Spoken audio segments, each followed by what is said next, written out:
by 0 miles. At the low point, that's when Integrity's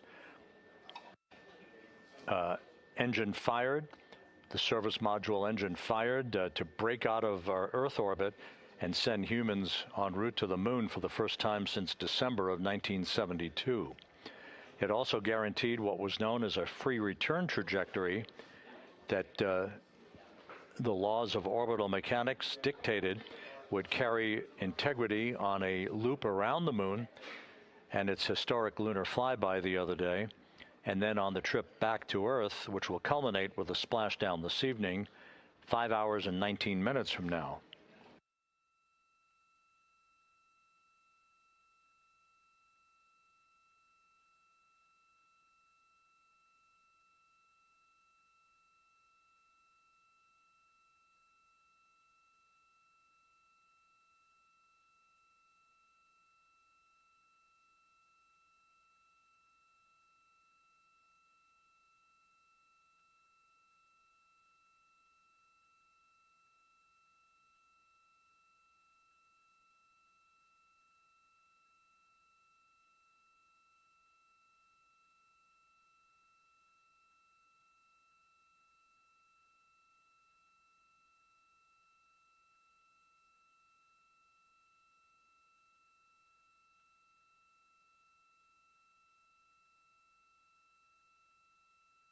As you can see, the maneuver to the burn attitude has induced quite a bit of sunlight coming into the crew cabin.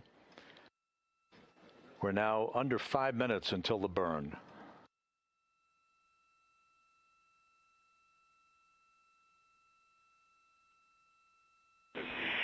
Integrity, Orion is in burn attitude.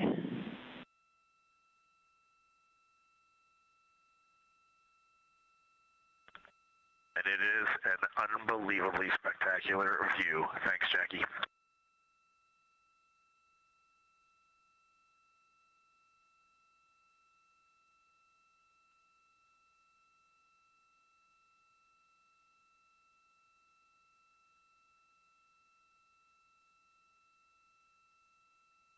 Reid Wiseman responding to Capcom Jackie Mahaffey, that attitude into the burn orientation for the return trajectory correction burn coming up in just under 4 minutes has offered the crew yet another spectacular view of the Earth growing larger in their windows.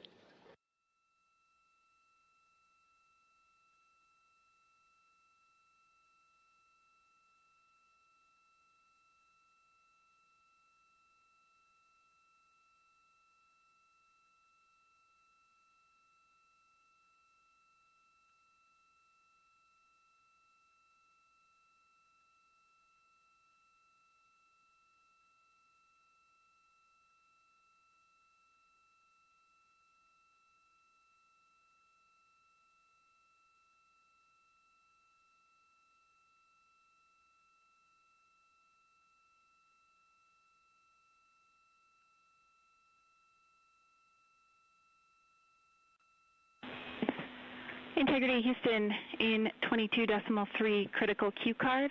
We're looking for the BFS burn ATP to no go. To go, excuse me, to go.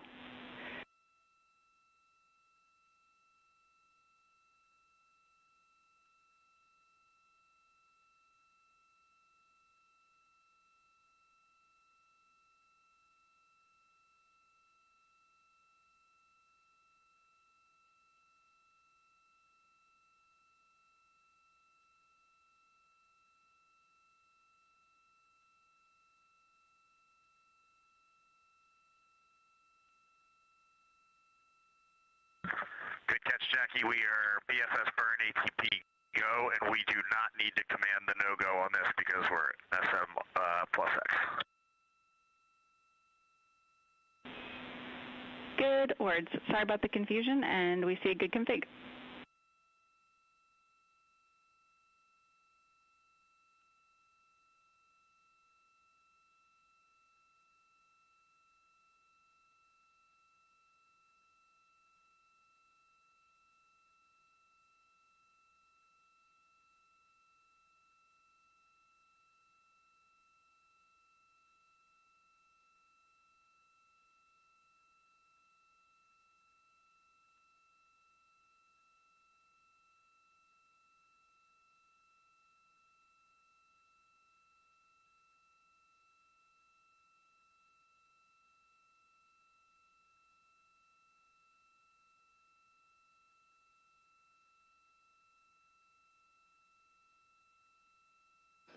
Coming up on 1 minute till the burn.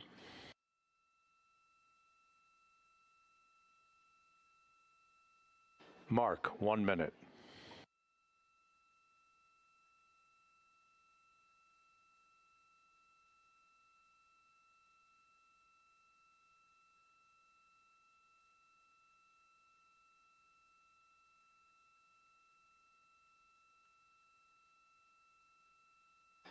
This is an 8-second burn with a change in velocity of 4.2 feet per second.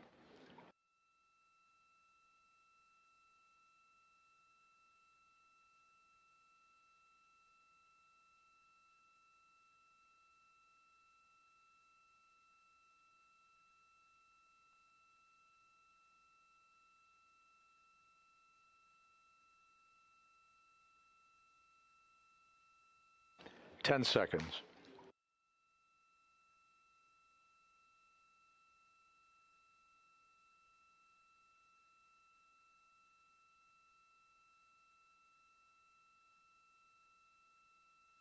Burn underway. Good engine, good control. Burn complete.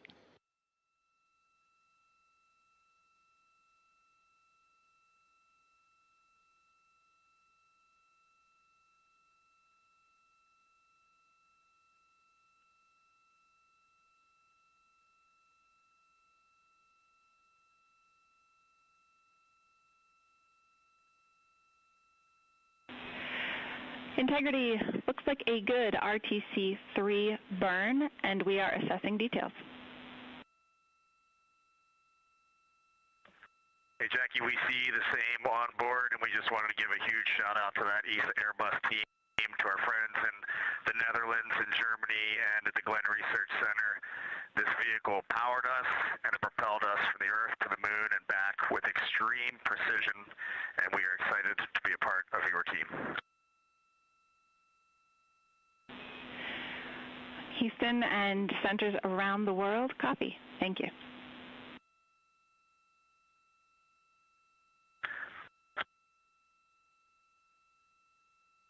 Commander Reid Wiseman with a shout out. Jackie, we are ready to reconfigure our F7 SIP switches for entry, if you can give us that go.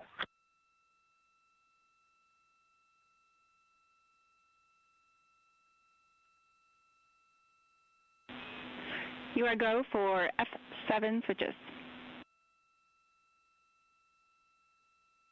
Reid Wiseman providing a shout out to the European engineering community. Copy the go.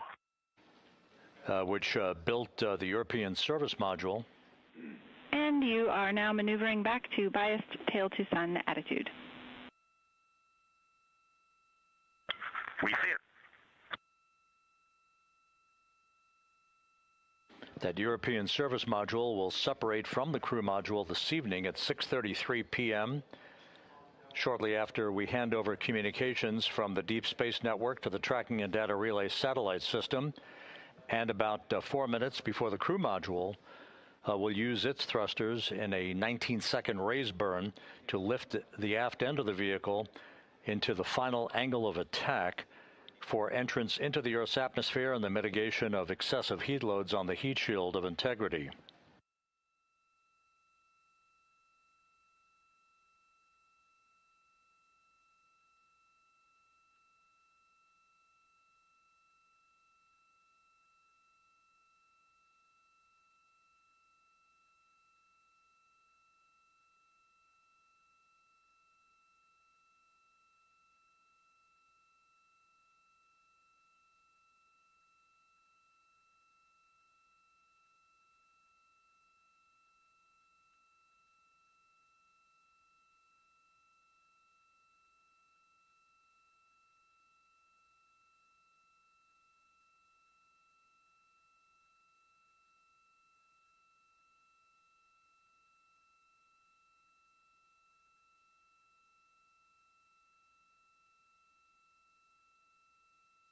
So with the final major burn having been successfully completed, the crew is now preparing to complete the configuration of the crew cabin.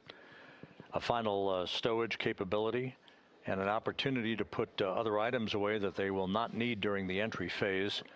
They'll move into their entry checklist about 2 hours from now at about 4 p.m. Central Time. Events will start to accelerate in terms of time as we approach the point at which entry interface will begin.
We're going to need a copy of that photo when you guys get back.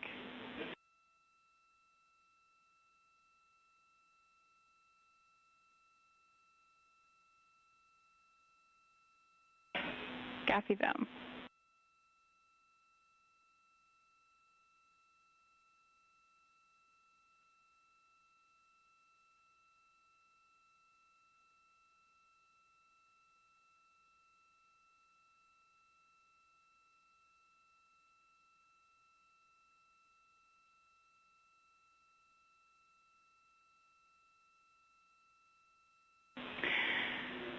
Integrity. FIDO confirmed that that was a great RTC3.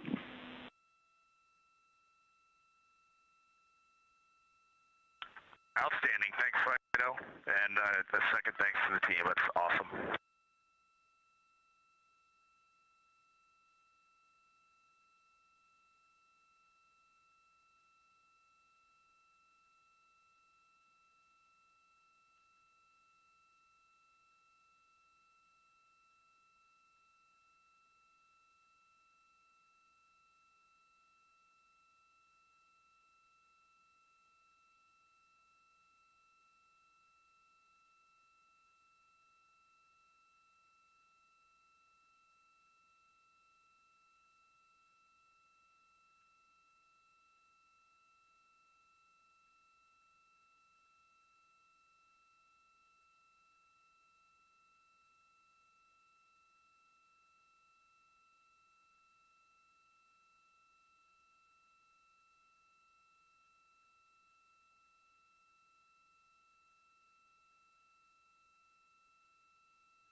Integrity prop post-burn reconfig is complete.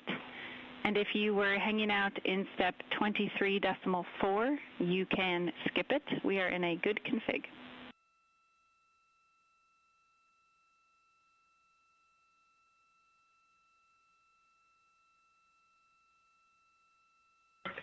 And Jackie, we were talking about seats. I'm in instruction 337 of 392, and then can you repeat that call? Yep, the prop post-burn reconfig is complete, and there is no need for the remainder of 23.4. You can consider that closed out. Remainder of 23.4, closed out, copy.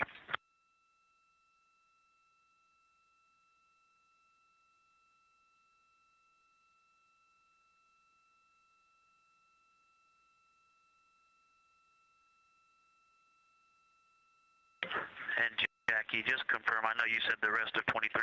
I'm not looking at this in steps, just instructions. Confirm that's the BFS configured for the burn subsequent steps as well.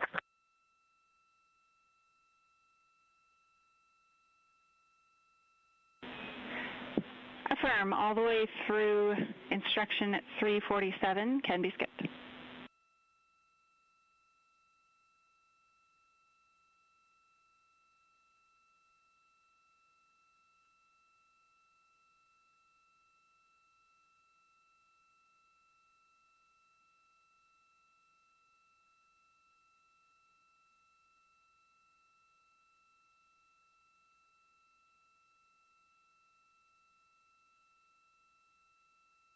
Okay, I see that takes us to step 24. I did not do any of the remaining steps in step 23, and that is over to you, MCC. We're moving back to cabin config. Houston copies and concurs.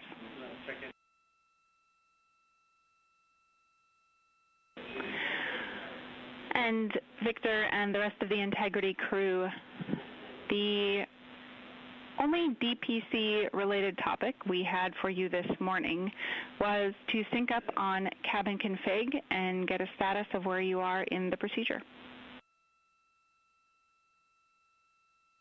Okay, Jackie, we're with you on that. We are complete through step 7. Actually, step 8 now is complete as well. And step 15 is complete. And we'll update you on the rest as we go along. We copy all.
This is Mission Control, Houston.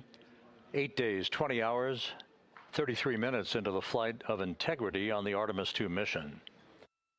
We are under 5 hours now from the splashdown of Integrity in the Pacific off the coast of San Diego to wrap up this lunar flyby mission. Integrity systems are in excellent shape. The recovery team on the USS Merthyr out in the Pacific is at the ready. The ship is basically parked in the right position to be able to expedite a recovery of the crew following splashdown, and after the vehicle has been powered down, Navy helicopters, divers, other recovery personnel will move alongside the capsule to set up a large inflatable raft called a front porch that will be used to extract the crew members in one by one after the hatch is opened. That process of extracting the crew is timelined at least and has been practiced to occur some 45 minutes to an hour after splashdown. The weather conditions out in the Pacific are ideal for today's splashdown. We're talking winds just 10 knots and wave heights less than 4 feet. You couldn't ask for better weather for this homecoming for Integrity, the first time that a crew will have splashed down in the vehicle in the Artemis program. We completed the final major maneuver of the mission using the European Service Module's thrusters a short time ago. That was the return trajectory correction number 3 burn. That basically fine-tuned ever so slightly the trajectory and the path of Integrity and sweetened the angle of attack so that we hit the right corridor coming in over the Pacific Ocean with onboard computers honed in on the splashdown zone, some 1,701 nautical miles downrange from the start of entry interface. Splashdown is scheduled at 7:07 and 7 seconds p.m. Central Time, 5:07 p.m. Pacific Time, 2.5 hours before sunset at the splashdown site.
This is Mission Control Houston at a mission elapsed time of 8 days, 20 hours, 39 minutes into the flight of Integrity on the Artemis II mission.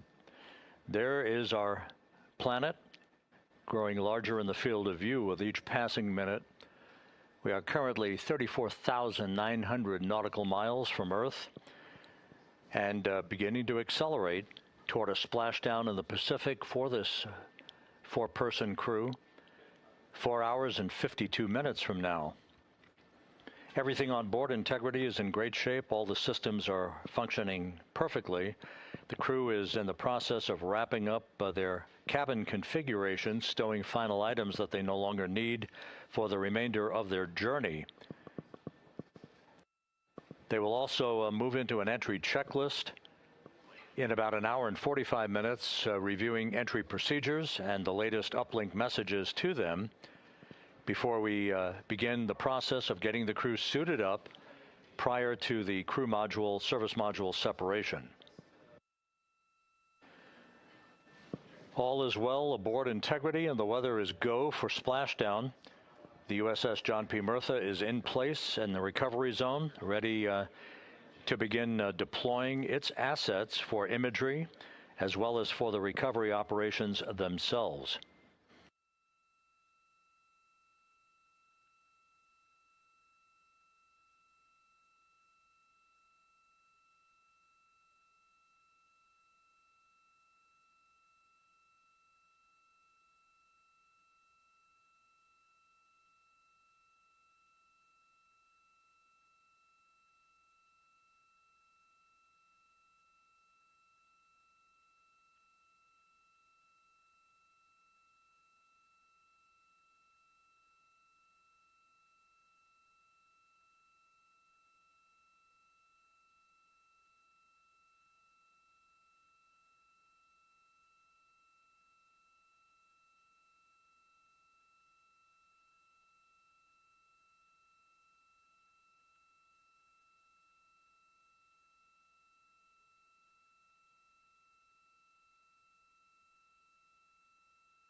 Integrity Houston, for the TLT unconverged caution, we were running orb guide post-burn to look at post-burn targeting, and that particular sequence did not include running TLT. That is what triggered the caution. We have no concerns. Okay, outstanding. Thank you.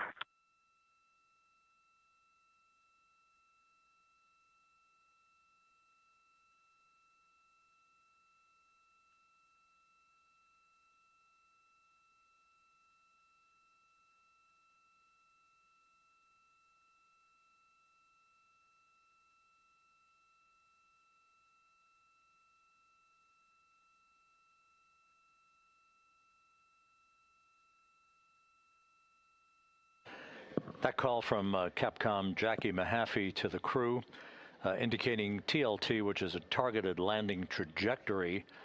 That is simply a value that was placed on board on the onboard computers, but is not being used for today's entry by the crew.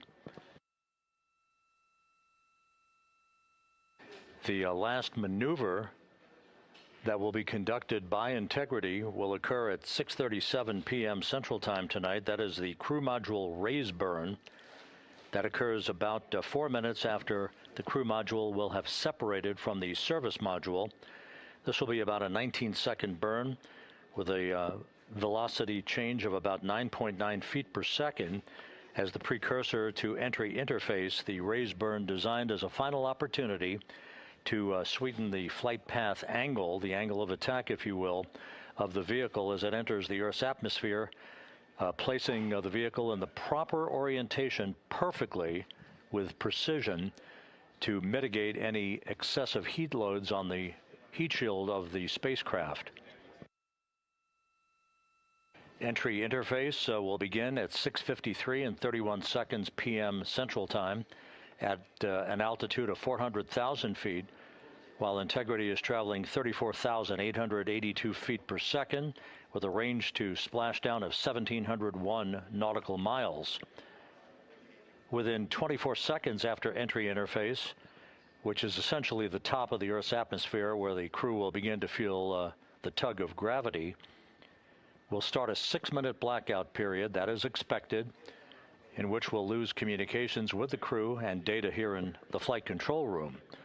The blackout is induced by the buildup of ionization from the interaction of the velocity of the vehicle with the friction of Earth's atmosphere.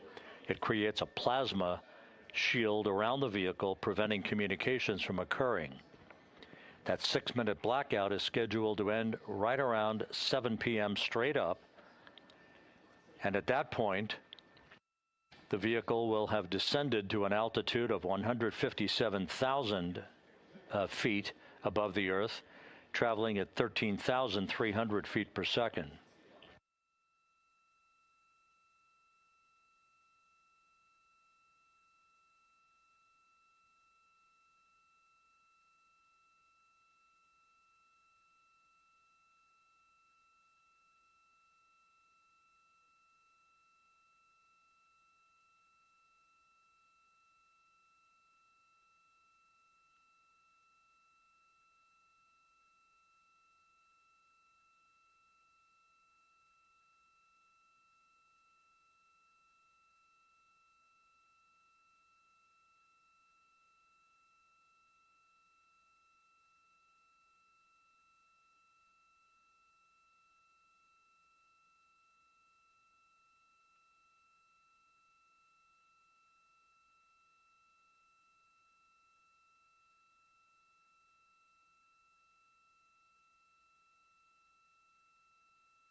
Houston Integrity, could you go off board on the cameras for a couple, please?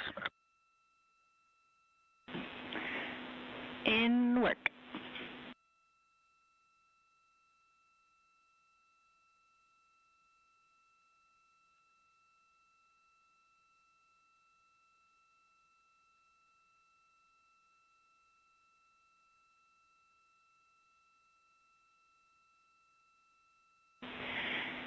And Integrity, Cab 3 is not streaming.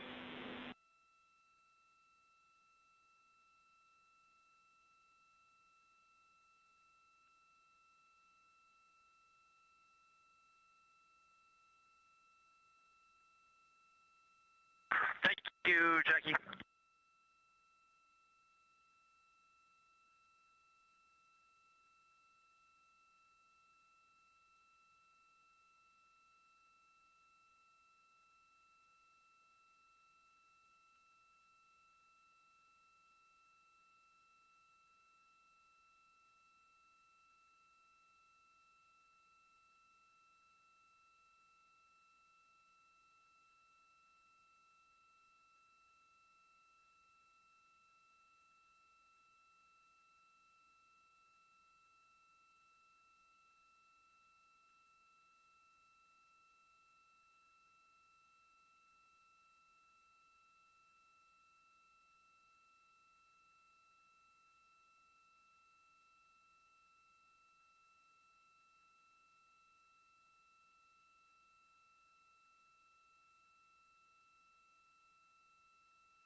Houston, integrity.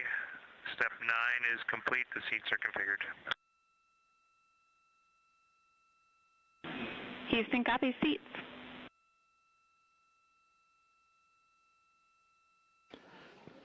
This is Mission Control Houston at a mission elapsed time of 8 days, 21 hours, 5 minutes into the flight of Integrity on the Artemis II mission.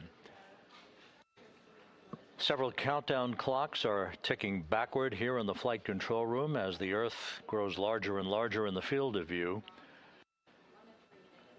In order, the next major milestone will be a raise burn of the crew module.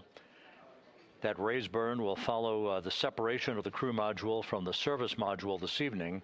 The separation of the crew module is scheduled at 6:33 p.m. Central Time.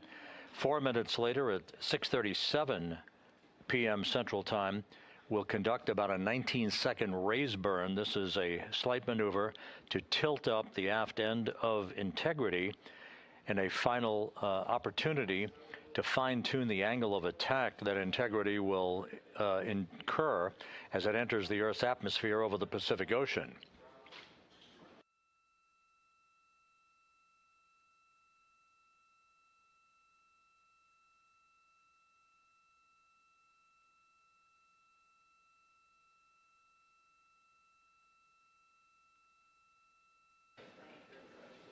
The entry path for Integrity today is portrayed here in this graphic. Basically, entry interface is 1,701 nautical miles uprange, if you will, from the expected splashdown point near the USS John Murtha, the recovery ship, and off the coast of San Diego.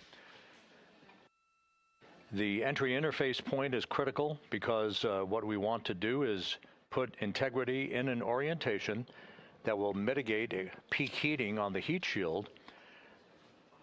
For a point of comparison, during Artemis I, we had an entry range of 3,178 nautical miles from the point of entry interface and a 20-minute entry profile. That was the so-called skip entry, in which the Artemis I vehicle dipped into the atmosphere to dissipate some energy, then lofted or skipped out of the atmosphere, then dipped a second and final time back into the atmosphere before splashing down.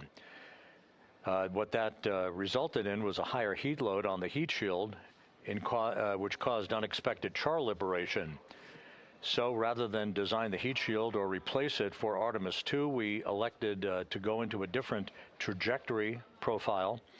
This one with a max entry range of 1,775 nautical miles, or in today's case, all of our maneuvers and orbital mechanics will take us 1,701 nautical miles downrange from the point of entry interface. This will only be a 13.5-minute entry profile for Integrity and its astronauts, and results in a much lower heat load on the heat shield. This is deliberate so that we have the lessening effect of charring on the heat shield, should there be any at all, and we do expect some. But this will more than protect the astronauts from the effects of peak heating, which will be some 4,000 to 5,000 degrees Fahrenheit during the maximum peak heating around the vehicle. That will also cause a 6-minute blackout because of ionization as heat is repelled or thwarted from the heat shield while the vehicle flies in the direction of travel towards splashdown. The raise burn that places us in our final orientation for angle of attack into entry interface, that raise burn is scheduled at 6:37 p.m. Central Time. Entry interface itself is scheduled at 6:53 and 31 seconds p.m. Central Time, when we hit the top of the Earth's atmosphere at an altitude of 400,000 feet, traveling about 34,800 feet per second. We expect our peak velocity just a few moments later, and that peak velocity is forecast by flight dynamics to be 34,965 feet per second, or 23,839 miles an hour. Now, this all occurs after we begin the blackout period of 6 minutes. We will lose communications with the vehicle just 24 seconds after we enter the Earth's atmosphere or entry interface, as you see there. This is an expected 6-minute blackout that will begin at 6:53 and 55 seconds p.m. Central Time and will last almost until 7 p.m. straight up Central Time. Once we regain communications with the crew following the blackout, we will continue a series of role reversals. These are gentle rolls to the left and back to the right, essentially bleeding off excess energy and excess heat on the vehicle as we approach the splashdown site. The vehicle is expected to go subsonic at 7:02 and 25 seconds p.m. Central Time. That's about 8.5 or almost 9 minutes after the beginning of entry interface. And at that point, we will be at an altitude of 59,000 feet above the Pacific Ocean. A series of parachute deployments will begin. The first of that will be the forward bay cover parachutes that will basically pull the top forward bay cover off the very top of the vehicle, allowing other parachute deployment activities to occur. The forward bay cover chute deployment is scheduled at 7:03 and 22 seconds p.m. Central Time at an altitude of 23,946 feet. The forward bay cover parachutes are used in conjunction with pyrotechnic thrusters to ensure the separation of that forward bay cover, protecting Orion and its parachutes during the heat of re-entry. Following that, there'll be the deployment of drogue chutes. These are 2 drogue parachutes, 23 feet in diameter. These drogue chutes will be deployed at an altitude of 23,483 feet. At this point, our velocity will have slowed from almost 24,000 feet per second to just 470 feet per second in a matter of minutes. 3 pilot parachutes will be used to lift and deploy the main parachutes from the crew module forward bay. Those main parachutes, 3 of them, are used to slow the crew module down to a splashdown at a speed that ensures astronaut safety. Each main parachute 265 feet in length from the crew module attachment to the top when inflated. The main chute deployment is scheduled at 7:04 and 44 seconds p.m. Central Time. Now that's just 11 minutes and 13 seconds after the start of entry interface. At this point, we'll be at an altitude of 5,445 feet above the Pacific. And splashdown to complete this mission is scheduled at 7:07 and 7 seconds p.m. Central Time, 5:07 p.m. Pacific Time, 2.5 hours before sunset. The crew will splash down in the Pacific southwest of San Diego at a gentle rate of just 19 miles an hour.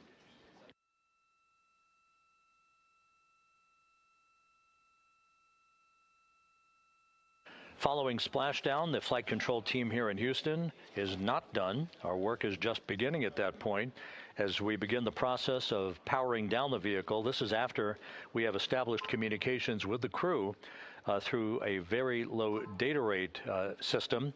The communications link will no longer be active through the tracking and data relay satellite system, so we're going to be going to a very low data rate system. We hope to establish communications with the crew fairly rapidly. That's not guaranteed. It depends on the orientation of the vehicle. The likelihood is the vehicle will splash down upright in what's known as stable 1. Whether it's upright or in some other orientation, we'll begin the process of inflating 5 inflatable airbags that are positioned in a circumferential manner around the forward bay cover at the top of integrity. These airbags will be inflated through helium. Those 5 airbags will guarantee the proper orientation upright for the spacecraft through the rest of the process of extracting the crew, which should take some 45 minutes to an hour to complete. Navy divers, fast boats, a pair of Navy helicopters, other recovery personnel will come alongside the vehicle to begin erecting an inflatable raft called the front porch that the crew will be extracted into. You've seen that in movies. You've seen it in the Apollo program and archival footage. And one by one, the crew will be hoisted in alternating fashion to 2 hovering Navy helicopters for the trip back to the deck of the USS John Murtha, where they will leave the helicopters and move into medical bay on the ship for comprehensive medical examinations.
As the astronauts aboard Integrity are in the process of stowing final items in the cabin before they move into their entry checklists, a final review of the procedures and the timelined activities for the rest of this mission. The next major milestone, once again, will be the separation of the European service module, which has performed valiantly throughout the course of this flight, from the crew module. That pyrotechnic separation scheduled 3 hours and 41 minutes from now. Just 3.5 minutes after that will be the crew module raise burn. That raise burn is scheduled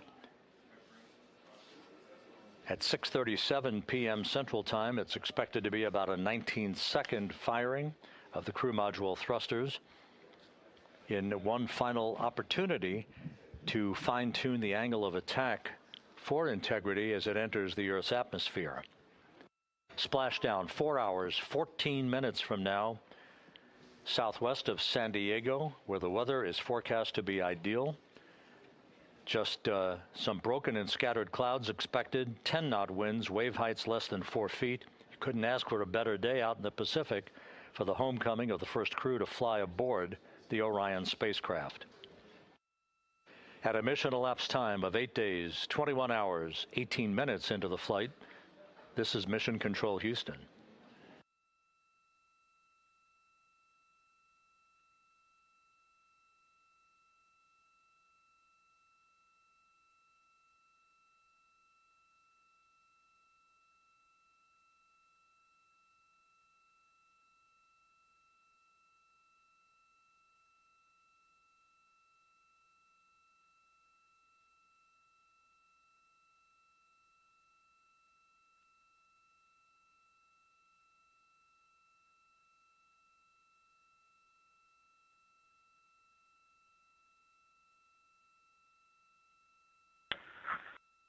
Houston Integrity, Jackie, steps 10 and 11 are complete.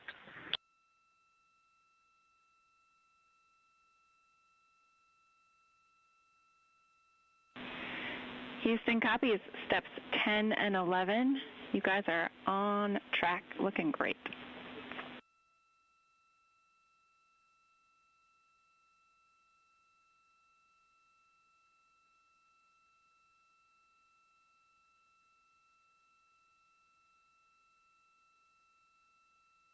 For those just joining this view of the key players here in Mission Control, part of a flight control team. Rick Henfling, second from the right, is the entry flight director for this mission. Seated to his left is Judd Freeling, who was the flight director for Ascent back on April 1st. Jackie Mahaffey is second from the left. She is the Capcom whose voice you'll be hearing throughout the course of the afternoon and evening, talking directly to Integrity's astronauts through Splashdown.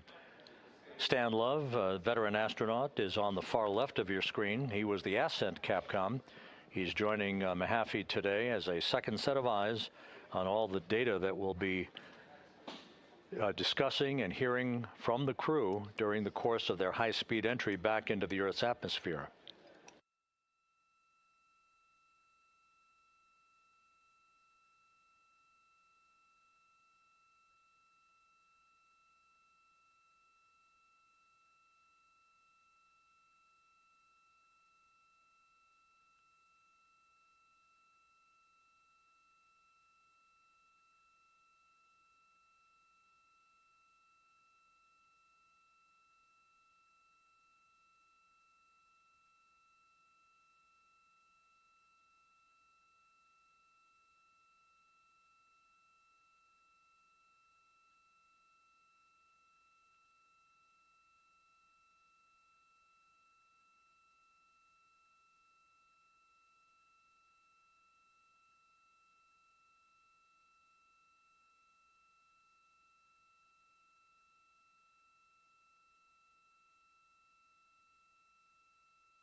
And this is Mission Control Houston. You can see one of the helicopters that will be involved in the recovery operations, having taken off from the deck of the USS John P. Murtha.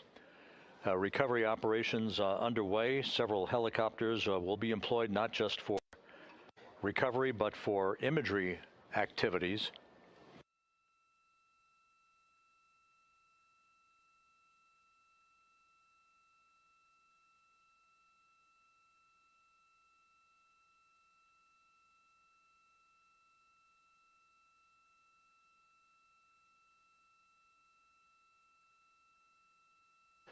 On the deck of the John P. Murtha, a view of multiple views, camera views, that are being provided to us courtesy of the USS John P. Murtha that we'll be utilizing throughout the course of the evening in our coverage. Once we start the NASA Plus coverage at 5:30 p.m. Central Time, 6:30 p.m. Eastern Time, that's a simulcast of our 24/7 YouTube coverage.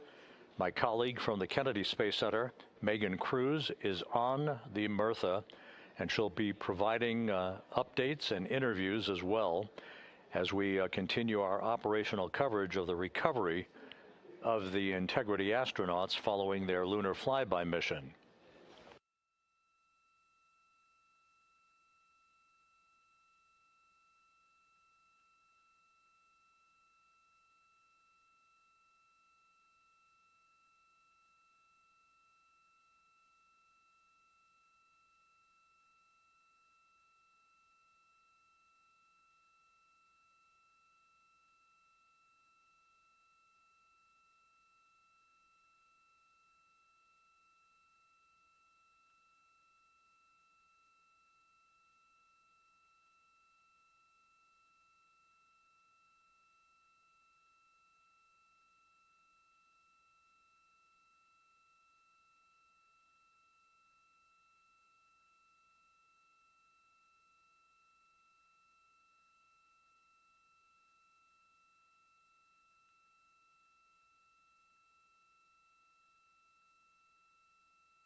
Houston, integrity for toilet configure for return. Go ahead. We have an empty canister. Can you confirm that I don't need to do steps 1.2 to 1.4? Checking.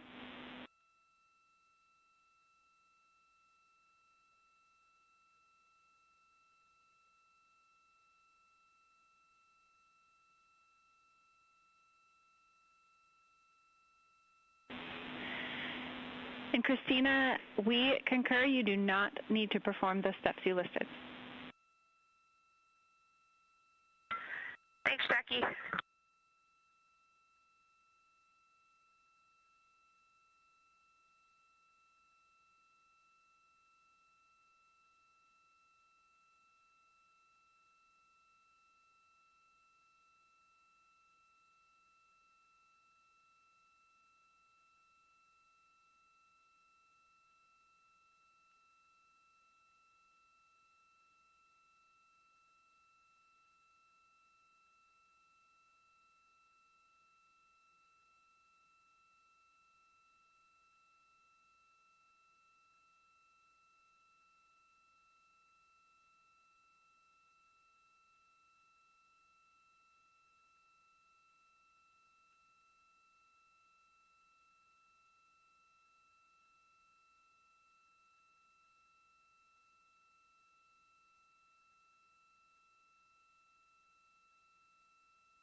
This is Mission Control Houston, 8 days, 21 hours, 38 minutes into the flight of Integrity on the Artemis II mission.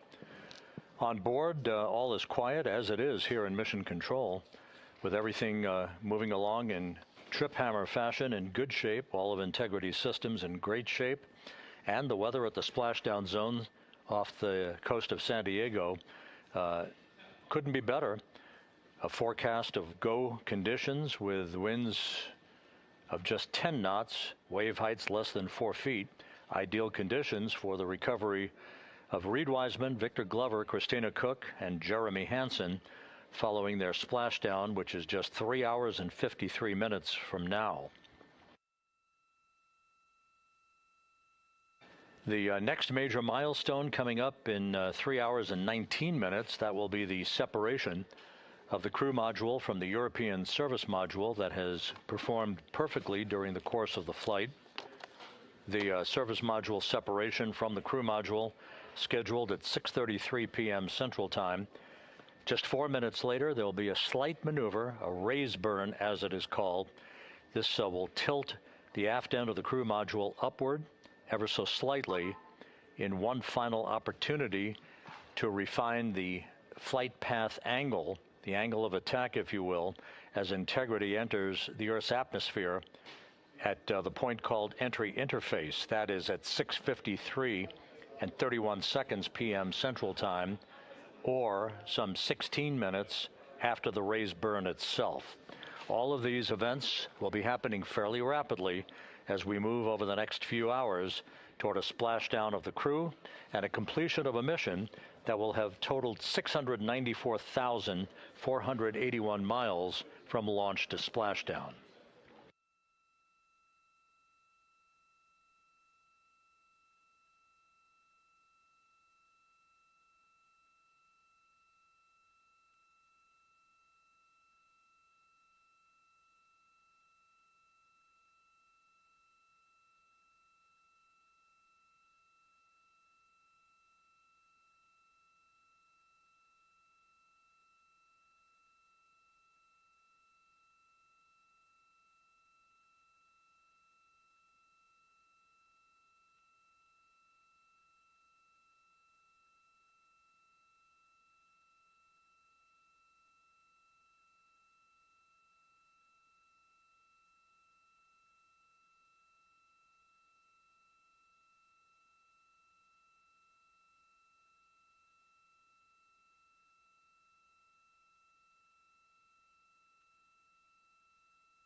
Houston, integrity for timeline.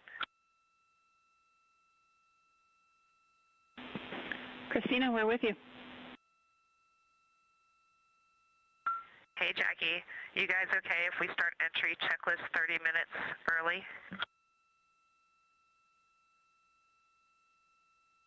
Checking.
And Integrity Houston for entry checklist.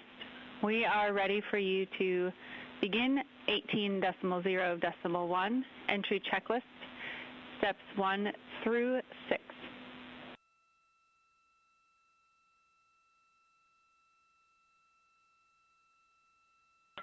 Copy. We're go entry checklist 1 through 6. Thanks.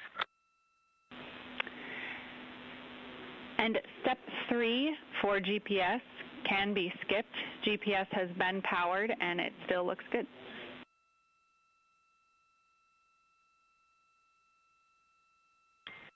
Copy. Step 3 is a skip.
This is Mission Control Houston at a mission elapsed time of 8 days, 21 hours, 50 minutes into the flight of Integrity on the Artemis II mission. The crew is completing the configuration of the crew cabin. Soon they'll be breaking out their launch and entry suits in preparation for donning those suits and conducting leak checks as we get a bit further along in the entry preparation time frame. Meanwhile, we're looking forward to the next major milestone. That will be the separation of the crew module from the European service module 3 hours and 7 minutes from now. That's scheduled to occur at 6:33 p.m. Central Time, 7:33 p.m. Eastern Time.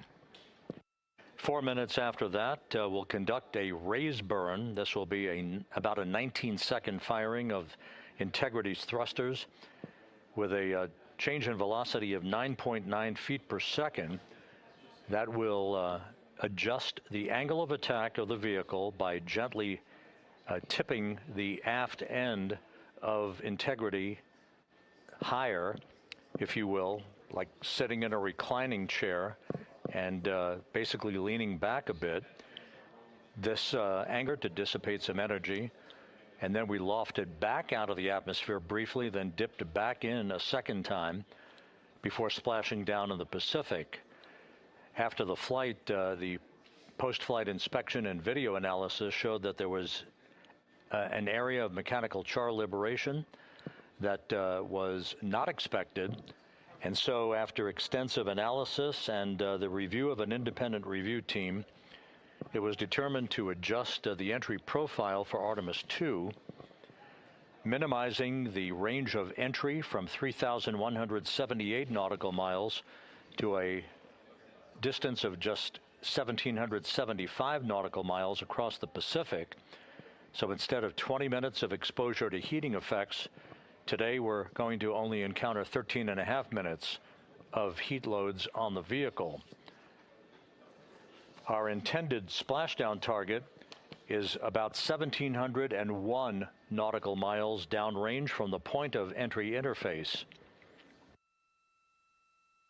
It will be about 13.5 minutes from the time that we enter the Earth's atmosphere at an altitude of 400,000 feet at 6:53 and 31 seconds p.m. Central Time to the point of splashdown at 7:07 and 7 seconds p.m. Central Time. In that brief 13.5 minute period, peak heating on the vehicle should be about 4,000 to 5,000 degrees Fahrenheit. The heat to be repelled by Integrity's heat shield, as it is for any vehicle entering the Earth's atmosphere that has a crew on board. The crew should be experiencing a G load on their bodies of about 3.9 Gs at peak loads on the crew members, feeling the tug of Earth's gravity for the first time in 9 days.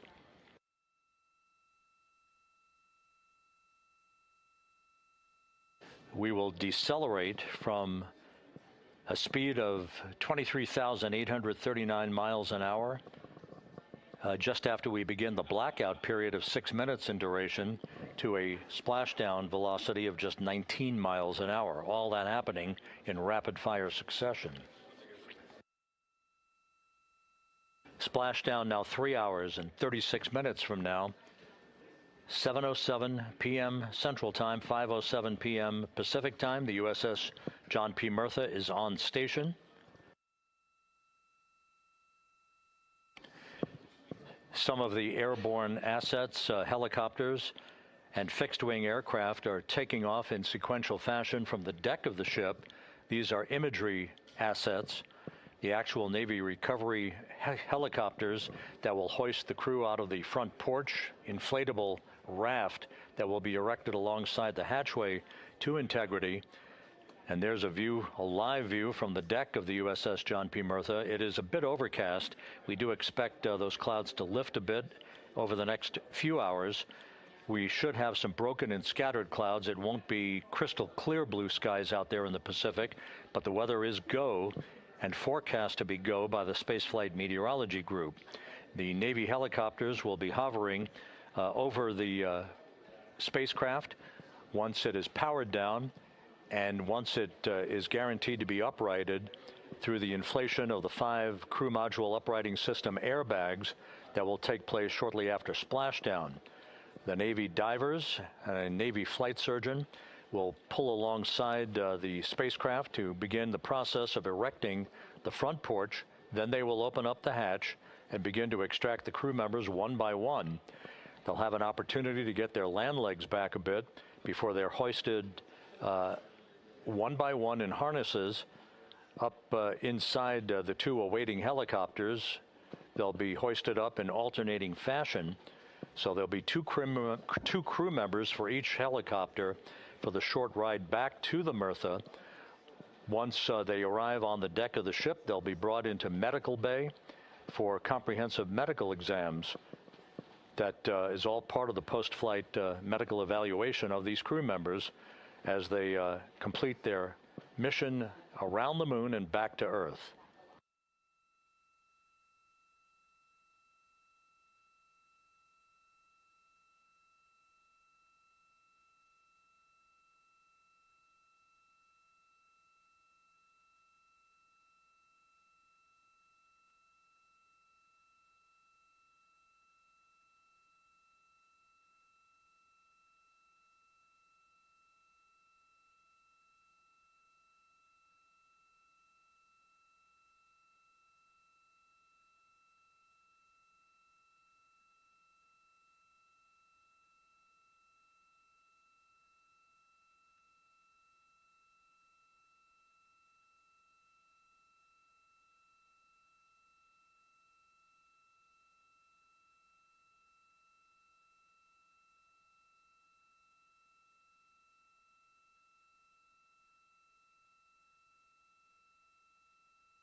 Integrity Houston for entry checklist.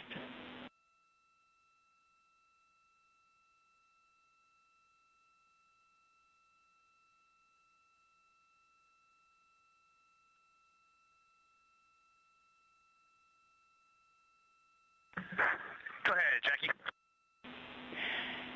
Hey, Reid, a couple of questions for you.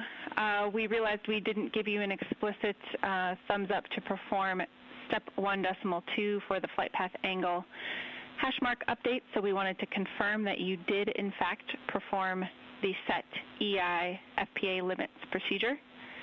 And secondly, we want your opinion on the in and out CMIS caution. Is that something that will be distracting such that we should inhibit it?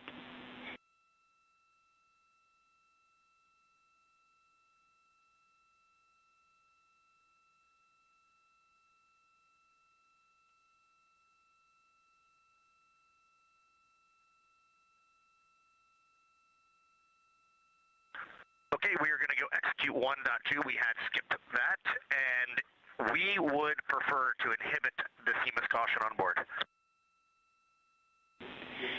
Okay, we copy, and just to close the loop on that, that will mean on flight.landing you would not have a yellow or down arrow indication if that does stay below the threshold.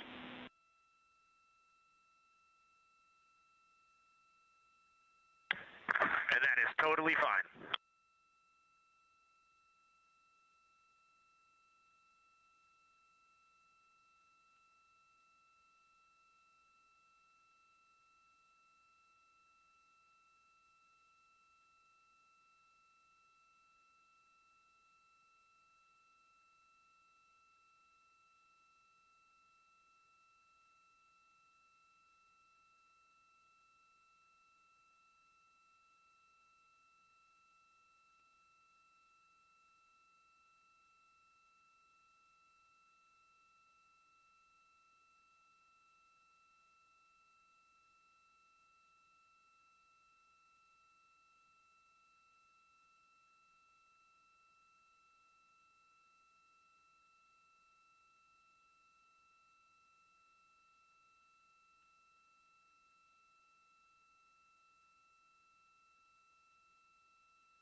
Houston, integrity for toilet deactivation.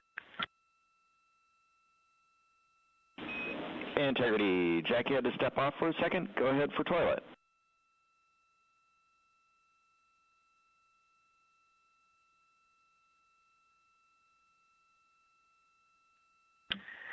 Yes, sir. Hey, Stan. Great to hear your voice. We are ready for MCC to deactivate the toilet. Houston copies. Putting that in work.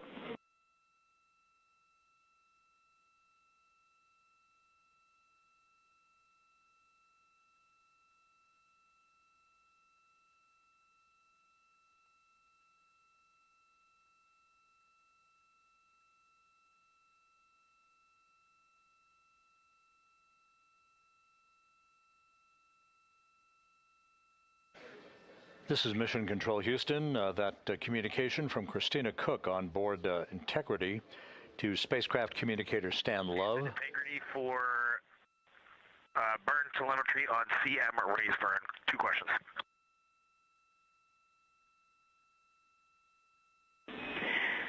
Go for CM raise questions. Hey, Jackie, we see a Delta V tote on our display of 9.9, which is fairly close to the 8.5 on the entry pad, but our TGO on the display is 44 seconds, and the entry pad estimated 19 seconds. Can you all take a look at that for us?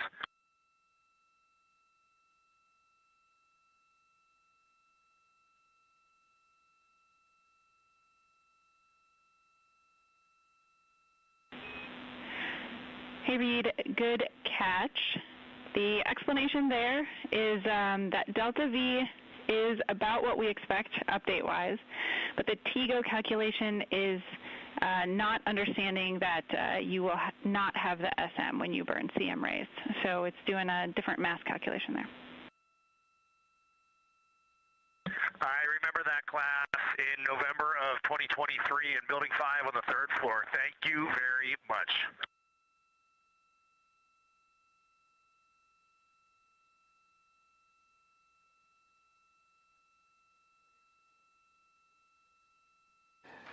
This is Mission Control Houston. Commander Reid Wiseman inquiring about the values for the upcoming crew module raise burn.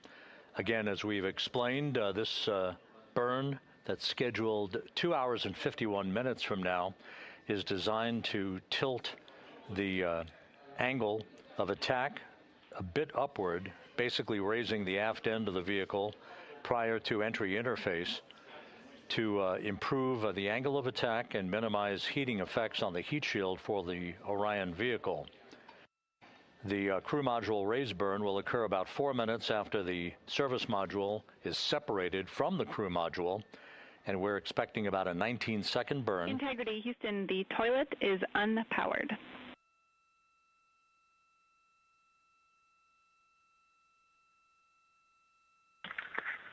Christina Rogers, thank you. The crew module raise burn is expected to be 19 seconds in duration, with a change in velocity of about 9.9 feet per second. Once again, that's designed to fine-tune the angle of attack for Integrity as it enters the Earth's atmosphere, which will occur about 16.5 minutes after the raise burn itself. And as you heard, spacecraft communicator Jackie Mahaffey relaying that we have sent commands to turn off the ship's potty, so it is no longer to be used for the remainder of the mission, with splashdown scheduled 3 hours and 19 minutes from now. The 4 crew members on board Integrity, Reid Wiseman, Victor Glover, Christina Koch, and Jeremy Hansen, are in the process of completing the stowage of items in the crew cabin before they move into their entry checklist, basically looking through all of the chronological procedures that lie ahead for the rapid-fire succession of all of the events that will unfold over the course of the next 3 hours.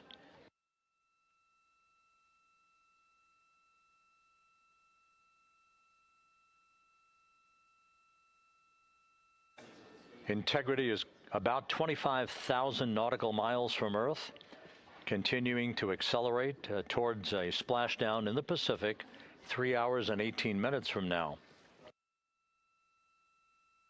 All of Integrity's systems are in excellent shape. The crew is great, feeling well, and the weather in the splashdown zone in the Pacific, although a bit cloudy with broken and scattered clouds, is a go forecast with just 10-knot winds and wave heights less than 4 feet.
Views from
Integrity Houston for a post-RTC3 tracking update.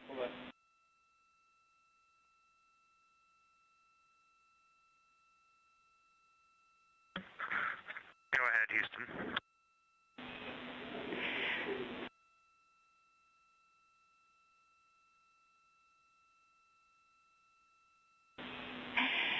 Hey, the post-RTC3 tracking looks great. So good, in fact, that if we got to CM rays and did not yet have GPS acquisition, we would still be go for CM rays from that perspective. And so overall, I can confirm the post-RTC3 trajectory is within EI limits. All right, Jackie, we love that. That says a lot about our FIDO folks in this vehicle.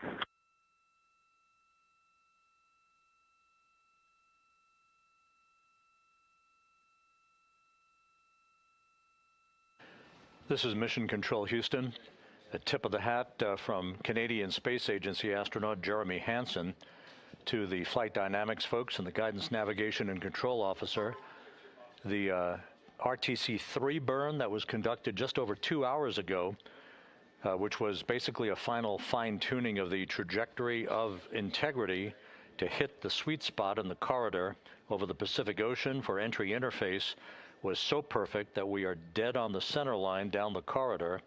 And the crew module raise burn that is scheduled at 6:37 p.m. Central Time and which will be conducted is only required to lift the aft end of the vehicle ever so slightly by a degree or two to improve the angle of attack of the spacecraft as it enters the atmosphere, mitigating peak heating effects on the heat shield for integrity.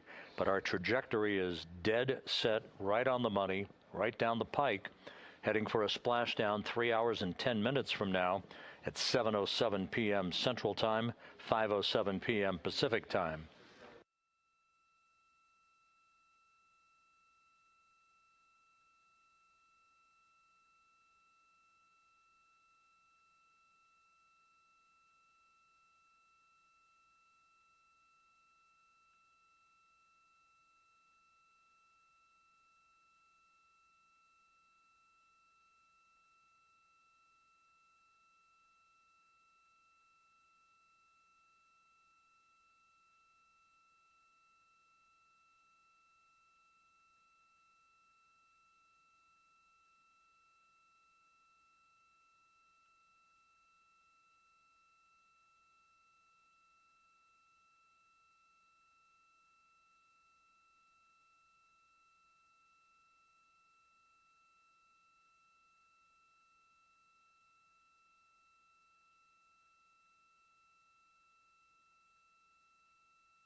Houston integrity com check from seat 1. Seat 1, have you loud and clear coming down on both OE1 and 2? How me on 1? Got you loud and clear on 1, Jackie. We're going to stay in this config on both 1 and 2, and Reid and Victor are in our seats, slowly proceeding along.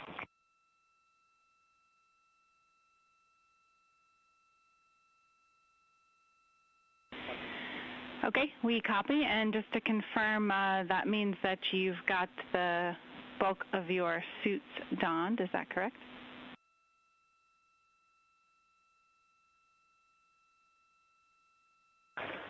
Just for Reid and Victor, A-firm. We're not gloved, not helmeted yet. Copy all. Thanks.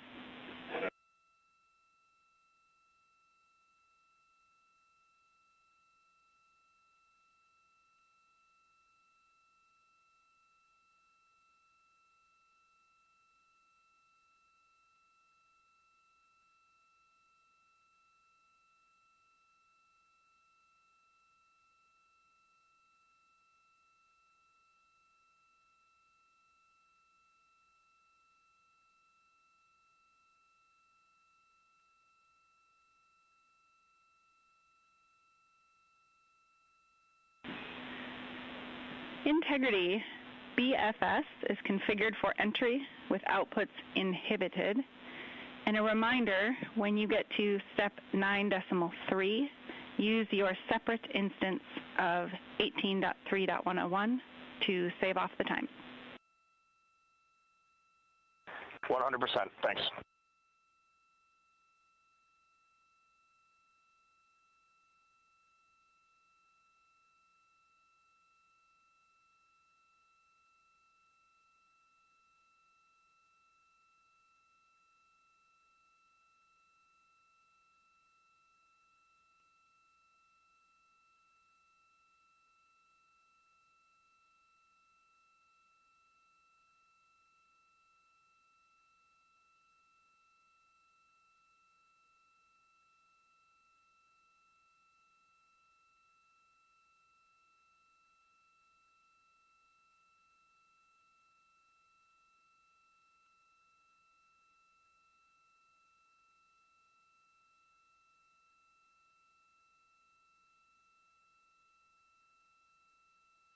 Houston integrity com check from C2.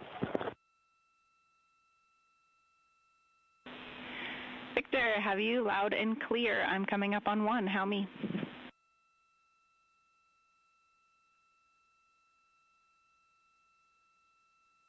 Jackie, I have you loud and clear on 1.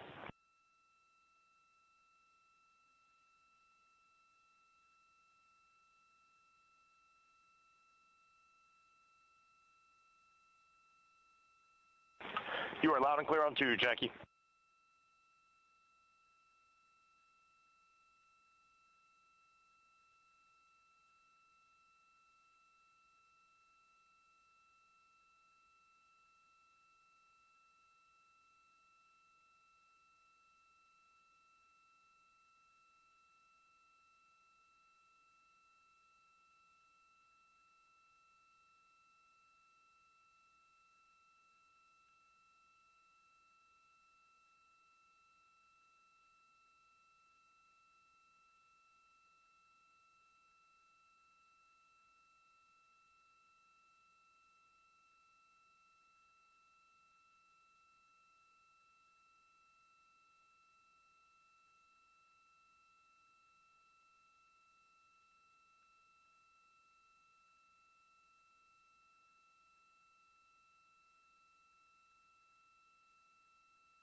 Houston, integrity steps 12, 13, 14, and 15 are complete. Jeremy, Houston copies. Thank you.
This is Mission Control Houston, 8 days, 22 hours, 55 minutes into the flight of Integrity on the Artemis II mission.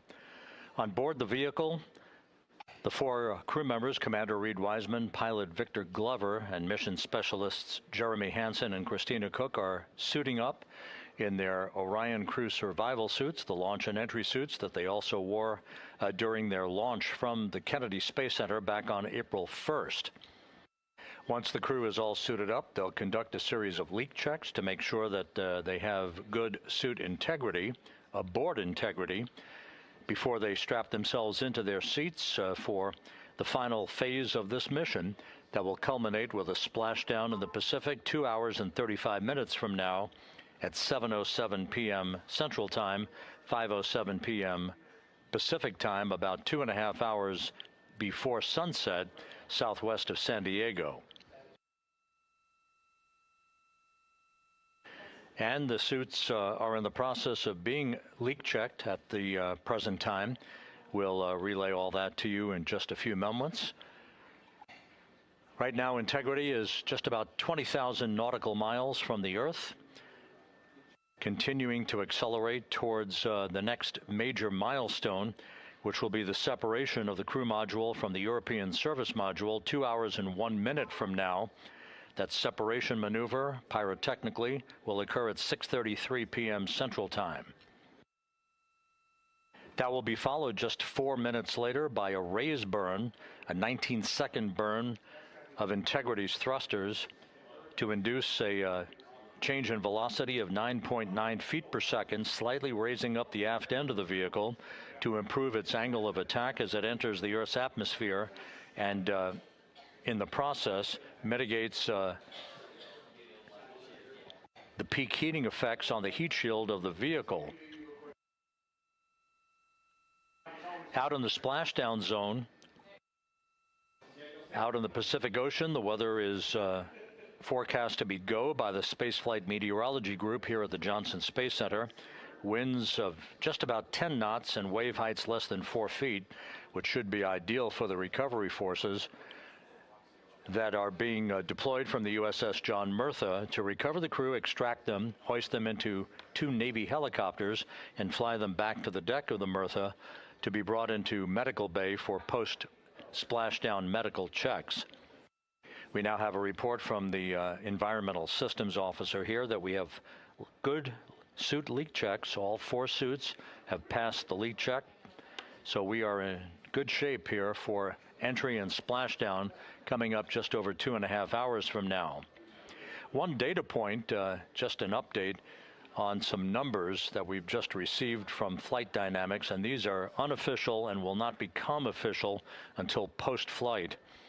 We now anticipate that the maximum speed that Integrity will encounter as it enters the Earth's atmosphere will be right around the same time as we enter a communications blackout of 6 minutes in duration. We're expecting Integrity's peak speed at 6:54 and 4 seconds p.m. Central Time, and at that point, the vehicle should be traveling at 24,661.21 miles per hour, which will be just 130 miles short in velocity of the record that was set back in 1969 by the Apollo 10 crew, Tom Stafford, Gene Cernan, and John Young, on their return from orbiting the moon.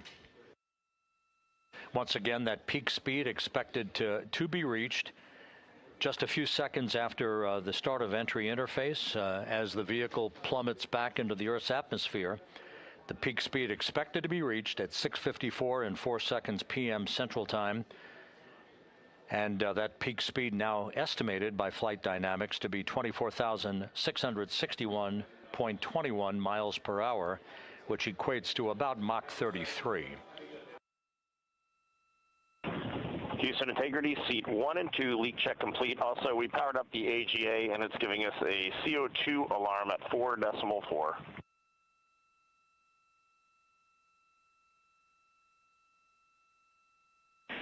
We copy leak check. We saw it as well. And copy CO2 at 4.4. We are discussing. We also on the AGA have a bit A of 16. We've seen that in the past. Should go away.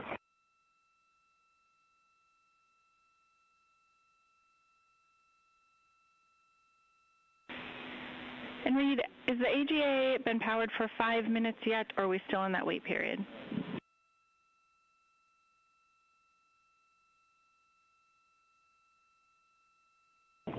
We are in the wait period. We expect that bit will go away. We copy, and that bit can also indicate that we cannot trust the other values, so we'll check back with you after the 5 minutes on the CO2 levels. A-firm.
This is Mission Control Houston. Mission elapsed time of 8 days, 23 hours, 2 minutes into the flight of integrity on the Artemis II mission.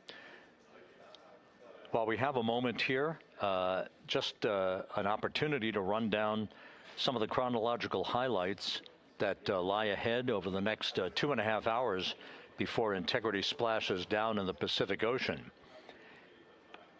Coming up at 5:30 p.m. Central Time, 6:30 p.m. Eastern Time, we will begin a simulcast of NASA Plus coverage that will accompany our 24/7 YouTube coverage that we have been providing ever since we began the mission with the tanking of the Space Launch System at the Kennedy Space Center for launch back on April 1st. Houston Integrity, we are complete through steps 18. Seats 3 and 4 are yet to suit, obviously.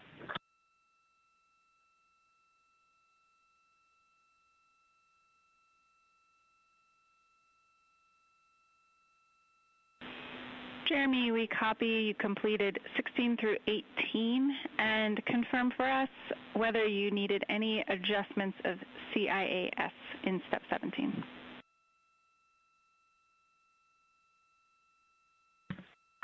Negative. All the settings were still in their launch config. Houston copies.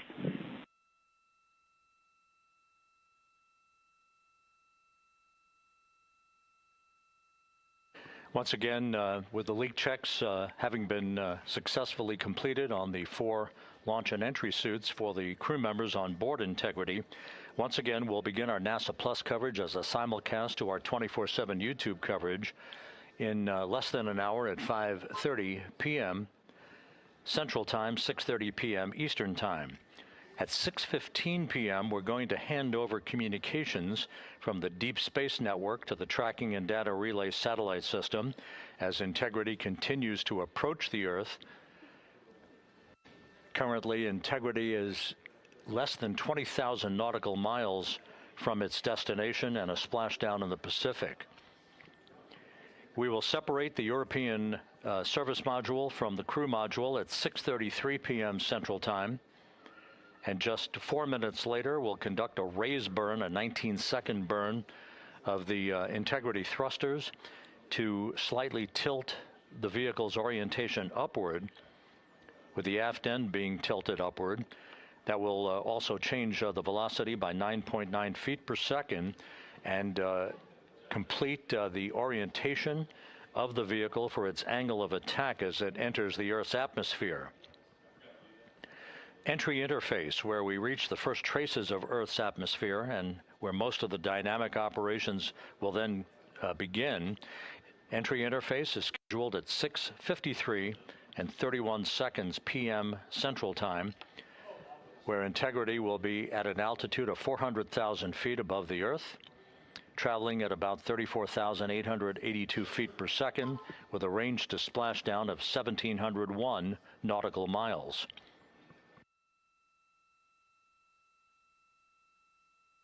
Just 10 seconds, just a few seconds later, about 24 seconds later, we'll enter a 6-minute communications blackout at 6:53 and 55 seconds p.m. That communications blackout will be due to the buildup of plasma around the vehicle, the ionization of the interaction of the velocity of Integrity with the friction of the Earth's atmosphere.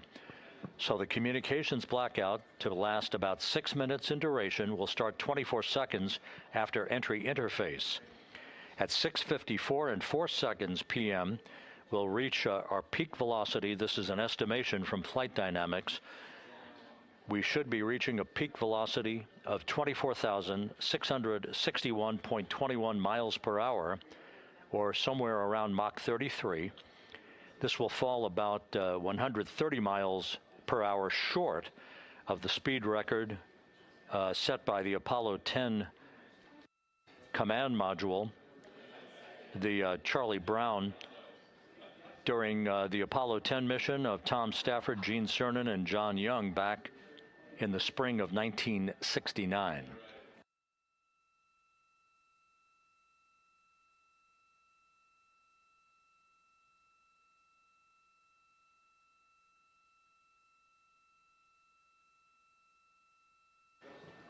Once the communications blackout ends, which is expected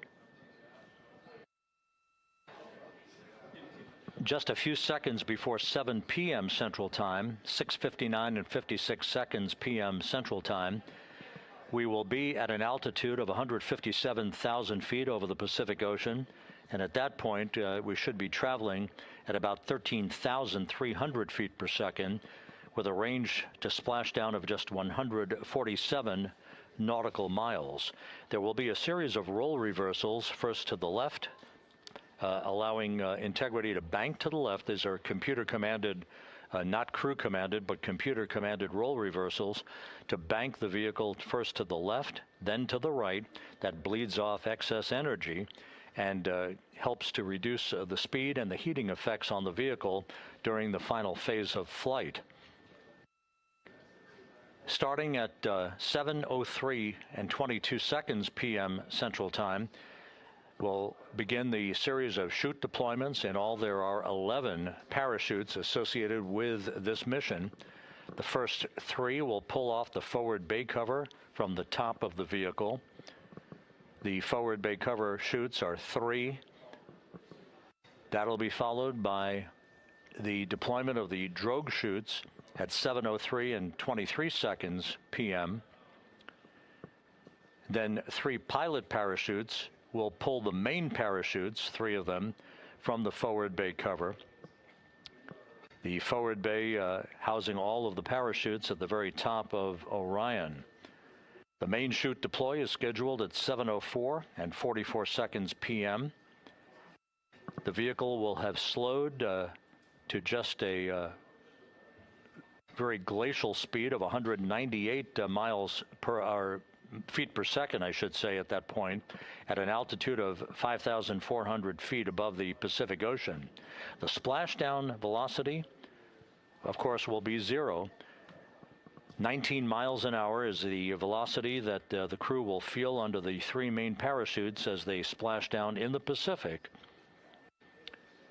southwest of San Diego. So a number of major milestones lie ahead. Splashdown time is currently estimated at 7:07 and 7 seconds p.m. Central Time, 5:07 and 7 seconds p.m. Pacific Time. That will conclude a total traveling distance from launch to splashdown of 694,481 statute miles.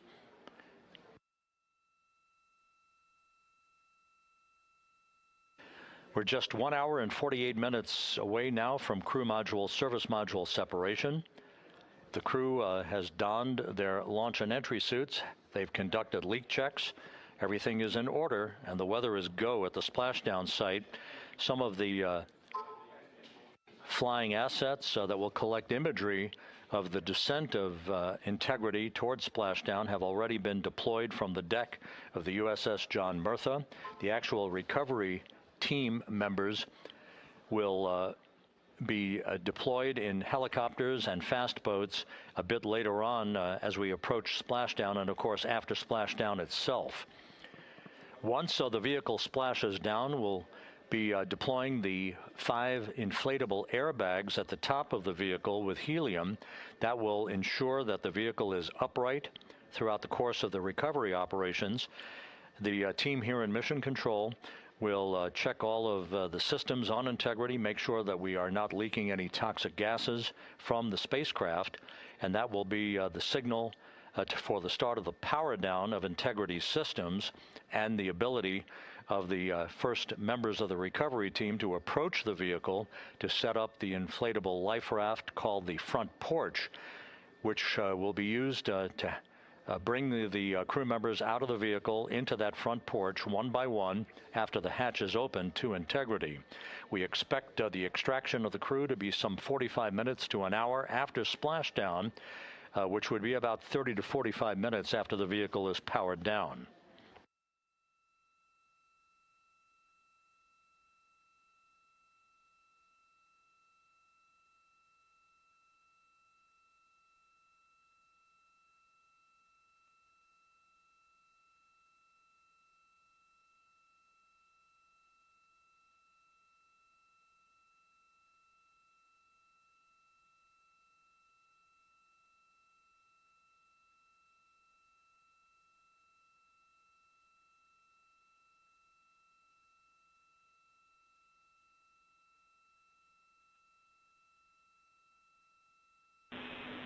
Integrity, Houston, we are ready for another CO2 reading on the AGA.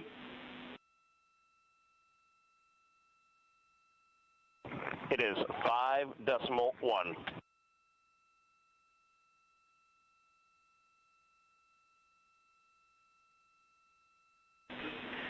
Houston copies. And Reid, earlier I did misspeak. The CO2 reading specifically would not have been affected by that particular bit.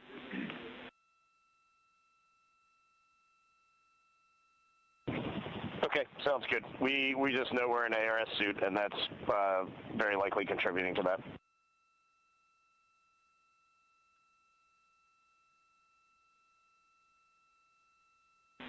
We concur.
Integrity, Houston, for CO2. Go ahead, Jackie. Hey, Reid, what we'd like to do is open the ARS ISO valve to mix the cabin and suit loop air for the time being. And we would just need a call from you all when Christina and Jeremy are getting in their seats and are a few minutes out from leak checks, and we'll get that back into a good config for you to start the next leak checks.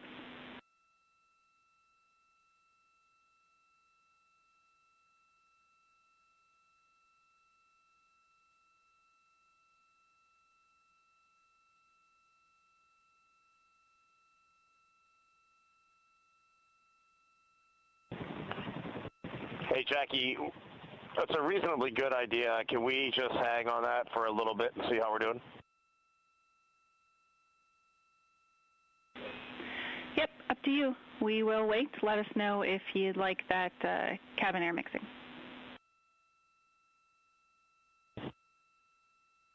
Is there a CO2 number where you guys would advise on that?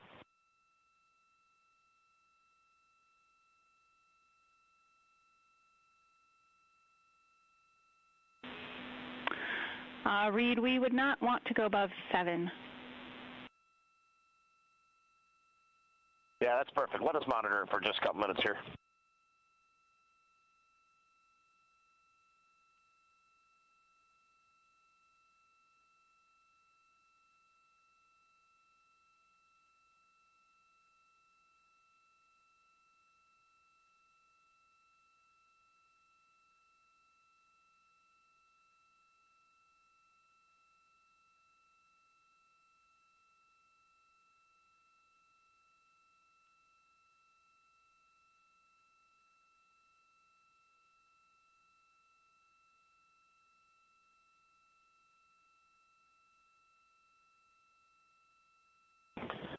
Houston, cabin entry config is complete, and Christina and Jeremy are about to start suit done.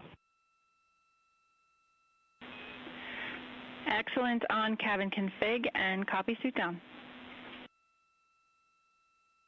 That call from Commander Reid Wiseman aboard Integrity indicating that following the successful leak checks on the 4 launch and entry suits, the crew will begin to actually don those suits now, and then they'll climb into their respective seats, both on the flight deck and the mid deck of the Integrity, in preparation for crew module service module separation that's scheduled 1 hour and 40 minutes from now.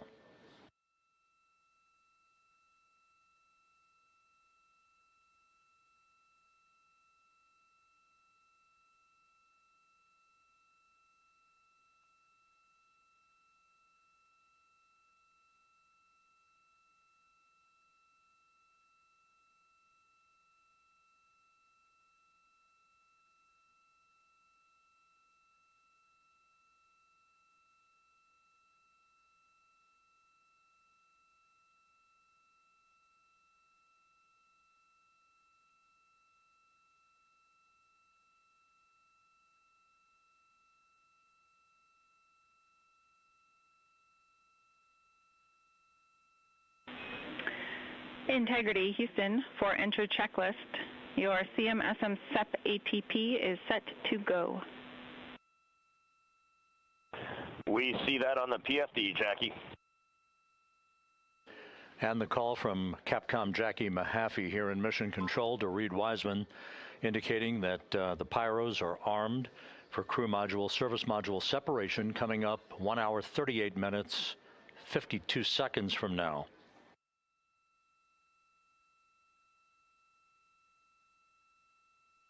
Integrity now squarely facing the planet Earth, 17,600 nautical miles away, headed for a splashdown 2 hours, 12 minutes from now.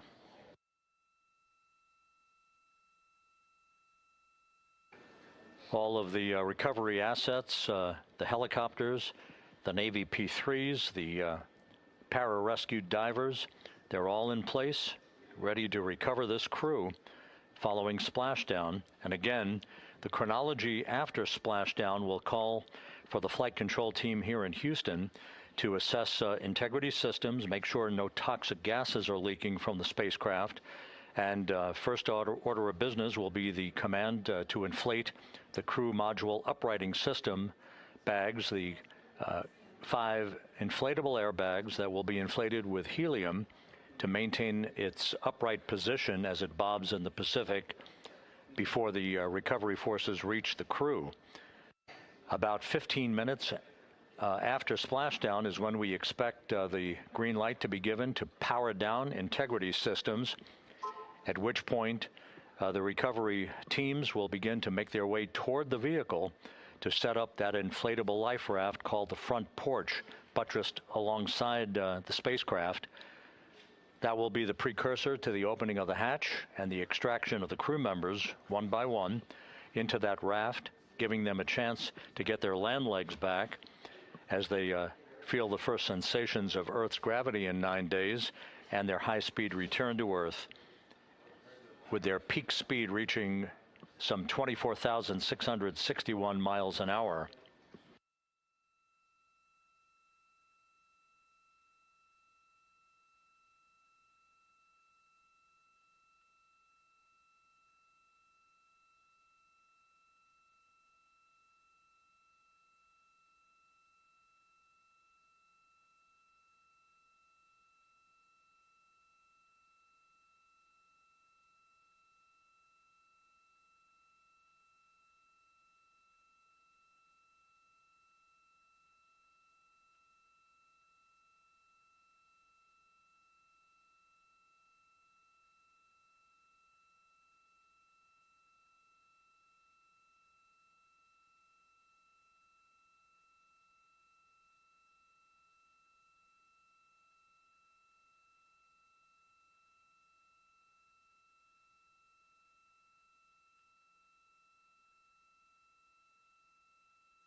Houston, Christina's got an amazing view of home planet out the side hatch window, and it's lighting up the cabin, and it's just a great blue hue to it. It's beautiful. That is amazing. When you kicked us out of the cabin, we turned on one of the SAW cameras and also had the Earth's reflection on one of the arrays. It was very cool. Oh, man, that is amazing.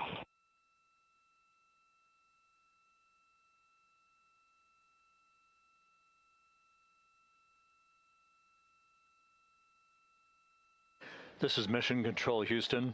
Commander Reid Wiseman reveling about the view of the Earth from a distance of less than 17,000 nautical miles now. The cabin audio cable and boom mic are in F3 large stowed. We copy. The view that Reid Wiseman is describing is the view you're looking at right now as the Earth grows larger in the field of view with each passing moment.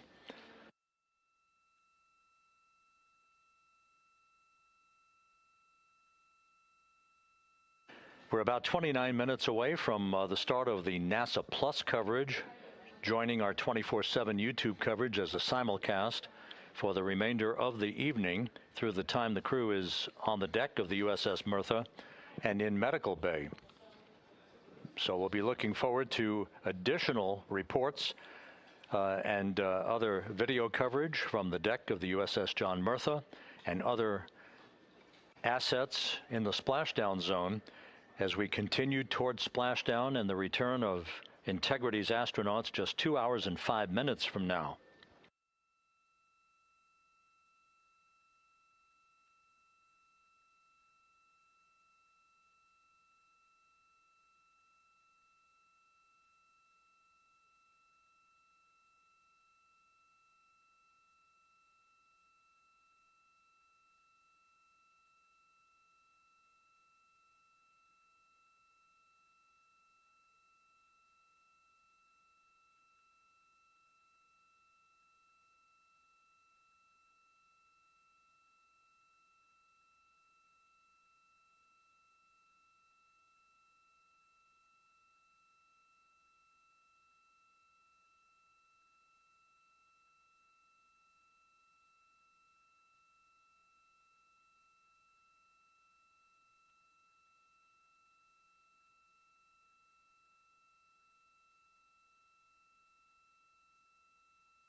A couple of minor updates, just tweaks by a second or so for some of the key activities that will be coming up. Flight Dynamics providing us with some updated information. The start of the blackout period, just a 1 second change. It's going to be estimated now at 6:53 and 54 seconds p.m. Central Time. The duration remains 6 minutes. That blackout will end at 6:59 and 55 seconds p.m. all Central Time. We expect to begin entering the Earth's atmosphere at an altitude of 400,000 feet at 6:53 and 30 seconds p.m.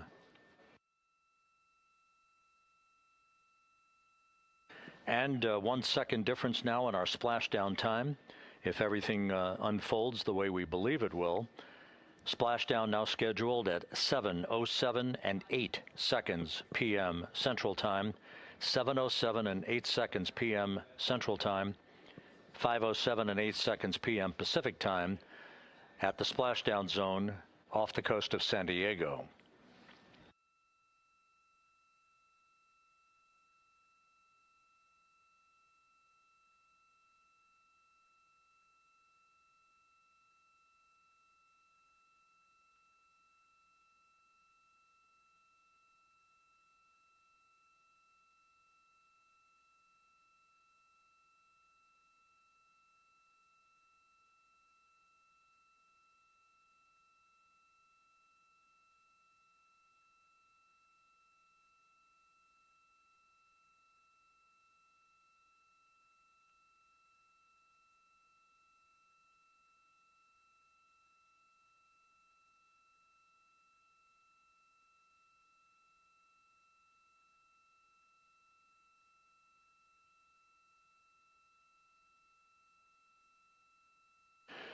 And one other update, the latest weather forecast from the Spaceflight Meteorology Group passed on to Flight Director Rick Henfling, calls for the clouds in the splashdown zone to be in the process of dissipating. The winds are somewhat reduced, now just 6 knots. The wave height's still less than 4 feet. All go forecast.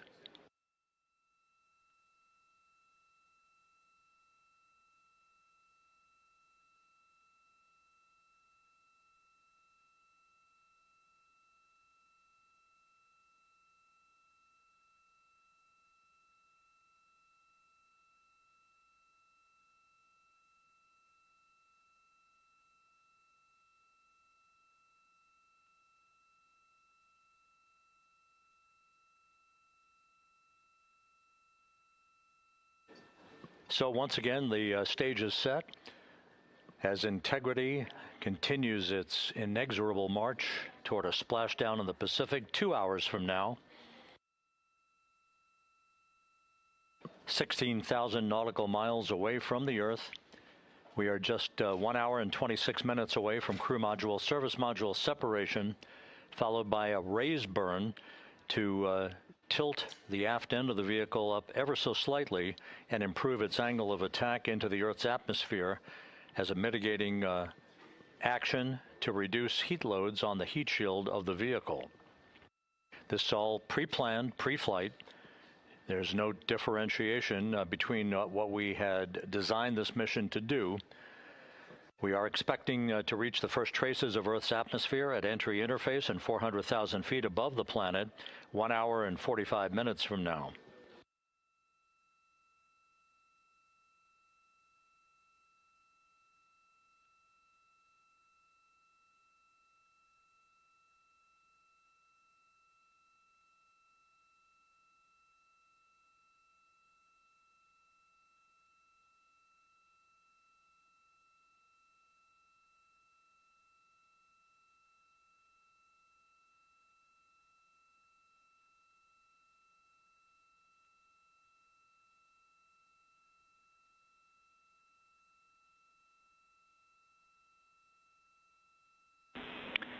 Integrity, Houston. Cabin temp cold soaking is initiated. Copy that, Jackie. CO2 is 5.5, and we are still doing good on board. Christina and Jeremy are beginning suit down.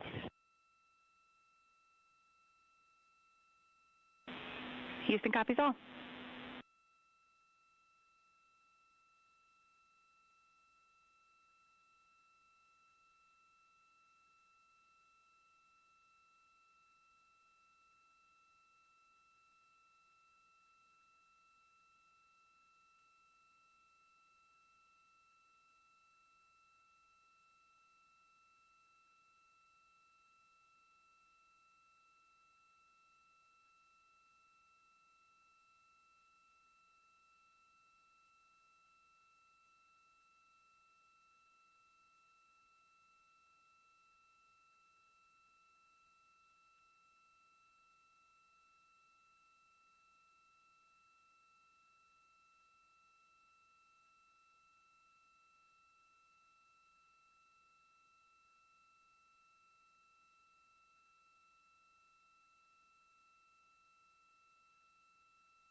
Integrity Houston for entry checklist.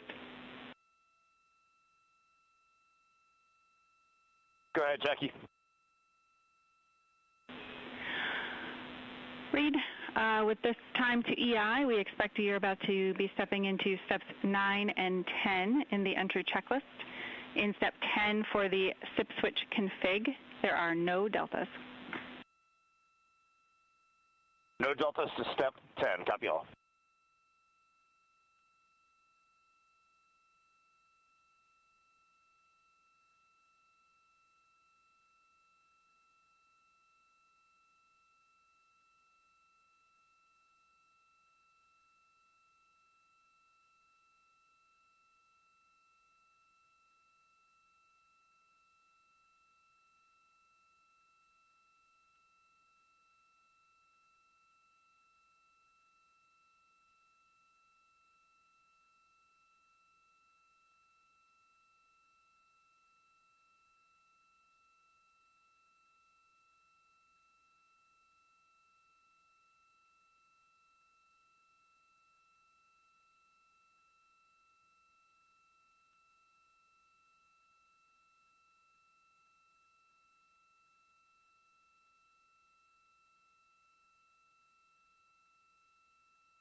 This is Mission Control Houston.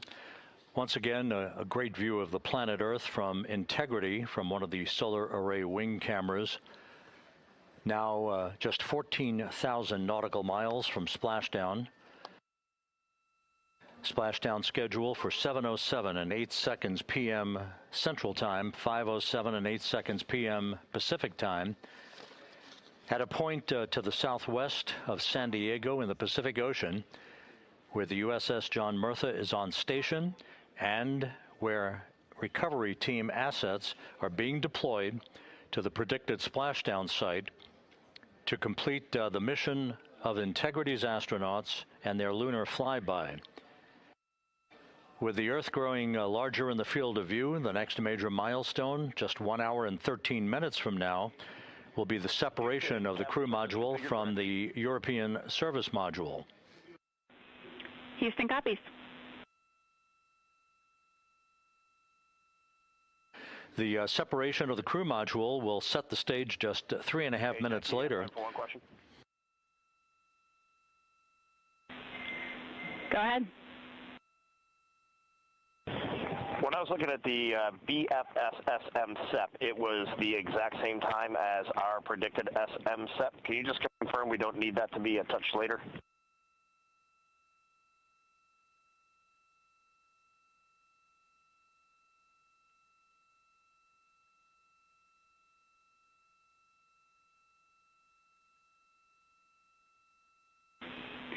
And Reid, matching is expected. That's when the sequence will begin for that whole SEP config. Outstanding. Thank you for the verification. Here in Mission Control in the Artemis Flight Control Room, Capcom Jackie Mahaffey confirming some of the timeline activities with Commander Reid Wiseman aboard the vehicle. The crew has suited up in its launch and entry suits, ready to begin the critical phase of this mission. Their homecoming to a high-speed entry and a parachute-assisted splashdown in the Pacific. Once again, the next major milestone, 1 hour, 11 minutes from now, the separation of the crew module from the European service module as Artemis's astronauts head home to complete this historic flight.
Houston, we are ready for entry pad deltas if you got them.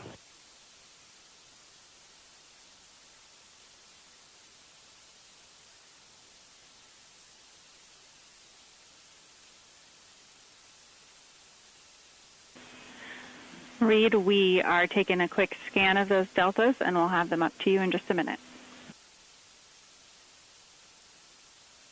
Copy that.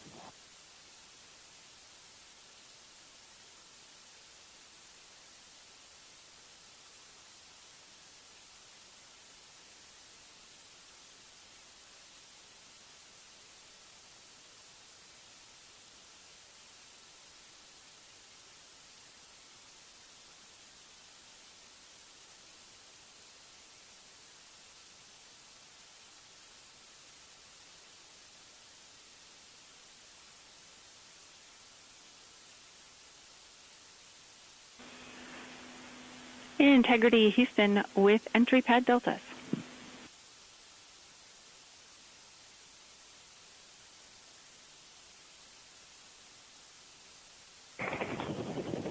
Reid and Ike are ready. Go ahead. All right, these are deltas compared to the version you copied onto your knee boards on flight day 8. For burn guidance, delta V tote will be 9.1. TGO, 20 seconds. The Artemis II mission is a test mission of the Orion space capsule. Artemis II will be the first time we put humans on this rocket. We're going back to the moon because it's the next step in our journey to Mars. We were always going to the moon. Pushing ourselves to explore is just core to who we are. That's a part of being a human. And liftoff. We shall return.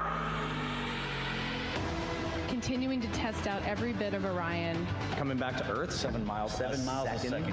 When humanity sets big goals, we can bring together genius from around the world. You have the best people on planet Earth putting this vehicle together. That's what's up. To innovate for the benefit of humanity and to inspire the world through discovery. And here we go.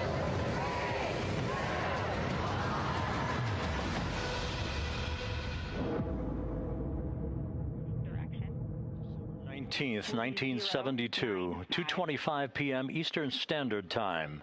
The Command Module America splashes down in the Pacific with Gene Cernan, Ron Evans, and Jack Schmidt aboard as the Apollo 17 mission came to an end, along with humanity's first series of expeditions to the moon. Today at this hour, you are looking live at our planet from the Integrity spacecraft, heading for a splashdown in the Pacific off the coast of San Diego just 1 hour and 35 minutes from now. And good day from the Artemis Flight Control Room here at the Johnson Space Center in Houston, where the entry flight control team is on duty at this hour, led by Flight Director Rick Henfling, joined on console with the voice you'll hear talking to the crew throughout the course of the day. That is Jackie Mahaffey, second from your left. Everything has gone extremely well as we are closing in on the return of Artemis's astronauts from their flight around the moon and historic lunar flyby that will culminate with that splashdown in the Pacific off the coast of San Diego just 1 hour and 35 minutes from now. And with that, it's a good entry pad, and we can continue in the procedure. Integrity. You're looking at a live view inside Integrity. Reid Wiseman on the left doing a fist bump with pilot Victor Glover on the right, and down in the middeck area just below their feet, suited up in their launch and entry suits, are mission specialists Christina Koch and Jeremy Hansen of the Canadian Space Agency. A number of milestones yet to unfold before splashdown just over an hour and a half from now. Earlier today, the crew woke up at about 10:35 a.m. Central Time. They completed the final major maneuver of the flight, that being the return trajectory correction 3 burn. It was an 8-second burn that fine-tuned its trajectory to enter a corridor over the Pacific Ocean a short time from now. That will be the point of entry interface where the crew will reach the first traces of Earth's atmosphere at an altitude of 400,000 feet. The crew moved into its entry checklist just after 4 p.m. Central Time, suited up in those launch and entry suits, conducted leak checks, and now are in the final stages of their entry checklist. Instruction 115 of entry checklist. SM separation ATP is go. Houston copies. The next major milestone on the route home. Fully zipped, and they're working on EBS and then seating up. We copy. Thanks for the status. Jackie Mahaffey talking to Reid Wiseman aboard Integrity. The spacecraft now about 12,000 nautical miles from the Earth's surface. The next major milestone on tap for the crew will be the handover of communications from the Deep Space Network to the Tracking and Data Relay Satellite System. The Deep Space Network came into play after the translunar injection burn back on April 2nd that propelled Integrity toward its lunar flyby. We'll be back on the TDRS network here in about 41 minutes. Following that, the next activity will be the pyrotechnic separation of the crew module from the European service module. That is scheduled at 6:33 p.m. Central Time, followed 4 minutes later by one final critical maneuver. That will be a 19-second burn of Integrity's thrusters in what is called the crew module raise burn. Now, what that does is it basically acts. If you were sitting in a reclining chair, you'd basically tilt yourself back. It raises the aft end of Integrity ever so slightly, and that is the final opportunity for us to fine-tune the angle of attack of Integrity through the area of peak heating at entry interface. That will come a bit later on, about an hour and 18 minutes from now. So after the raise burn, we will be in the final orientation that will minimize any peak heating on the heat shield of Integrity and prior to the time the crew enters the Earth's atmosphere at an altitude of 400,000 feet. Entry interface. This is the critical time where the crew will reach the first traces of Earth's atmosphere at an altitude of 400,000 feet, traveling 34,882 feet per second. Just 24 seconds after entering the Earth's atmosphere, we will experience a communications blackout expected to last 6 minutes in duration. This is planned, and it is caused by the interaction of the velocity of Integrity with the friction of Earth's atmosphere. There will be a buildup of plasma around the vehicle, and that ionization will prevent any communications with the crew and any receipt of data by flight controllers here in Mission Control. That blackout is scheduled to begin at 6:53 and 54 seconds p.m. Central Time. Again, a 6-minute blackout that will end, if all goes as planned, at 6:59 and 55 seconds p.m. Central Time. At that point, we expect to regain communications with the crew and a reacquisition of data through the Tracking and Data Relay Satellite System. We will have a series of roll maneuvers. These are computer commanded that will roll the vehicle slightly to the left, then back to the right. That will bleed off excess energy as we begin our peak period of velocity. We expect to reach a maximum velocity of 24,661.21 miles per hour, equivalent to about Mach 33 times the speed of sound, shortly after we enter that blackout period. Once we exit the blackout period, of course, we're in the denser regions of the Earth's atmosphere, and then we get set up for the parachute deployment sequence. First, the deployment of 3 forward bay cover chutes that will pull essentially the top forward bay cover off the very top of the Integrity vehicle. That will be followed by the deployment of drogue chutes, and then the final deployment of a series of 3 main parachutes at 7:04 and 44 seconds p.m. Central Time. From that point on, it is about 3 minutes or so until splashdown. Splashdown scheduled at 7:07 and 8 seconds p.m. Central Time at a gentle speed of 19 miles an hour. So just to give you some perspective, at the time that we enter the Earth's atmosphere, we're traveling somewhere around Mach 32. We will splash down at a speed of about 19 miles an hour. The G-forces that will build on the crew members inside Integrity will build to about 3.9 Gs. That is what is expected and what they have trained for and what the spacecraft is designed to support.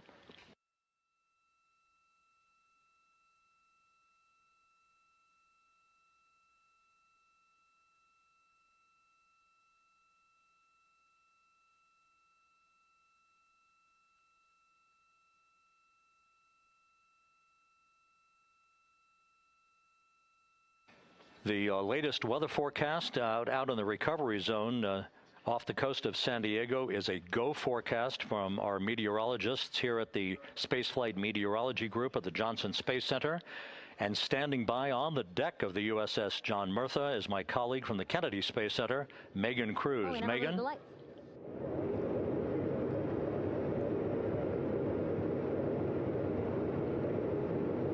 Hey there, Rob. Yeah, welcome to the bow of the USS John Murtha. This is where we will report out live updates from the ship as NASA and the U.S. military work to recover our Artemis II astronauts in just about an hour and a half. How exciting. Now, right now, as you can see, we are out in the Pacific Ocean. We are just west of San Diego. We're actually staged about 6.5 miles away from where we expect Orion to splash down. And then we will incrementally move closer. So at the time of splashdown, we'll be about 5 miles away, and then we will move to 3.2 miles away. At that point, we'll pause, make sure that all the debris that might be coming down with Orion, because basically some parts of like the parachute system, they're jettisoned off Orion during descent. So we'll just want to make sure that those all land in the water and that we are safe to move even closer. So we will make sure that we can move a little closer, and at that point we will move to a mile away from Orion. And at that point the ship will circle the capsule while NASA and Navy recovery forces work to get our astronauts out, and we should have great views of the bow from here. But also we have a ton of cameras all around the ship. For example, we actually have some cameras right to the left of me here on the bow. These are very strong, stabilized cameras. We can really get up close to make sure that we are sharing all the images we have available to you. We also will have some views from above. We actually have 5 planes providing live views of splashdown today. In fact, some of those aerial assets just took off from San Diego minutes ago. And then actually here on the flight deck, you see 4 helicopters, the 2 in the back. Those will take off in about 30 minutes from now, also with live cameras. So again, lots and lots of imagery that we hope to share with you today. And then those 2 helos in the front, those 2 will pluck the crew out of the water and fly them back to our ship. Now, the combined team here on the ship, more than 550 people, left San Diego 4 days ago, and since then I've watched different teams train every day, rehearse, final preps to make sure that they're ready for today. So to give us more of an update about how recovery is going on right now, why don't we turn over to Paul here, Paul Sierpinski. He is the Assistant Artemis Recovery Director. Great to have you here, Paul. Great to be here, thanks. Absolutely. So you just left the landing forces operations center here on the ship. How are we looking for recovery? Right now, it's looking great. When I left, they were just about to get into weather briefing with Mission Control Center in Houston, but listening to the loops this morning and everything that's been going on, the reentry trajectory correction burn, the return trajectory correction burn went great. They were right down the money, right on the money, right down the middle where they should be coming back. Our forces here are teams out in the water. All our boats are launched or will be imminently. So yeah, it's just coming along great. Yeah. It's really nice to see. We did see some of those boats float behind us. We were hoping to give you a live view, but of course they floated right out of the camera shot as you came to us. But so basically the team right now here on the ship, basically like monitoring mode, but really things will pick up about 15 minutes after splashdown. Yeah, so a couple minutes before splashdown, things start happening really, really fast. Mm-hmm. Some events during the reentry, they're maybe a second or 2 apart, and so it just takes a whole lot of effort and a lot of updates back and forth between us and Houston to try to keep track of everything that's happening, all in real time. And then after splashdown, that's when the recovery team really kicks into high gear.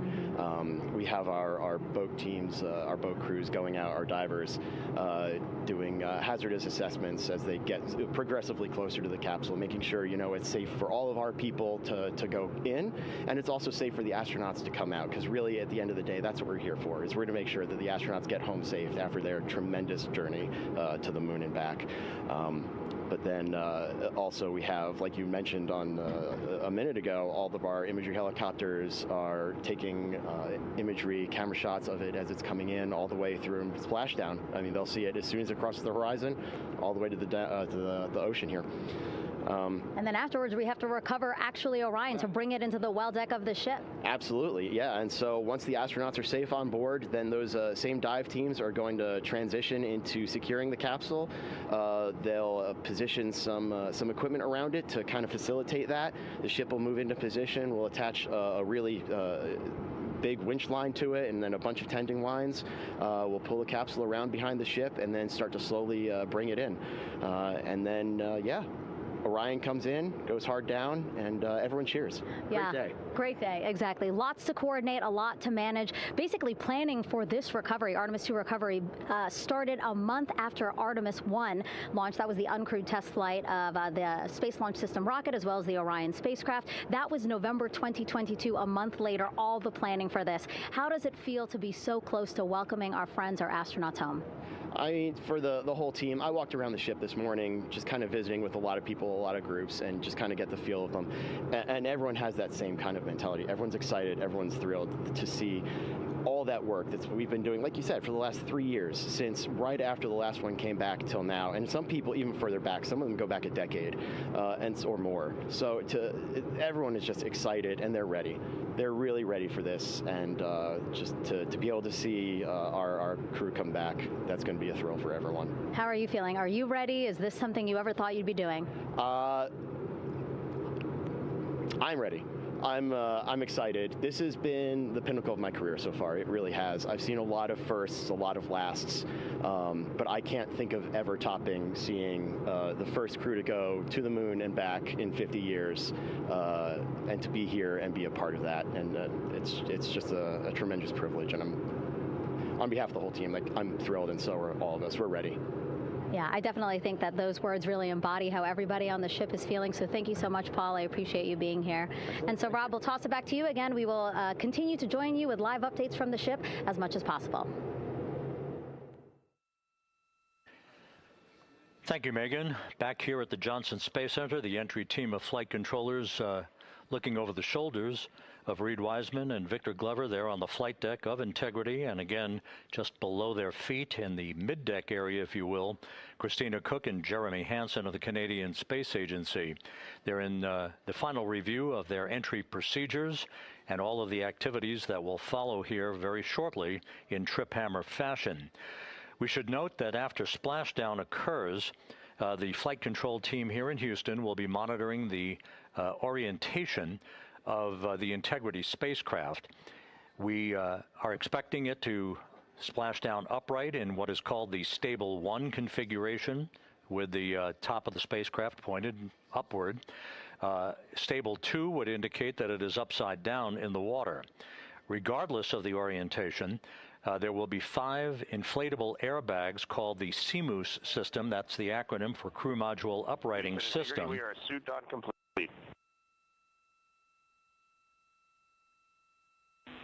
Houston copies. Reid Wiseman acknowledging that the final steps in suit donning are now complete for the crew. Leak checks have been completed earlier. The CMOOS system, those 5 inflatable airbags, will be inflated with helium. Those airbags will ensure that the vehicle remains upright. While that activity is going on, the flight control team here will be checking the systems on Integrity, also making sure that there's no leakage of toxic gas from the spacecraft. It should take about 15 minutes from splashdown to the power down of all of the systems on Integrity. And at that point, assuming everything is in a nominal fashion, then the green light will be given for the Navy recovery teams to begin to make their way closer to Integrity, to begin the erection of a large inflatable life raft called a front porch that will be buttressed up alongside the hatchway to the spacecraft. That life raft will be used to bring the crew members out of this vehicle once the hatch is open, one by one. They'll get their land legs back after 9 days of weightlessness before they're put in harnesses to be hoisted one by one in sequential fashion, in an alternating fashion, to the two hovering Navy helicopters overhead. Houston integrity for a status. Go ahead. Seats 3 and 4 are connecting umbilicals. We're going to be stepping into leak check soon. 1 and 2 will be seated. 3 and 4 will be free float, and we'll configure EPROC accordingly. Houston, copies all. Reid Wiseman talking about the current procedures with the suiting of the crew members and subsequent leak checks, a final leak check for all 4 crew members. Everything is actually running a few minutes ahead of schedule. So once the life raft is inflated next to the Integrity spacecraft and the recovery teams have arrived alongside of the vehicle, the hatch will be open and the crew members will be brought outside into that front porch, as it is called, one by one. They then will be hoisted into the hovering helos overhead, and those helos then will turn around once the 4 crew members are on board, 2 for each helicopter, and will head back to the ship. That should be about a 10 to 15 minute transit. Once the helicopters land on the deck of the USS John Murtha, the crew members will be exiting those helicopters and brought into medical bay on the deck on the ship itself for comprehensive medical exams. They will spend a period of time yet to be determined on board the USS John Murtha before they are flown by helicopter to the shore in San Diego, to the San Diego Naval Air Station, and ultimately will board a NASA jet for the flight back to the Johnson Space Center here in Houston. Just to recap some of the key times that are coming up. We are expecting the separation of the crew module from the service module just 43 minutes from now. That is expected to occur at 6:33 p.m. Central Time, 7:33 p.m. Eastern Time. That will be followed just 4 minutes later by the crew module raise burn, the use of Integrity's thrusters one final time in a 19-second burn to slightly tilt the vehicle up into the correct orientation or angle of attack to ensure that it enters the Earth's atmosphere at the right angle, if you will. That will help deflect the buildup of heat against Integrity's heat shield. This was a deliberate move, a change in the procedures from the Artemis I mission that resulted in unexpected char loss on the Avcode heat shield that had not been intended based on the entry trajectory for the Artemis I mission. What we're doing is we deliberately changed the trajectory of the entry from a skip entry that was about a 3,000-mile transit across the Pacific Ocean. We are expecting now from entry interface to the point of splashdown to have a range of just 1,701 nautical miles, and that in of itself will reduce the exposure time of heating on the heat shield of the spacecraft. Once the raise burn is complete, then the stage is set for entry interface at 6:53 and 31 seconds p.m. Central Time. That means that Integrity will be entering the Earth's atmosphere at an altitude of 400,000 feet, traveling at about 34,882 feet per second, heading for its splashdown site off the coast of San Diego, as you just heard from Megan Cruz on the deck of the USS John Murtha. Splashdown once again under those 3 main parachutes is expected at 7:07 and 8 seconds p.m. Central Time, 5:07 p.m. Pacific Time, 2.5 hours before sunset. The actual total distance traveled for Integrity from launch to splashdown is estimated at 694,481 statute miles. Now that includes the first high elliptical Earth orbit following launch that enabled Integrity to move to 43,000 miles above the Earth at its apogee and enabling a 24-hour period of systems checkouts before the flight control team here and the mission management team gave approval for Integrity to conduct its translunar injection that propelled it on its way to the moon and its historic lunar flyby. So the total distance we expect this vehicle to have traveled at splashdown, 694,481 statute miles.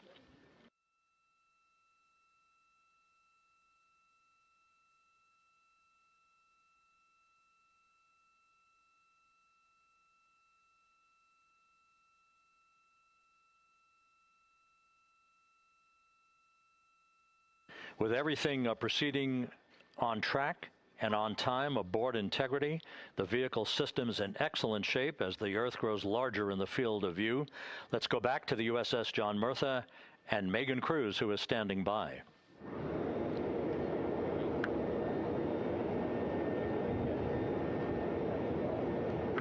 Hey, yeah, Rob, welcome back. Again, we are out in the Pacific Ocean, staged just about 6.5 miles from where we expect Orion to splash down now in just over an hour. How exciting. And the weather, awesome conditions here. I know you see some wind blowing around my hair, but really nothing to speak of when it comes to having to recover our astronauts, as well as no waves here, really.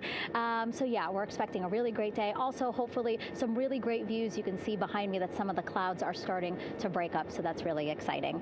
And now, of course, this ship has a lot of people ready and excited to welcome our crew back home, including Dr. Rick Schuring here. He is a NASA flight surgeon. Great to have you here, Rick.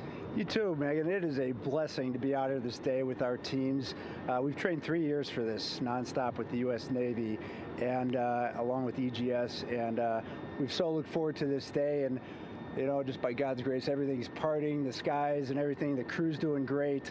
Looking forward to come back, and our teams are ready. So this is one of those days you've dreamt about, and now it's finally here, and we're ready, and just thankful to be a part of it. Yeah, and you play a really integral role. When was the last time you spoke to the crew, and how are they feeling in this last hour before splashdown? Sure.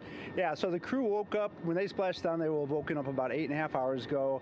Me and my fellow crew surgeons, Doctors Chris Hansen, Rafi Kumjian from the Canadian Space Agency, spoke with them about 6.5 hours ago, just to double check on how they were doing, if there's any medical issues, you know, how they slept, and then kind of go over their landing day protocol for their medications, for what we call a fluid load, to try to replace some of the fluid and electrolytes that they've lost with just a normal space adaptation. Once they got to space, they kind of have to replace some of that fluid to help them with the whole landing kind of readaptation to 1G, which they haven't done for the last 10 days. And then just kind of let them know how things are going to play out, you know, out with the open water teams all the way until we finally get to the med deck. So they were very pumped up, very hurried though. They had a lot of cabin configuration, a lot of things to get ready. So they're excited, but also very focused on the job that they had to do. So like again, we've trained a long time for this, and we're ready. And you said some medications. I mean, those are kind of just to mitigate the effects of, obviously, their more than 695,000-mile journey back to Earth. It's just like anti-nausea medication, right? Yeah, exactly, Megan. The you know, astronauts are very healthy, fortunately, and even when they come back in reentry, you know, the human system is very kind of dynamic. It has to readapt very quickly, and one of the most common responses they get is just some stomach awareness, to some nausea, even to some vomiting. And you know, with our crews that land out in Karagana, the Soyuz crews or our SpaceX crews, you know, they all kind of experience the same thing.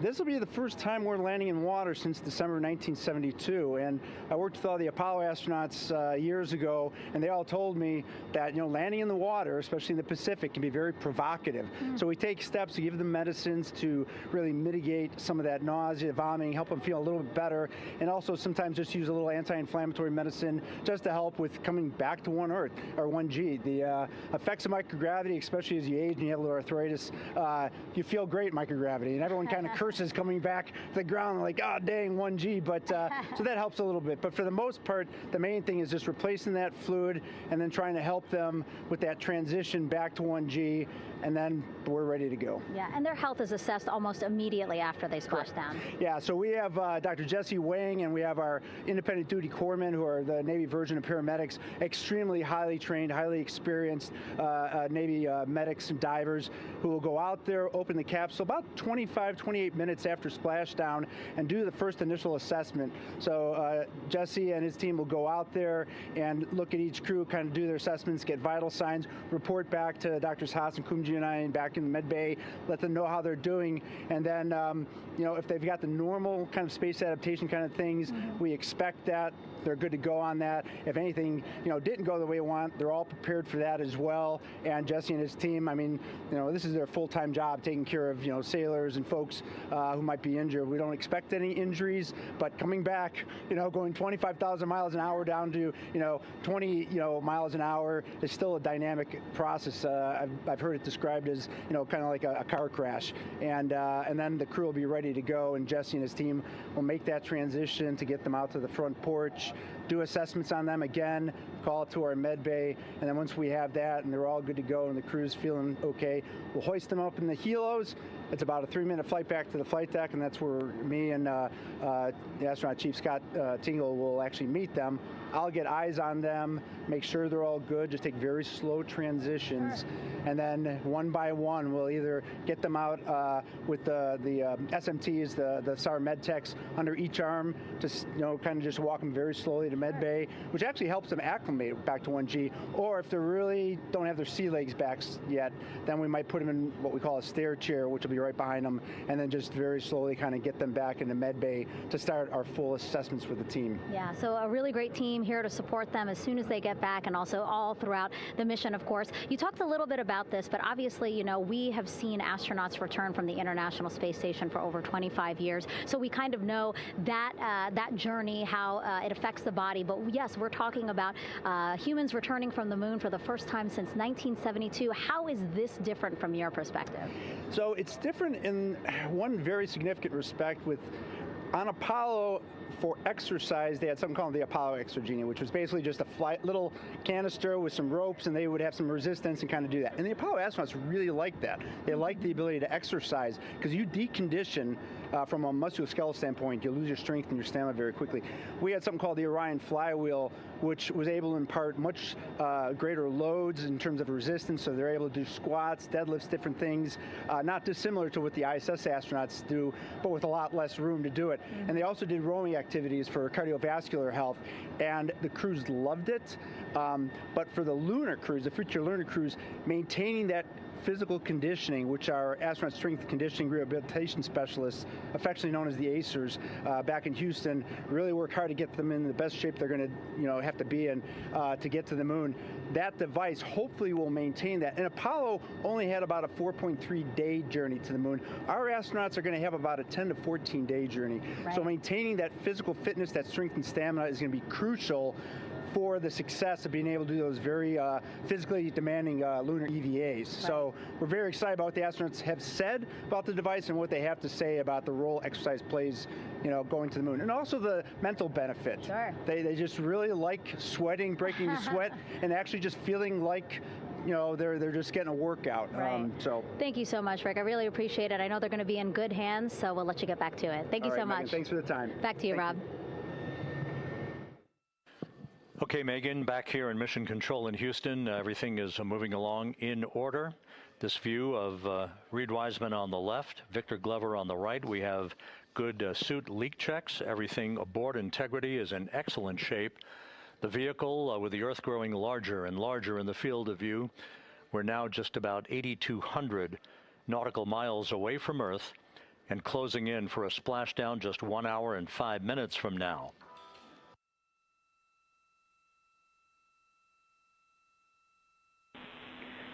Integrity, just under a minute till your GPS maneuver initiates, and both GPS units look eager to acquire. Outstanding. Seats 3 and 4 are working on seat strap in now. Houston copies. Once again, as we start to close in on some of the major milestones, the first one coming up in just 31 minutes. And Integrity, just confirming the LCG gas trap was able to be closed out. Affirmative. Copy. Crew module, service module separation scheduled just 31 minutes from now. The key point of interest, of course, will be the performance of Integrity's heat shield during its high-speed entry back into Earth and the peak heating that is expected around the spacecraft of some 4,000 to 5,000 degrees Fahrenheit. On Artemis I, as I think most folks know by now, we flew a trajectory known as a skip entry, in which we performed an initial dip into the atmosphere to bleed off some energy. Then we skipped out of the atmosphere and dipped back into the atmosphere before splashing down in the Pacific. But after the mission was over with, we noticed unexpected liberation of some of the charring effects on the heat shield known as AVCOAT. Before the flight, we had an opportunity to sit down and talk with Entry Flight Director Rick Henfling to get a perspective on what this all means and how the mission was redesigned to try to protect Integrity's heat shield to a higher extent. Let's take a look at that interview. Returning from the moon is a lot different than deorbiting from low Earth orbit. When we return from the moon, we expect to achieve velocities upwards of 36,000 feet per second. And in order to slow down to a nice, graceful splashdown in the Pacific Ocean, the flight crew is going to experience between 3 and 4 times the force of Earth's gravity. On Artemis I, pressure buildup inside the char layer of the heat shield resulted in the char losses we saw. NASA established a Tiger team whose job was to investigate the cause of the problem and then make recommendations on how to fly the Artemis II mission safely and successfully. And so for Artemis II, we are going to fly a profile that ensures the spacecraft will not see that same type of pressure profile. And so the char losses seen on Artemis II will not be like the ones that we saw on Artemis I. Rick Henfling indicated that the orientation of the spacecraft and the shortening of the distance of transit to the splashdown zone from the point of entry interface when we reach the top of the Earth's atmosphere, which will be coming up at 6:53 and 30 seconds p.m. Central Time, should do the trick in minimizing the deleterious forces against that heat shield that were noticed on the Artemis I mission. And we think we see a beautiful sunrise over the west coast of Australia.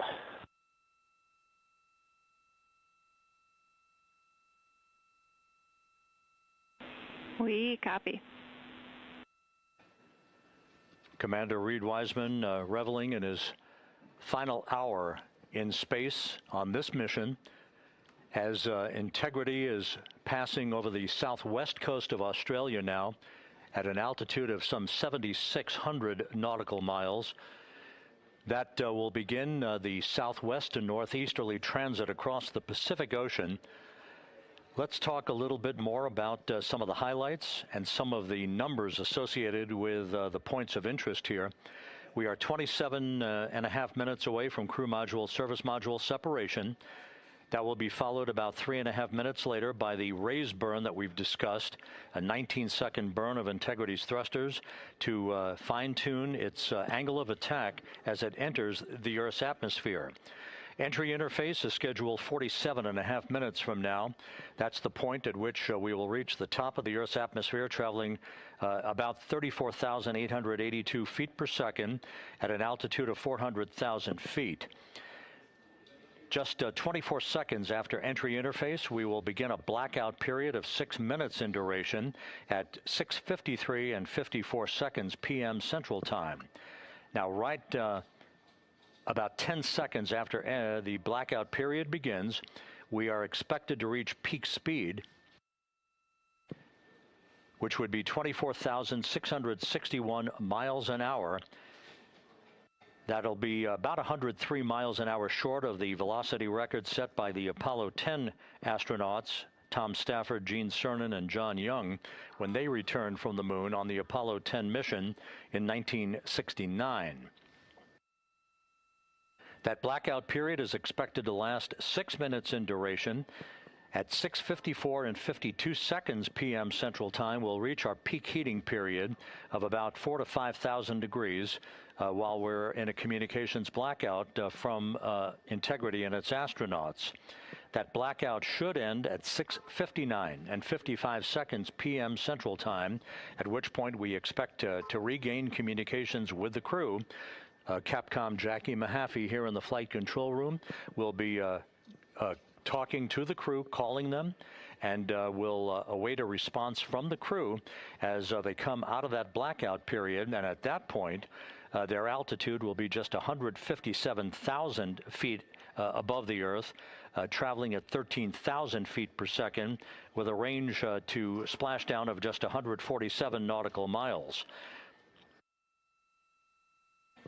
From that point on, the next key series of events will be the deployment of a series of parachutes that we discussed before.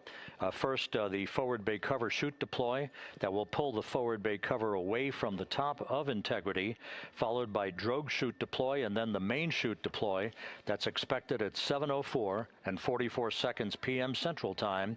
That will begin the gentle descent of Integrity towards its splashdown at just a velocity of just 19 miles an hour, and that will begin the recovery operations that you just heard Megan Cruz discuss with her folks on the USS John Murtha. All of Integrity's systems in great shape. The crew is suited up.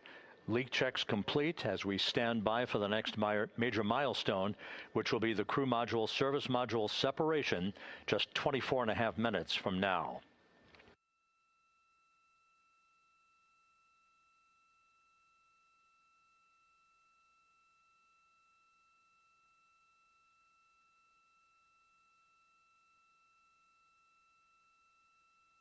All of the activities from the start of entry interface to the point of splashdown will be quite rapid fire, just 13.5 minutes from the point at which we begin descent into the Earth's atmosphere till splashdown.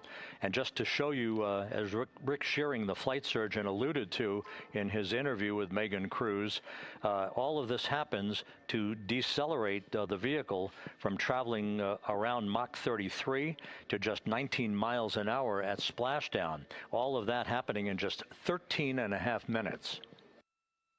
But the vehicle and the parachutes are all designed to support all of that, so we'll be standing by to report all that to you in sequential fashion as these milestones are ticked off and as we hear from the crew during its entry back into the Earth's atmosphere and ultimately when they emerge from the blackout period, and at that point we'll be just minutes away from splashdown.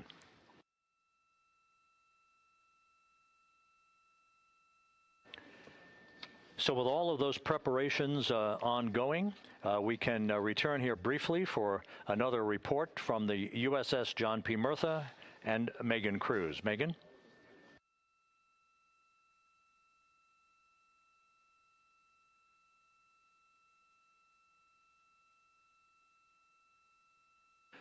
And we'll regain that communication with the USS John P. Murtha just momentarily. In the meantime, everything is on track aboard Integrity, the flight control team here in Houston, led by Entry Flight Director Rick Henfling. The voice you will hear talking to the crew is that of Jackie Mahaffey.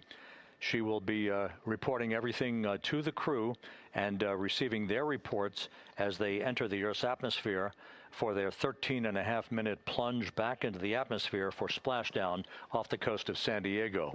Now we have the ship back with us and Megan Cruz aboard the USS John P. Murtha. Megan? 11 balloon, right?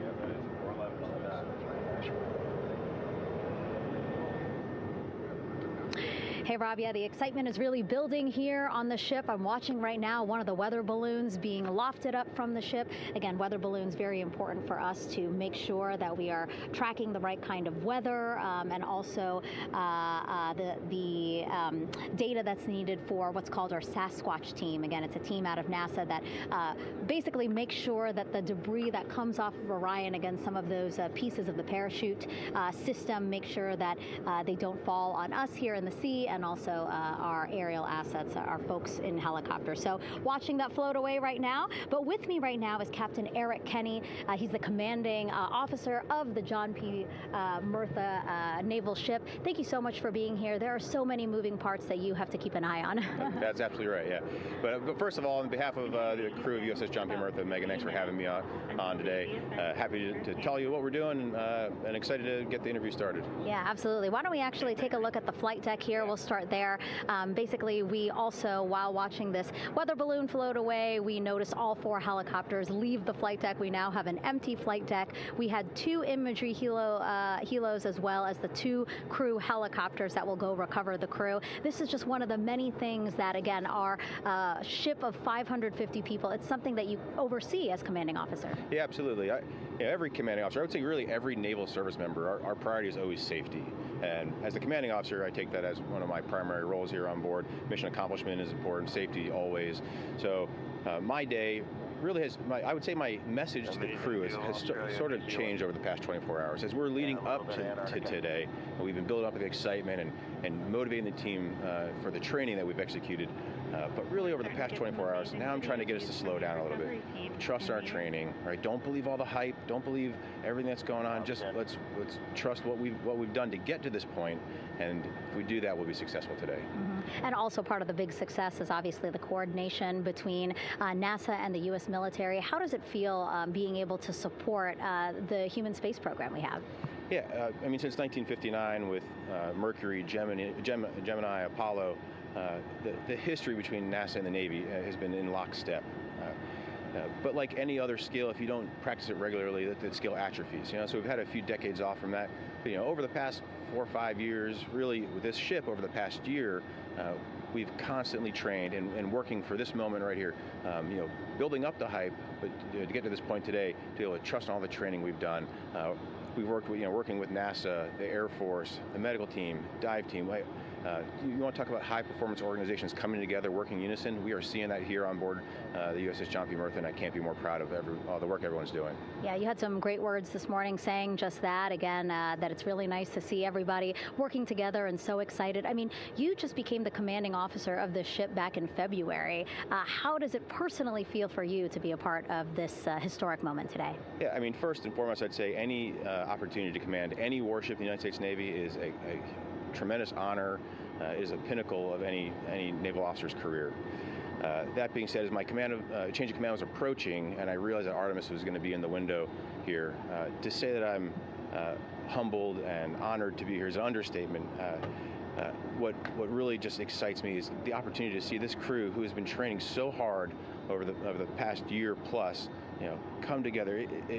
It is what inspires me. Listening to NASA and the ownership and pride they take, they make my crew better. I think we're making NASA better together. That synergy is something that I'm happy to see and hopefully take forward with me in my career. Yeah, it's all about partnerships. We couldn't do it without you, and we couldn't have gotten to the moon without our international partners as well. So thank you so much, Captain. It was really great to have you here today. Thanks, Megan. Awesome. All right, Rob, back to you. Thank you, Megan. Back here in Mission Control in Houston. We just had a quick view of the crew. We'll get that view back, and there they are again. Here in Mission Control, the entry team of flight controllers led by Rick Henfling and Jackie Mahaffey serving as the spacecraft communicator. We have just handed over communications links from the Deep Space Network that we communicated with the crew through from the time of the translunar injection burn back on April 2nd. We've just handed back to the Tracking and Data Relay satellite system as we prepare for the crew module service module separation that will take place just 17 minutes from now. With the Earth looming in front of Integrity as it barrels back for a splashdown of the Pacific just 50 minutes from now, we're just 5,700 nautical miles from splashdown. Just one other quick note about the comparison from the Artemis I entry profile to the Artemis II entry profile and how that is serving as an extra layer of protection for Integrity's heat shield. The Artemis I entry had an entry range of some 3,178 nautical miles, a very long downtrack, and a very longer period of exposure to heat loads than we're experiencing tonight. It also had that skip entry profile that we discussed earlier, dipping into the Earth's atmosphere, then back out, then back in. It was about 20 minutes of exposure. Integrity, Houston, comm check on TDRS. Jackie, we have it loud and clear on TDRS. We have you the same. And there's one of the weather balloons being deployed from the USS John P. Murtha.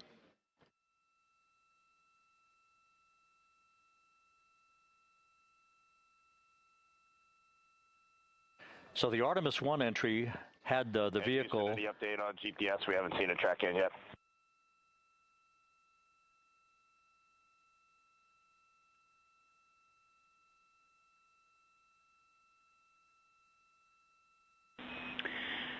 we are watching. We are starting to get into the window where they may start acquiring, so should be within the next 10 minutes. Okay, sounds good. We're holding at step 17 and getting ready for CM-RCS hot fire.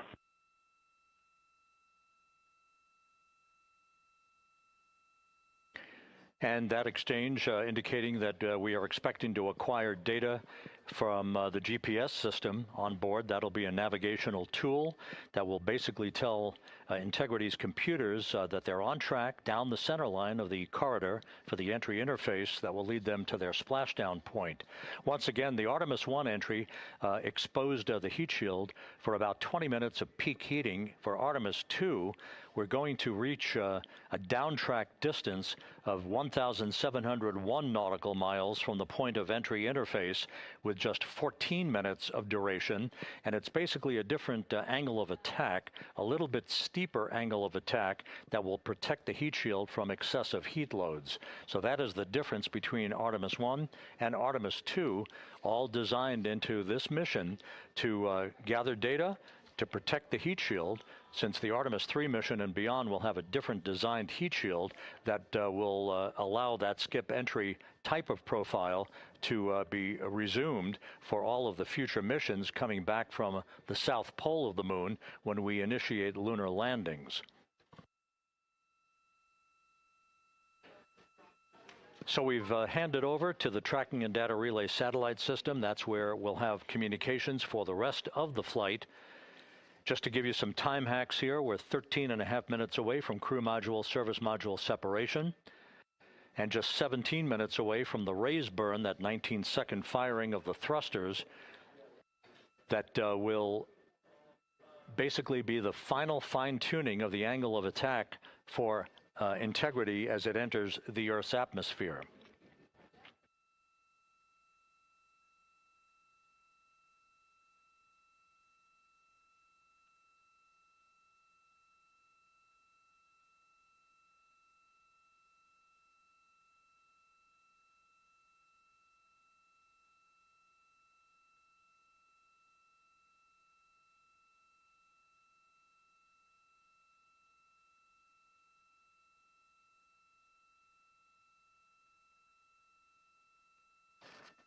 And once again, a dueling box view of some of the assets that are involved in recovery operations today. The Integrity, cabin configured, all crew suited and seated. Houston, copies. That confirmation from Reid Wiseman aboard Integrity, as you see the assets being deployed to the splashdown zone. At the time of splashdown, we expect the John P. Murtha to be about 5 miles away from Integrity, keeping a safe distance until we are sure that the vehicle is in the water and upright, and that it is in a good configuration system-wide for the recovery teams to begin to approach the vehicle to erect that inflatable raft. 2 minutes to CM-RCS warm-up hot fire. We're ready. That call from spacecraft communicator Jackie Mahaffey indicating that we're 2 minutes away from a quick burst of the reaction control system. Thrusters, that will be a hot fire test prior to the separation of the crew module from the service module.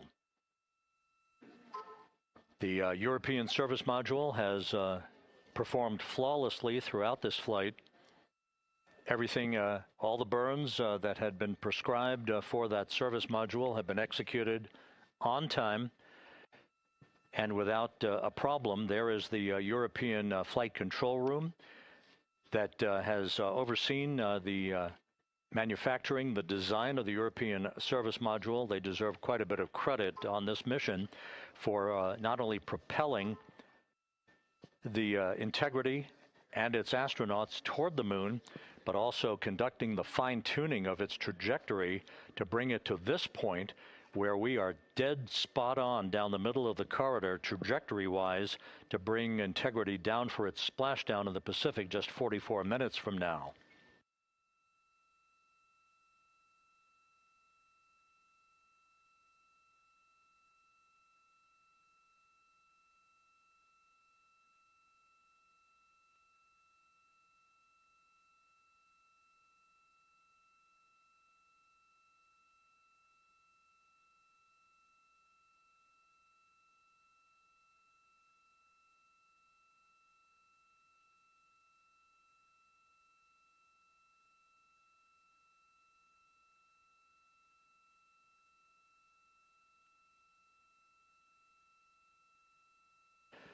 What you're looking at is a computer-generated visualization based on real-time telemetry from Integrity.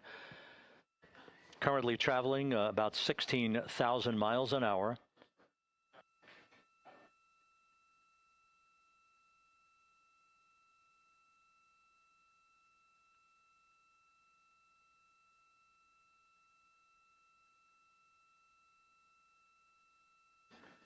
Integrity traveling about 16,000 miles an hour. For the prop cautions, we're taking a look. Copy that. Now just about 5,100 miles from Earth. Splashdown scheduled 43 minutes from now. We're just 9.5 minutes away from the crew module service module separation.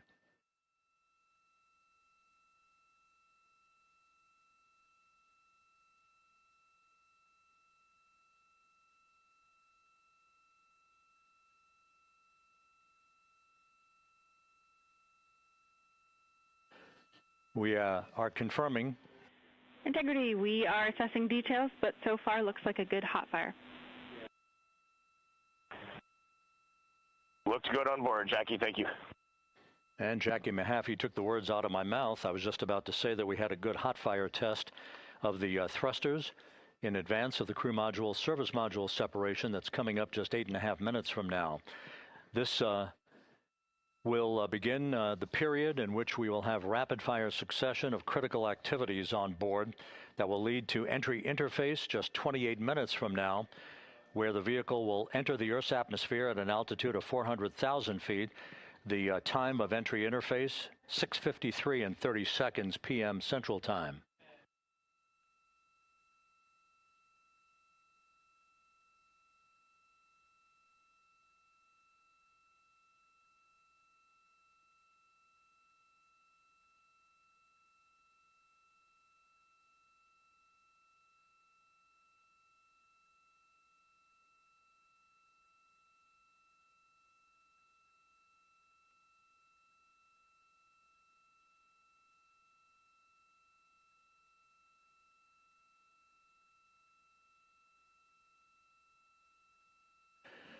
Integrity's astronauts were awakened at mid-morning to begin their entry preparations.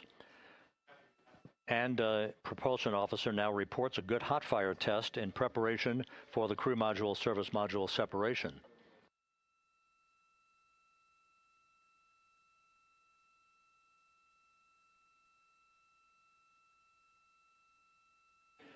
We're now inside 41 minutes until splashdown.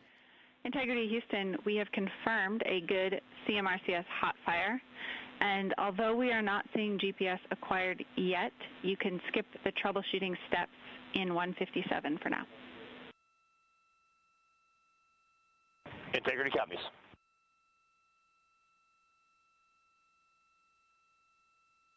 That GPS discussion indicating that we will be acquiring navigational data for Integrity through the Global Positioning System equipment on board. We just don't have it yet, but we will. All of Integrity's systems are in great shape to support its high-speed entry into the Earth's atmosphere. It, once again, will reach a peak speed of 24,661.21 miles an hour. Your call, GPS. We at least have GPS 1 looking good on board.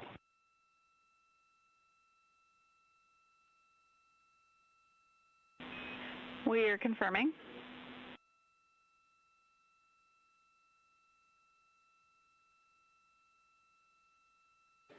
The guidance, navigation, and control officer here in Mission Control confirming that we have good lock on GPS data.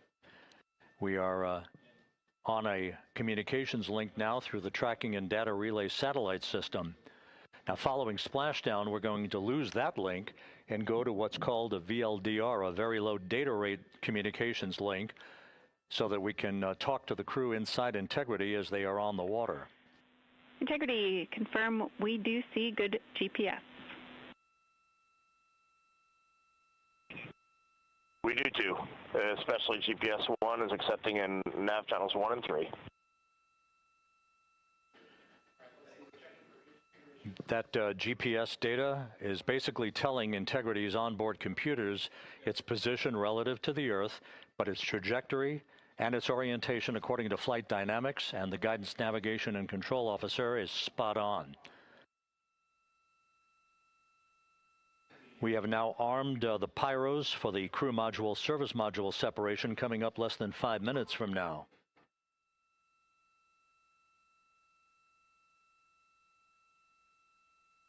Once again, just 10 seconds after entry interface, we will see integrity reaching its peak speed of 24,661.21 miles per hour. That will be just seconds before we begin a 6-minute blackout period. Integrity, Houston. Your vehicle is in a good config for CM-SM SEP and go for CM raise. Houston, we see the same on board and copy go for CM raise.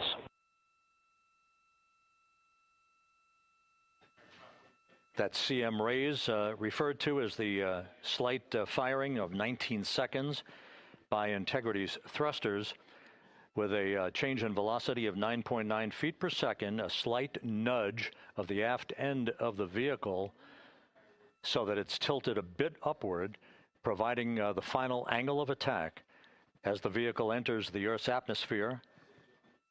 This being the mitigating factor that will reduce heat loads on the heat shield as we reach a point downrange from the start of entry interface, some 1,701 nautical miles to the splashdown site.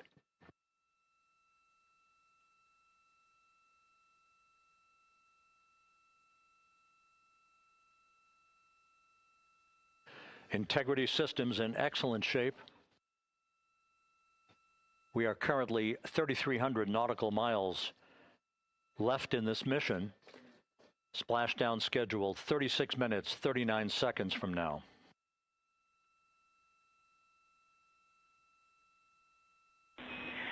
Integrity, Houston. For the 2 enabled prop cautions, what happened is while the thrusters were firing, multiple pressure sensors on each of the strings diverged a bit from each other. Those limits look to be set pretty tight. We think it could happen again when the thrusters fire in the future, so we are going to suppress those messages. We concur with suppress, not inhibit. Thank you. That exchange between Jackie Mahaffey, our Capcom for tonight, and Reid Wiseman aboard Integrity, indicating basically to ignore sensor data. All of Integrity's systems are in good shape.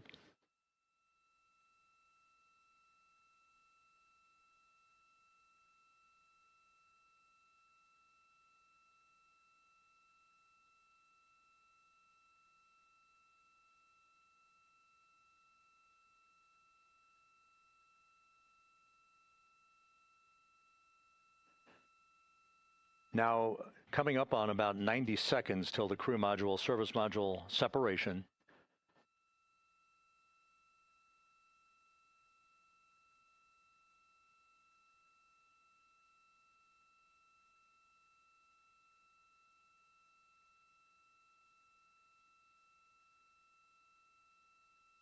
All quiet here in Mission Control as we enter the most critical phase of the completion of this flight.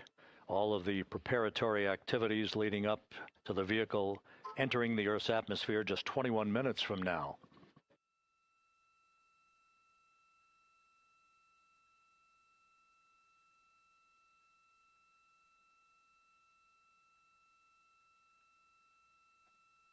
Coming up on 1 minute. Mark 1 minute till crew module, service module separation.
And we have confirmation of crew module, service module separation, and a great view, albeit momentarily.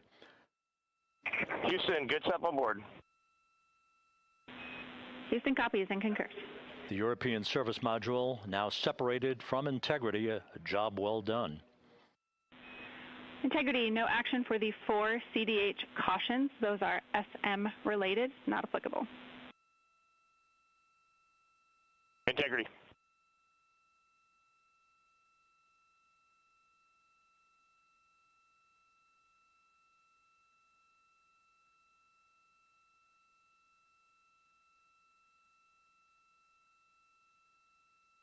So, with Integrity now flying free on its own for the remaining 32 minutes of this mission, next up, the raise burn, a 19-second firing of Integrity's thrusters. Good GPS 2.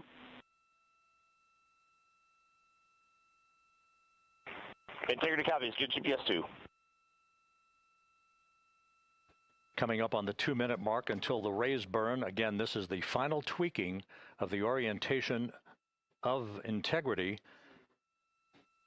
to put it in the right angle, if you will, the angle of attack that it will fly in during its entrance into the Earth's atmosphere. Entry interface now just 18 minutes, 25 seconds away. This is a visualization, but driven by real-time telemetry.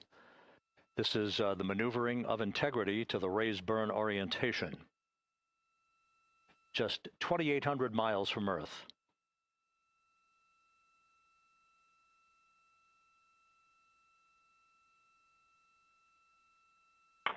Houston, we got a great view of the European service module out the window with the sun hitting the side and the solar rays and the NASA worm right there. It's a beautiful looking machine. Roger.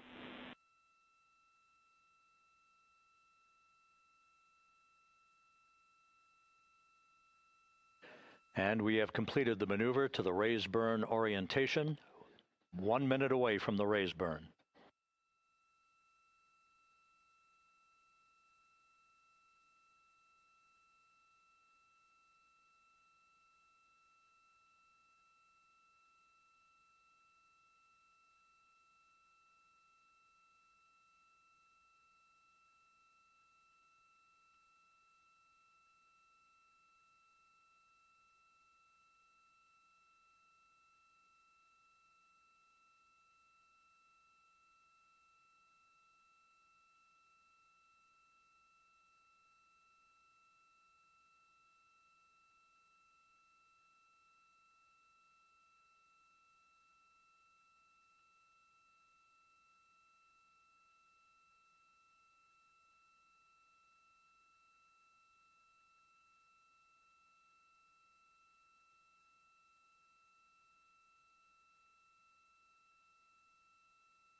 And the crew module raise burn is underway, a 19-second firing of the thrusters, and we have a completion of the burn.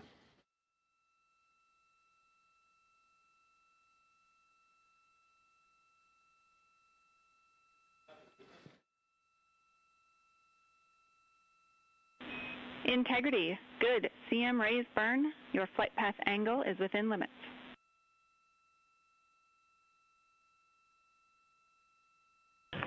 Integrity copies. Looks good on board, Jackie. So the final maneuver is now complete. Our trajectory for a splashdown in the Pacific 29 minutes from now is set and will not be amended any further. And we have the right angle of attack to mitigate any excessive heat loads on the vehicle during entry interface. Integrity, Houston, a heads up about comm coverage.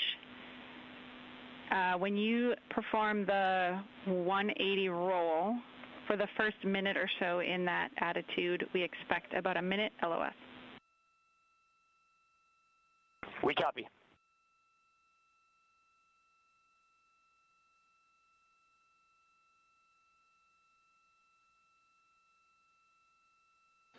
So for those who are watching, The series of events coming up, we will enter the first traces of Earth's atmosphere 14 minutes, 45 seconds from now.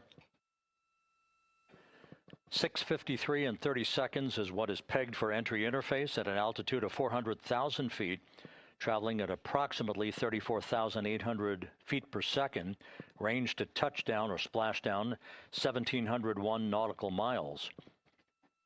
24 seconds after entry interface, we will enter a 6-minute blackout period in which we will lose communications with the crew. This is expected due to the buildup of plasma around the vehicle. That's an ionization effect due to the collision, if you will, of the velocity of the spacecraft with the friction of the Earth's atmosphere. That 6-minute blackout is expected to begin at 6:53 and 54 seconds p.m. Central Time.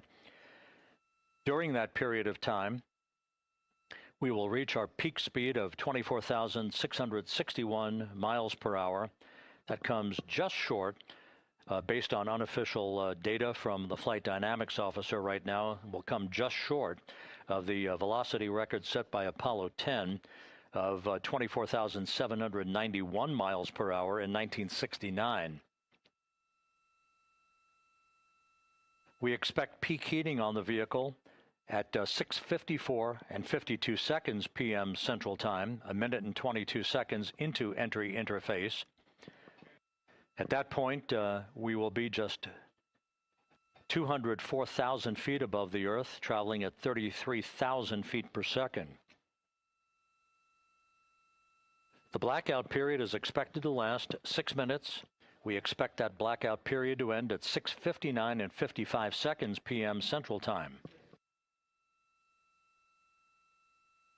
From the end of the blackout period until splashdown, it is just 7 minutes, at which point we'll start deploying the series of parachutes to slow integrity down to an ultimate splashdown velocity of just 19 miles an hour. We see the same, waiting for the 180 rolls.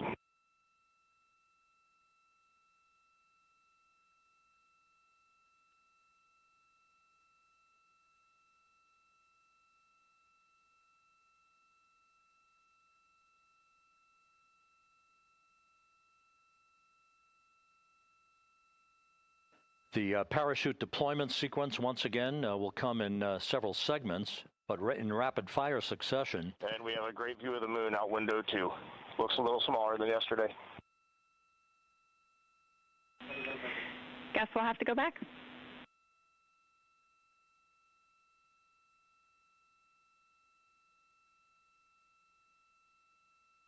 Reid Wiseman and Jackie Mahaffey exchanging discussion on a view of the moon that Integrity's astronauts are seeing in the final minutes of this mission that will be completed with splashdown just 25 minutes from now.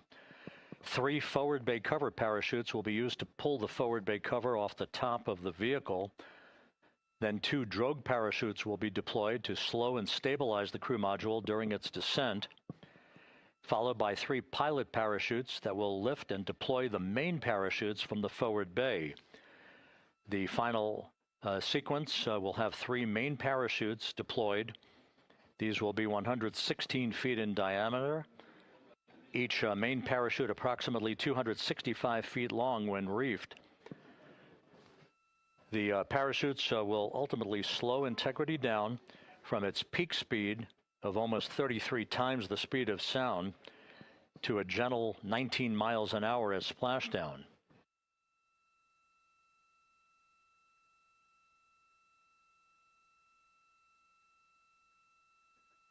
The vehicle is now currently in a roll to the proper attitude for entry interface. Our trajectory is right on according to flight dynamics.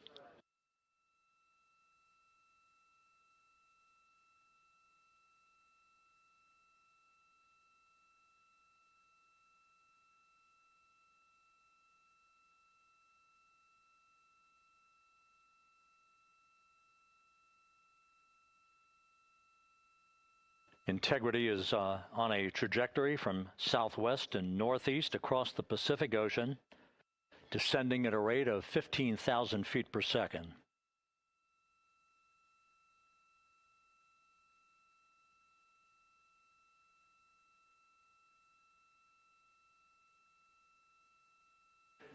Range to touchdown 4,300 nautical miles, all the systems in excellent shape.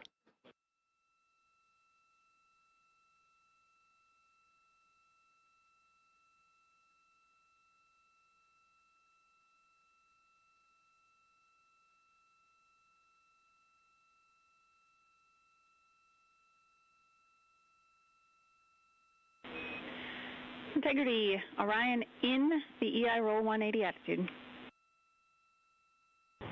Looks good on board, Jackie.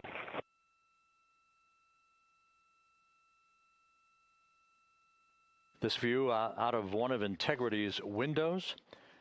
We had a call for 3 good baros. Those are barometric pressure sensors that feed altitude and rate of descent information to Integrity's computers that will trigger the parachute deployment sequence. We are less than 9 minutes away from entry interface, 22 minutes from splashdown.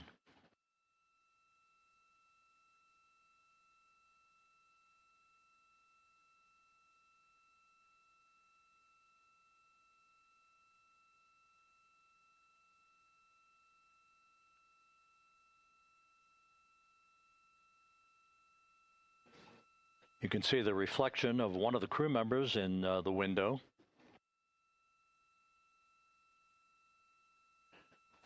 Out in the Pacific, the weather conditions remain go. Just a few clouds, some scattered clouds, winds at 10 knots, wave heights just about 4 feet. A gentle day in the Pacific for the homecoming of Integrity's astronauts.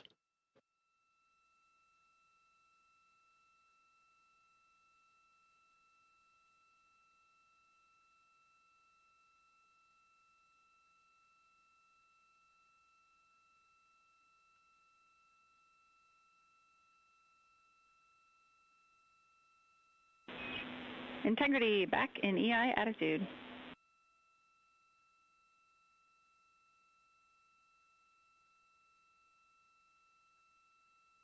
We see the same on board, Jackie.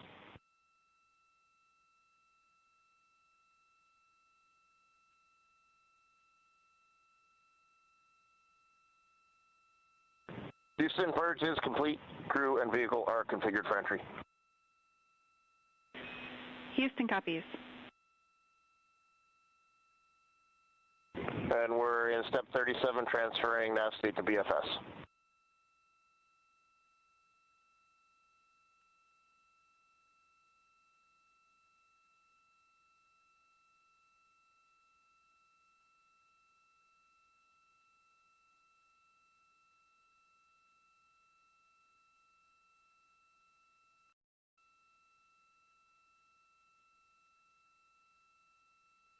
And Houston, in instruction 509, we are not below 0.2.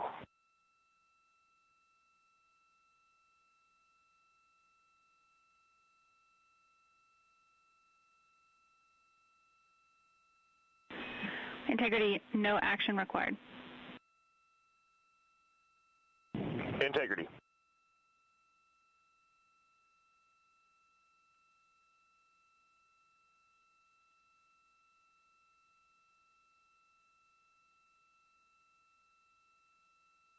Now 6 minutes away from entry interface. We will hit the first traces of Earth's atmosphere at an altitude of 400,000 feet, traveling about 34,882 feet per second. Range to splashdown at that point will be 1,701 nautical miles.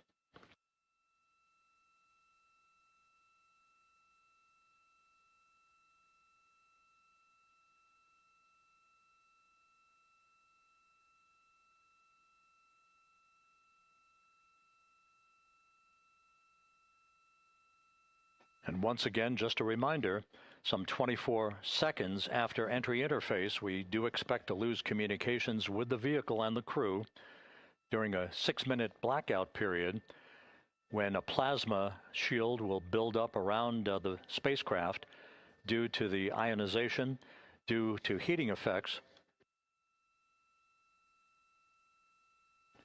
And Flight Dynamics has just confirmed we will have a blackout period of exactly 6 minutes in duration. And once again, that's due to the fact that a plasma buildup around the vehicle will prevent communications and data, so we will not be able to talk to the crew members at that time, nor will we receive data here in the flight control room. Houston, everything is looking good on board. Just confirm no pre-EI downloads. Houston concurs. That blackout period to begin at 6:53 and 54 seconds p.m. Central Time, and again will last about 6 minutes in duration.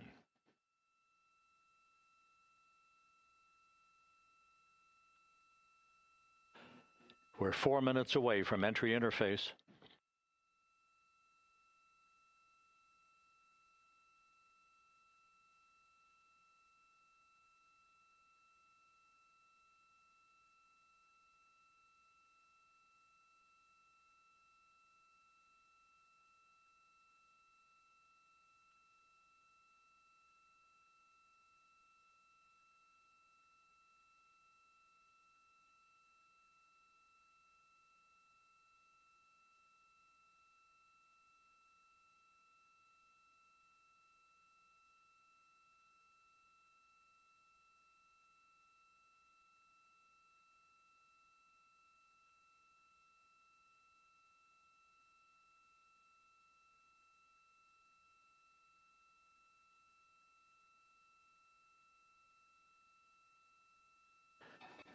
This view from Integrity as it crosses from southwest to northeast across the Pacific Ocean, 3 minutes from entry interface.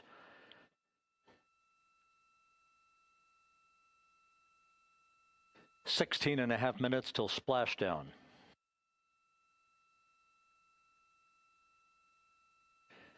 The USS John P. Murtha and the recovery team is on station and in position, as are the airborne imagery assets that we hope to receive imagery from as Artemis enters the Earth's atmosphere and through parachute deployment.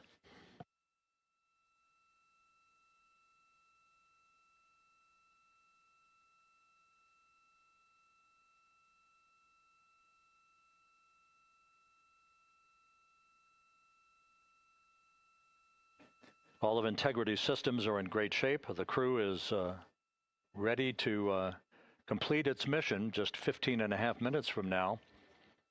All of the activities today have gone off in perfect fashion. No issues with the vehicle, no issues with the crew. And the weather at the splashdown site is go.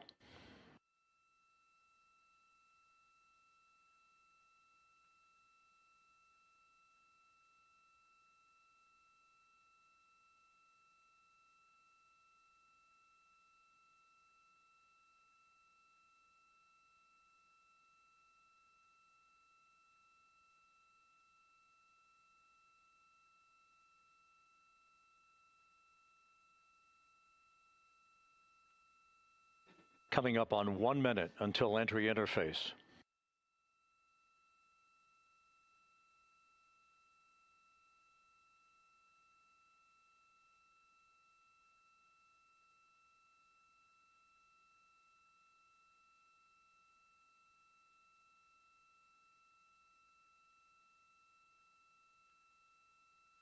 Mark 1 minute until entry interface. 1 minute, 20 seconds until the expected start of our 6-minute blackout. Integrity, 1 minute to a 6-minute blackout. Integrity.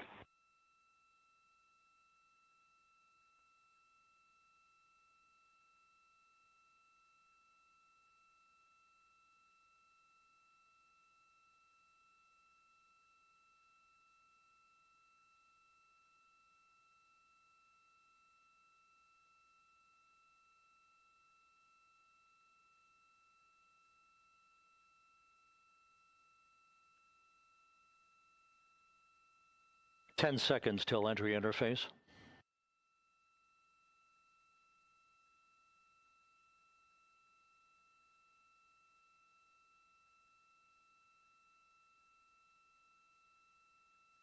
And we have crossed the threshold, now entering the Earth's atmosphere. We're at 400,000 feet, traveling 34,800 feet per second.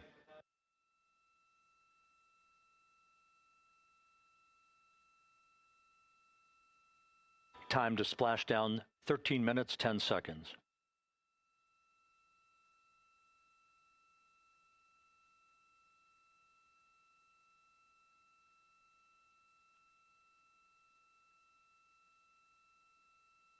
And as predicted, we've entered our communications blackout. This will be a 6-minute blackout period. No voice, no data from the crew.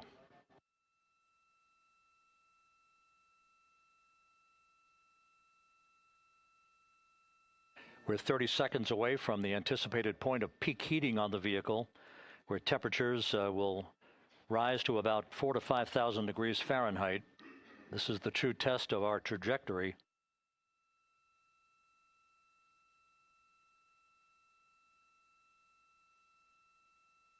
And from the G5 aircraft in the vicinity of the splashdown zone, this view of integrity. So that pinpoint of light shows the vehicle as it enters the period of peak heating in the Earth's atmosphere, the first tug of gravity being felt by Integrity's astronauts since their launch back on April 1st.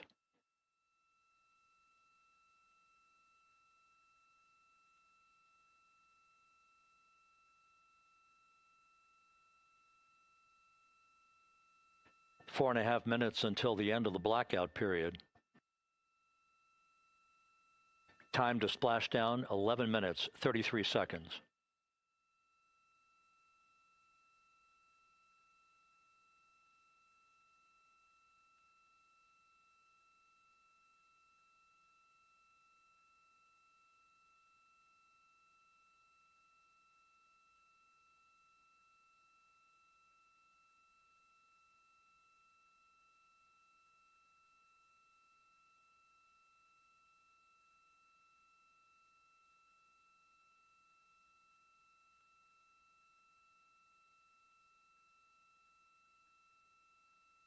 The landing and support officer reports that the P3 has acquisition on Integrity.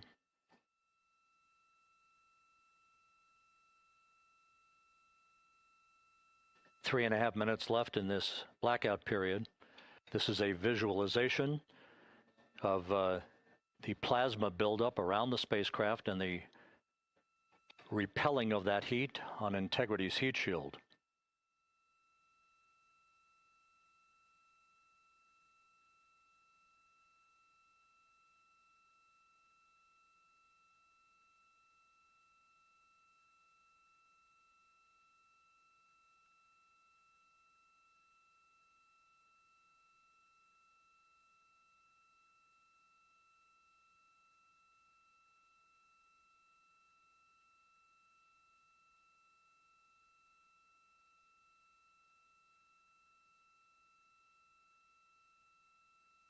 Flight Dynamics reports that airborne assets in the vicinity of the splashdown zone do have a visual on Integrity.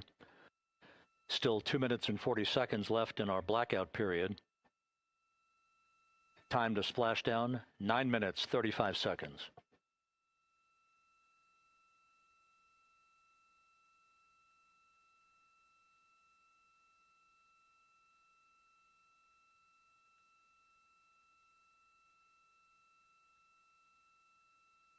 Multiple airborne assets as part of the recovery team all have visuals on Integrity.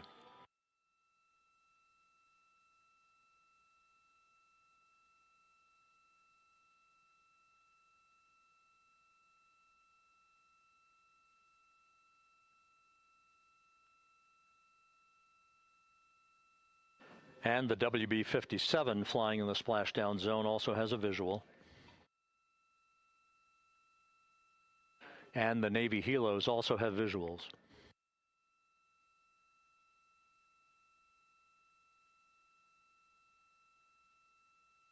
We're still in the blackout period.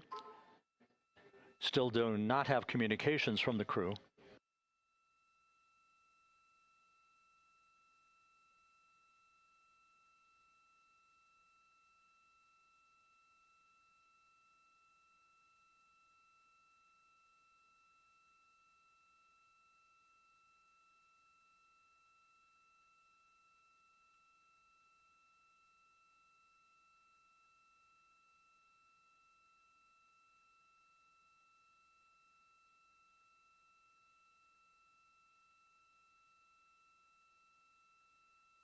We're standing by for communications from the crew.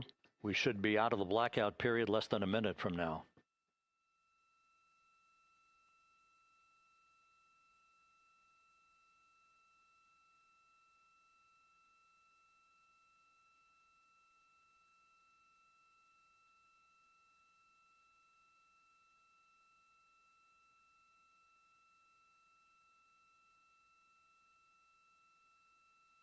We are now processing data from Integrity.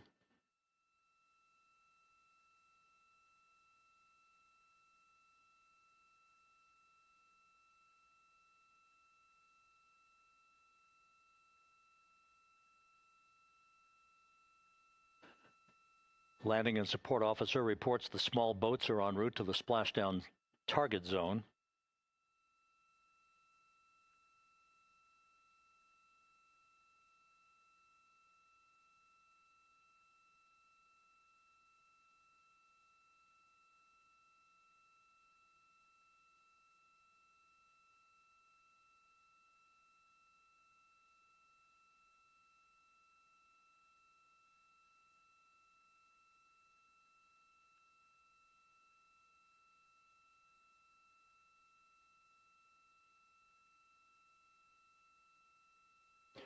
Passing through 150,000 feet, our trajectory is perfect. We're getting intermittent views of Integrity. Still waiting to establish voice communication.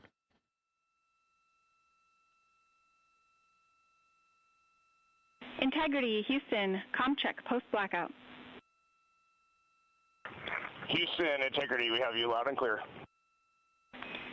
Your trajectory is nominal, and your recovery teams have visual.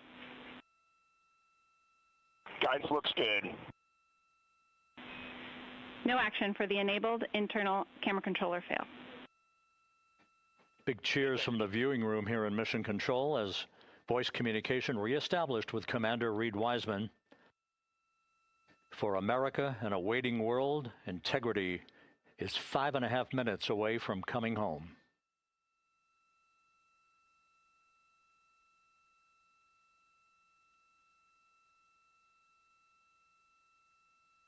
Passing 100,000 feet now. Range to splashdown 19 nautical miles.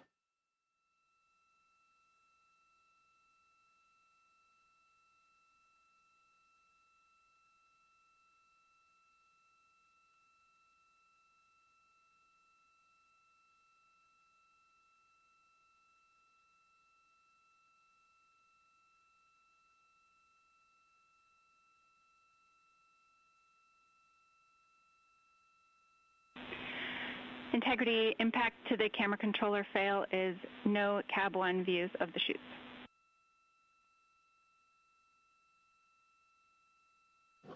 Integrity. We're processing good data through the GPS system. A good view of Integrity, time to splashdown 4.5 minutes.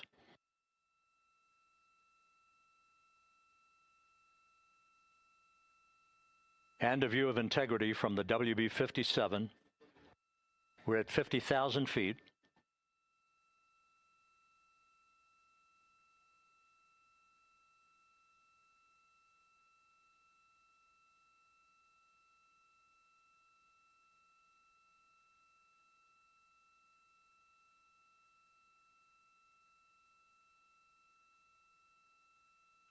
The pyros are armed for forward bay covered jettison.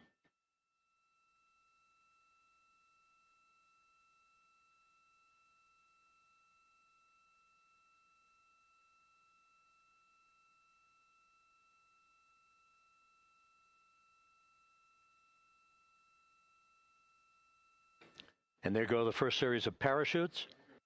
And we're on drogues. And Houston, we're visual 2 drogues out the window. 2 good drogue chutes. Next up. We copy, we see them. Next up, the deployment of pilot parachutes that will pull the main chutes out. Time to splash down 3 minutes and 10 seconds.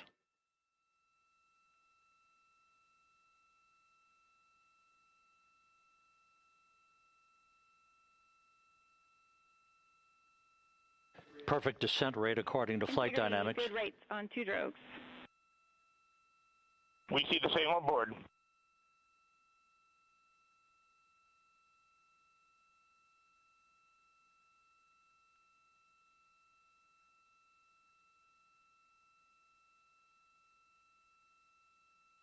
Passing through 10,000 feet, still on drogues.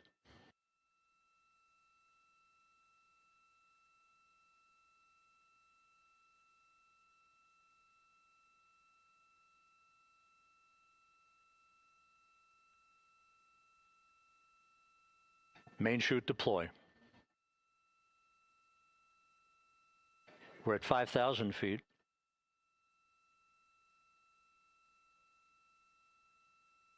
Search and recovery beacon has been activated on integrity. And we have 3 good main chutes. Good 3 main chutes, good reefing, good descent rate. Good rates, and we see 3 good-looking parachutes.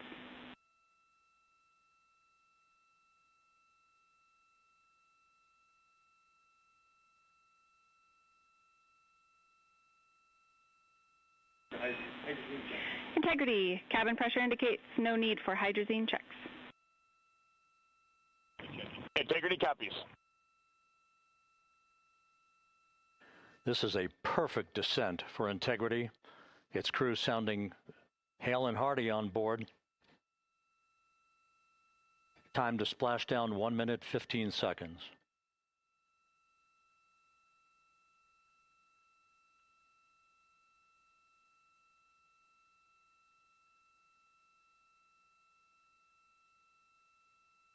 Integrity about to complete a journey spanning 694,481 miles from its launch from the Kennedy Space Center back on April 1st, and a trip around the moon.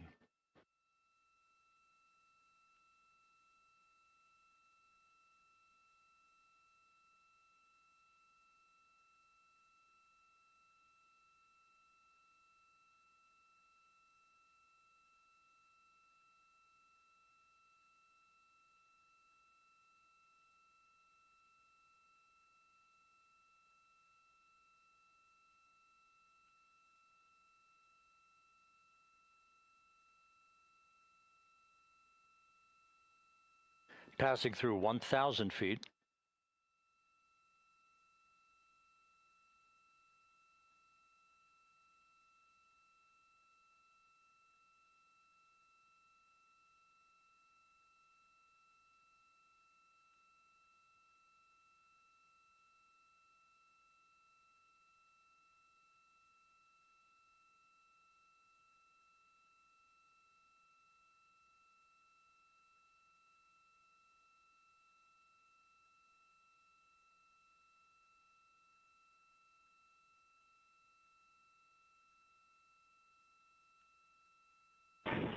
Integrity, splashdown, sending post-landing command now.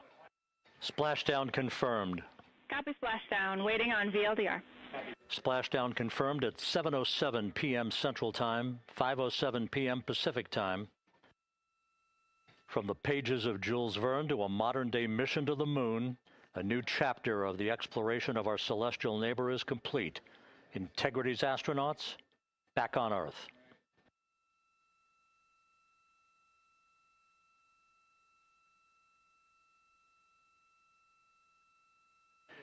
And the landing and support officer reports the vehicle is stable 1. We still will be deploying the crew module uprighting system to maintain that orientation. A perfect bullseye splashdown for Integrity and its 4 astronauts.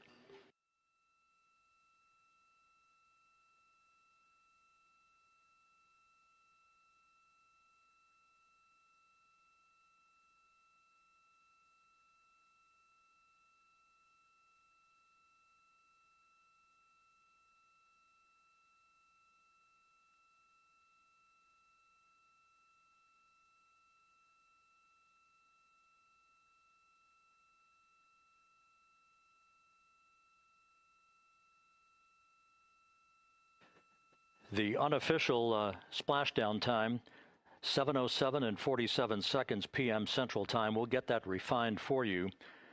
That would put the end of the mission at a mission elapsed time of 9 days, 1 hour, 31 minutes, 35 seconds.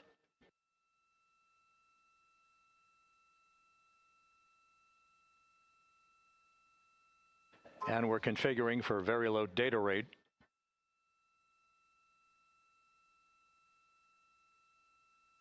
Once again, splashdown occurring in the Pacific, southwest of San Diego at 7:07 and 47 seconds p.m. Integrity Houston, comm check on VLDR.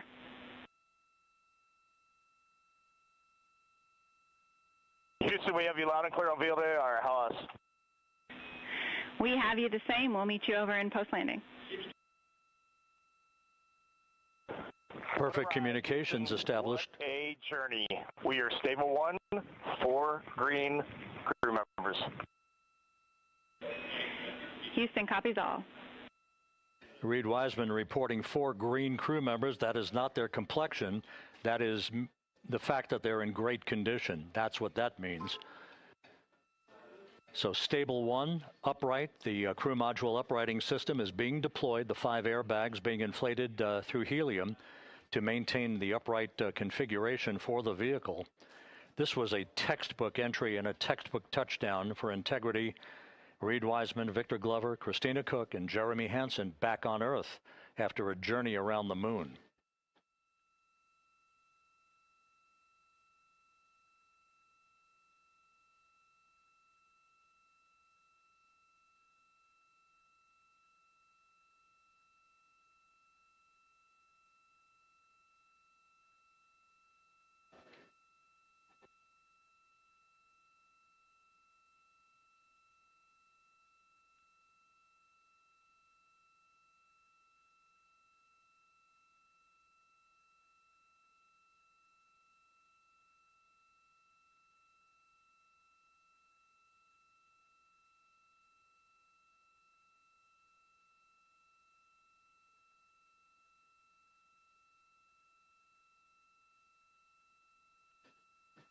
We continue to monitor the functioning of the CMOOS system. The airbags are being inflated to maintain a stable 1 or upright configuration. And there's a good view from one of the naval helicopters hovering overhead. Reid Wiseman reporting 4 green crew members, meaning they're all in excellent shape.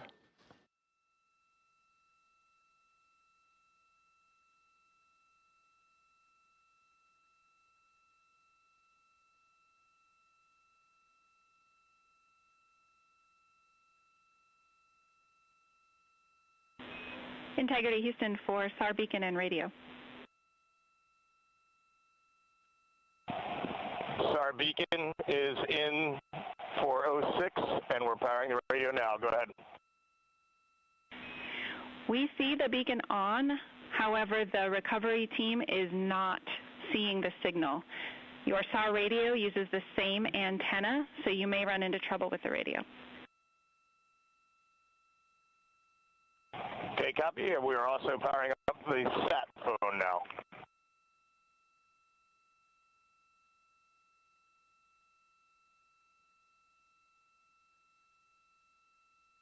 So Integrity is in great shape, and as the crew continues its post-splashdown timelined activities on board, Reid Wiseman once again reporting that all 4 crew members are in excellent shape. And we have 5 inflated airbags to maintain an upright configuration so that the recovery team can now begin a slow approach to the vehicle. Meanwhile, here in the flight control room, Entry Flight Director Rick Henfling is polling his team of flight controllers for the start of powering down the vehicle after a thorough systems check. We have no toxic gases to be concerned about, so the recovery personnel can approach the vehicle, but not until we have powered down the spacecraft. That's expected to take a few more minutes.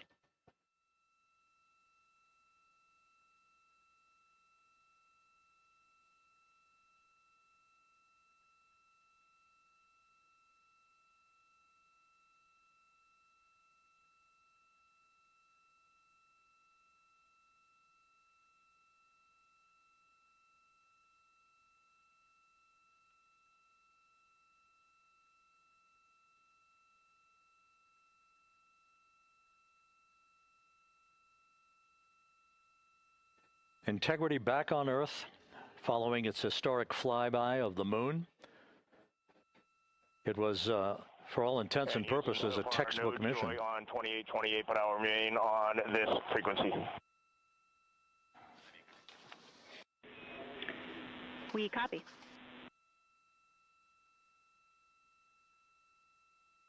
Reid Wiseman indicating some trouble with the SARSAT phone on board, but that's not an issue. What is more important is that the vehicle is solid. No issues as we begin the power down of the vehicle to begin the recovery process.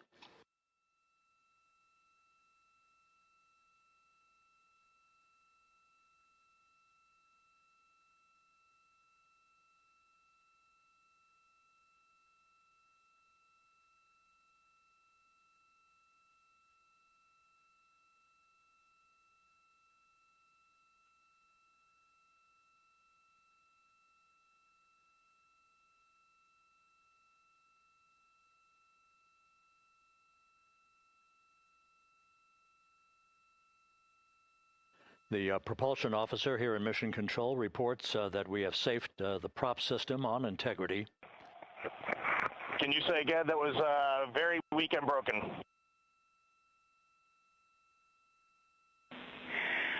Integrity, Houston did not call.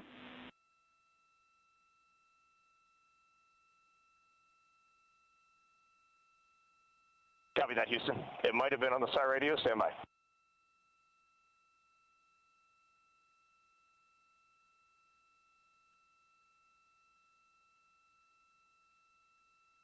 All of the milestones were executed in perfect fashion. Integrity entering the Earth's atmosphere right on time, reaching its peak speed shortly after a blackout period began. We emerged from the blackout period, but the recovery imagery airborne assets were able to pick up Integrity's descent almost immediately through entry interface, tracking the vehicle all the way down. And finally, you saw the sequence of chute deployments. First, the forward bay cover being pulled off the top of the vehicle by a series of 3 parachutes. Then the drogue chutes were deployed, followed by the 3 main chutes that slowed the splashdown velocity of Integrity to just 19 miles an hour.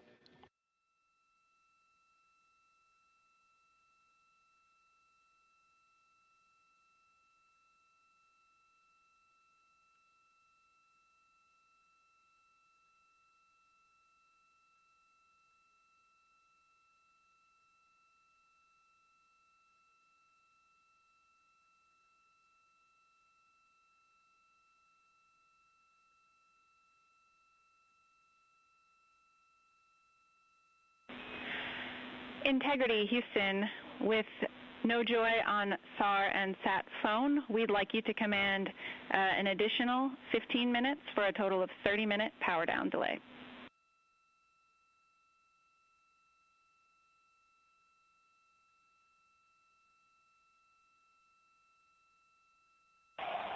All right, Jackie, we have selected T/D+30.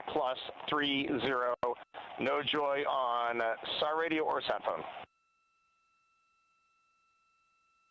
And stand by, we have the master diver on SAR radio. Please hold comms. Hey, Lily. Excuse me. Hey, Jackie. We just got the master diver on SAR.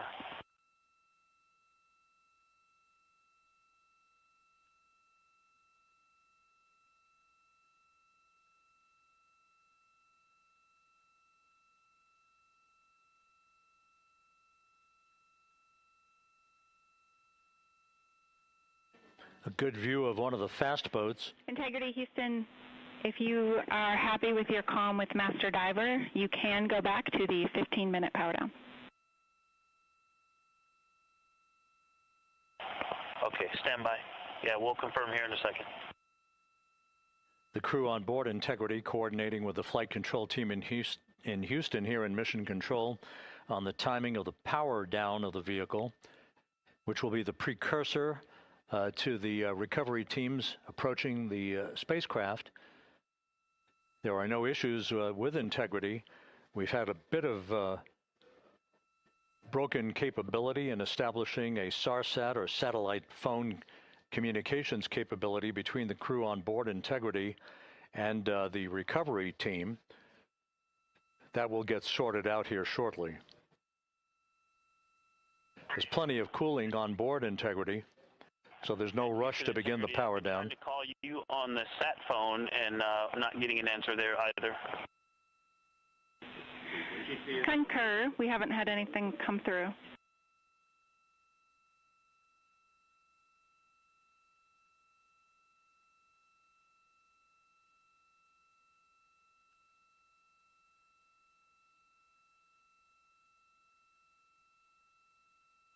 And Houston, if you could relay to recovery that we hear them, but it does not appear as though they are hearing us.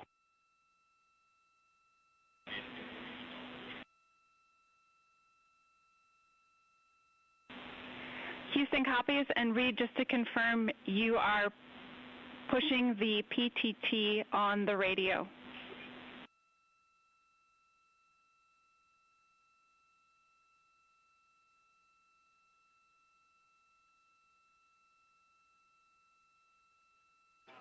So as we continue to sort out the communications between Integrity and the recovery teams, we are standing by for the initiation of the power down procedures that, as you see, the recovery teams are moving towards the side of the capsule. The next major event will be the erection of that large inflatable raft called the front porch. That will be the port of call for the crew as they're being extracted one by one from the vehicle.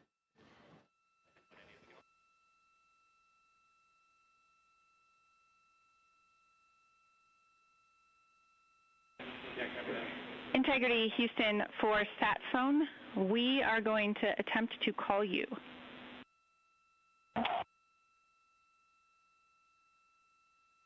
Good idea, standing by. And Jackie, yes, we are pushing the push to talk, the two buttons on the left side of the radio below the up-down arrows. We are utilizing them. I'm rebooting the radio to see if we get good comms. Okay, we copy all, and just to confirm, you are seeing that you are touchdown plus 3030 for power, correct? That's affirmative.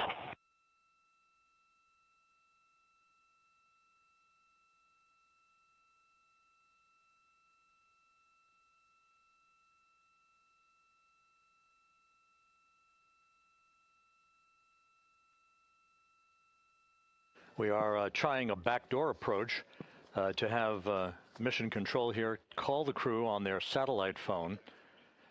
This is all part of the coordination for the power down of the vehicle that will initiate the actual recovery operation. The first boats with the Navy divers on board are standing by, waiting to close in on Integrity to begin the process of erecting the large inflatable raft. That's called the front porch. That will be where the astronauts are extracted from so that they can have a few minutes to get their land legs back before they're hoisted aboard the Navy helicopters for the flight back to the deck of the USS John P. Murtha. Cannot reply.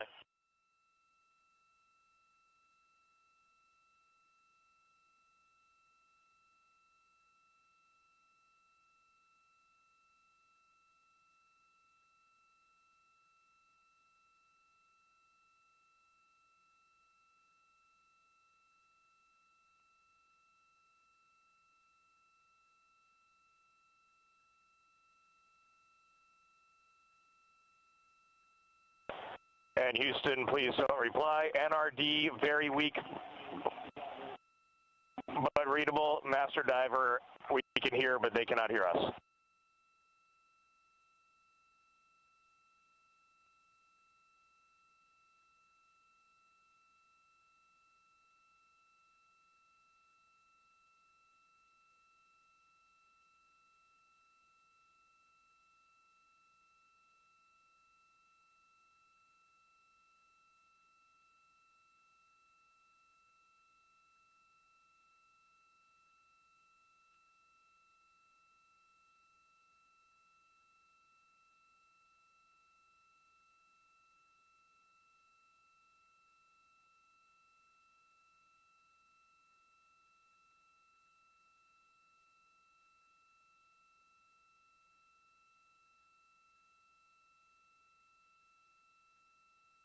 And Houston on OE1, is there any chance to tie us into NRD?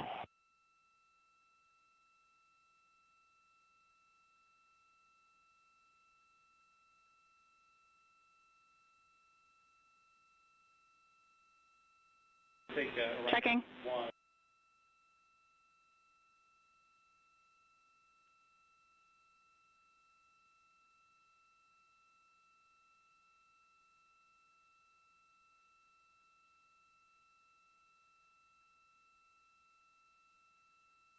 This is Mission Control Houston. While we stand by for the establishment of communications between Integrity and the recovery team that is basically standing by very close to the spacecraft, we're going to go to the deck of the USS John P. Murtha, where Megan Cruz is standing by with Administrator Jeremy Hansen.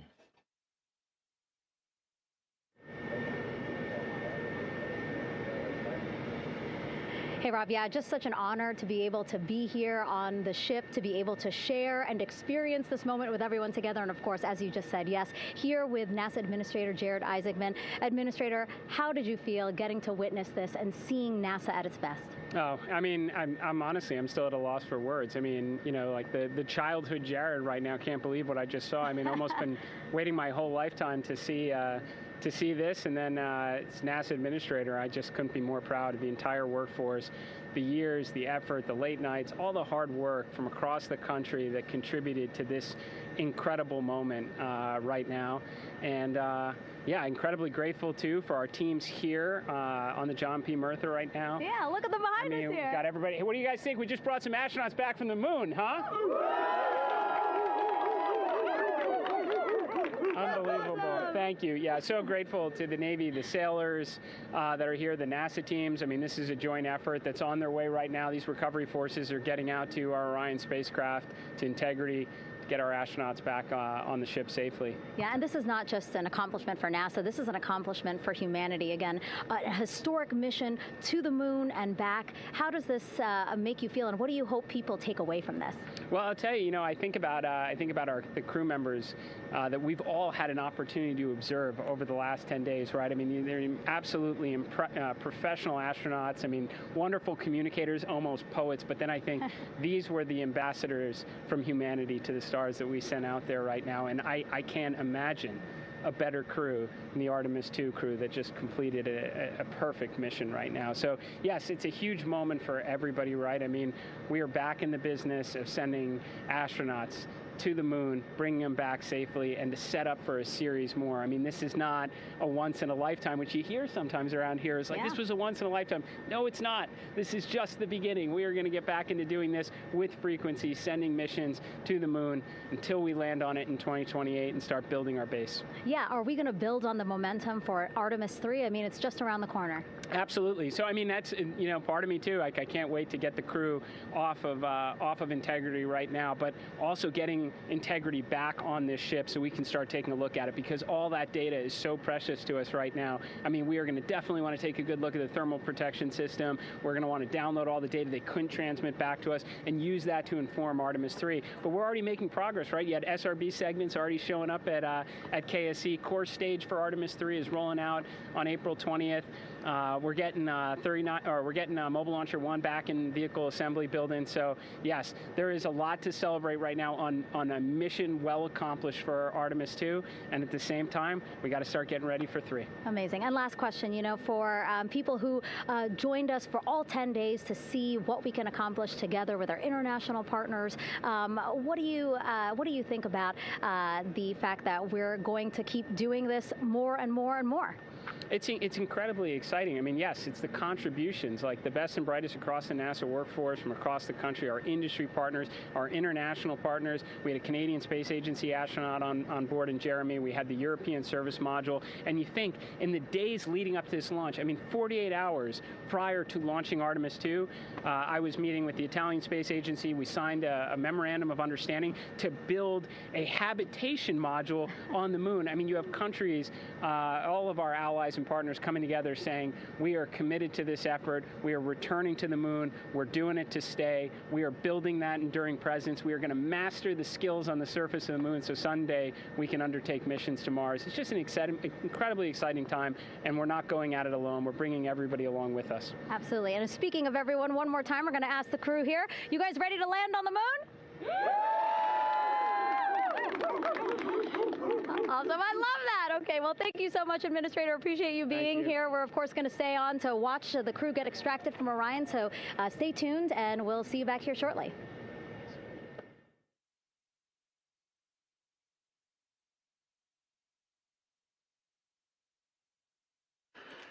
Thank you, Megan, and thank you, Administrator Isaacman.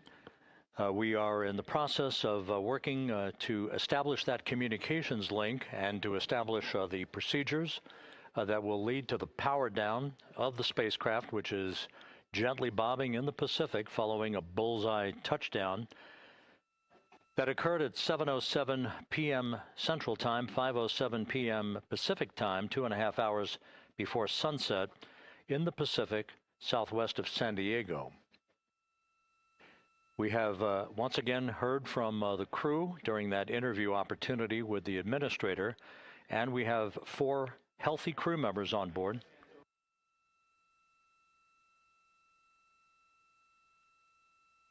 We now have confirmation that the vehicle has been powered down as per the procedures. So we have vehicle powered down, and the flight control team here in Houston, Flight Director Rick Henfling, has handed over mission authority to the Exploration Ground Systems team out in the Pacific. Now, we will physically not get off console with this team until the crew has been extracted into the front porch, that inflatable raft that will be erected along the side hatch of Integrity. So we're standing by for that in the next step in the recovery procedures. But everything is in great shape, and we have 4 healthy crew members on board the vehicle.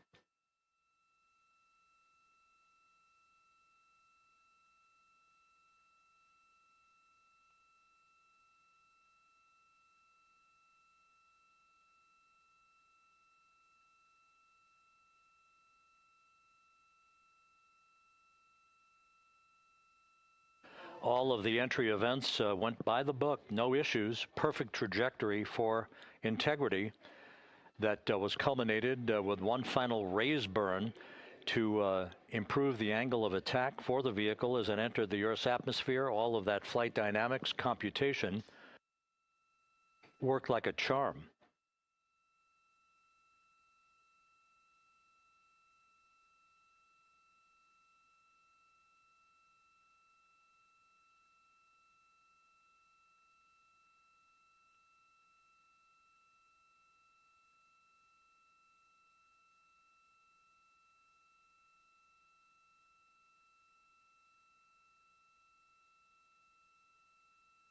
So we are standing by for the recovery team to approach Integrity and begin the process of erecting that inflatable raft called the front porch, which will see the crew members be extracted from the hatch of Orion into that inflatable raft before they're hoisted aboard 2 Navy helicopters in a variety of different configurations. Each crew member will be hoisted in sequential fashion, in alternating fashion, 2 crew members for each helicopter before they turn around to head back to the John P. Murtha. Once on the deck of the ship, they'll be brought into medical bay for comprehensive medical exams. But Reid Wiseman has reported several times that the crew is in excellent shape.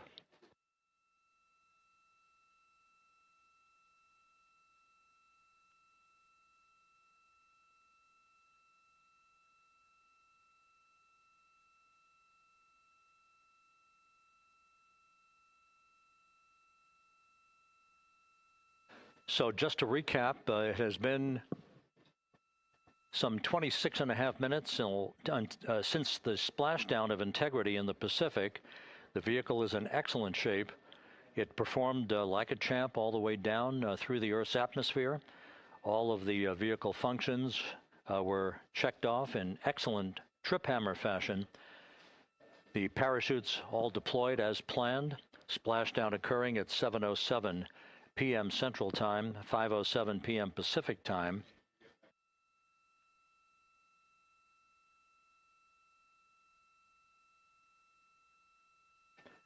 And after a bit of a tussle to try to establish a communications link with the recovery team, we were finally able to run through the procedures for the powering down of the vehicle.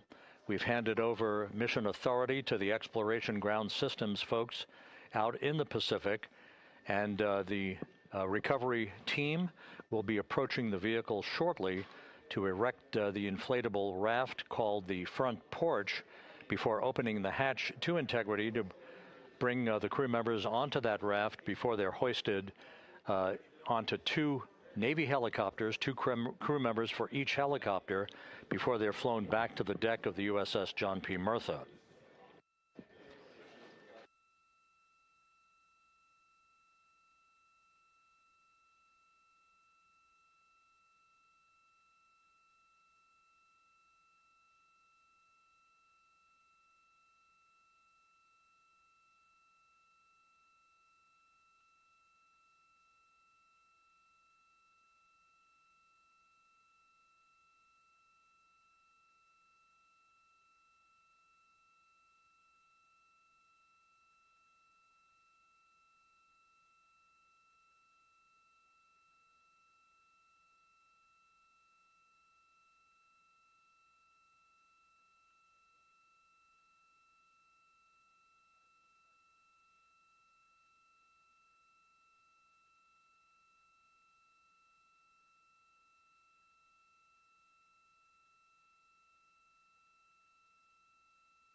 This is Mission Control Houston.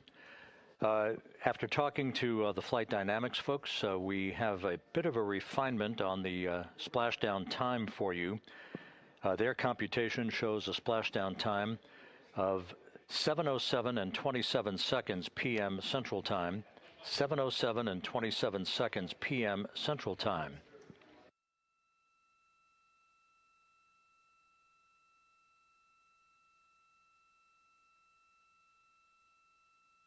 That would equate to a mission elapsed time of 9 days, 1 hour, 32 minutes, and 15 seconds.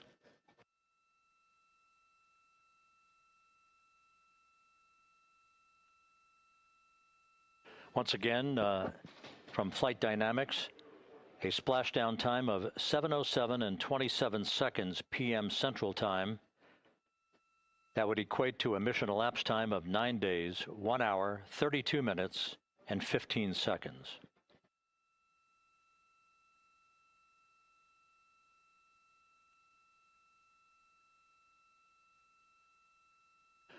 Reports from the Pacific indicate that the recovery team, in communications with the crew aboard Integrity, that the crew remains in excellent shape as they await the approach of the team for a final hazard gas evaluation before they move to the side of the vehicle to erect the inflatable life raft called the front porch.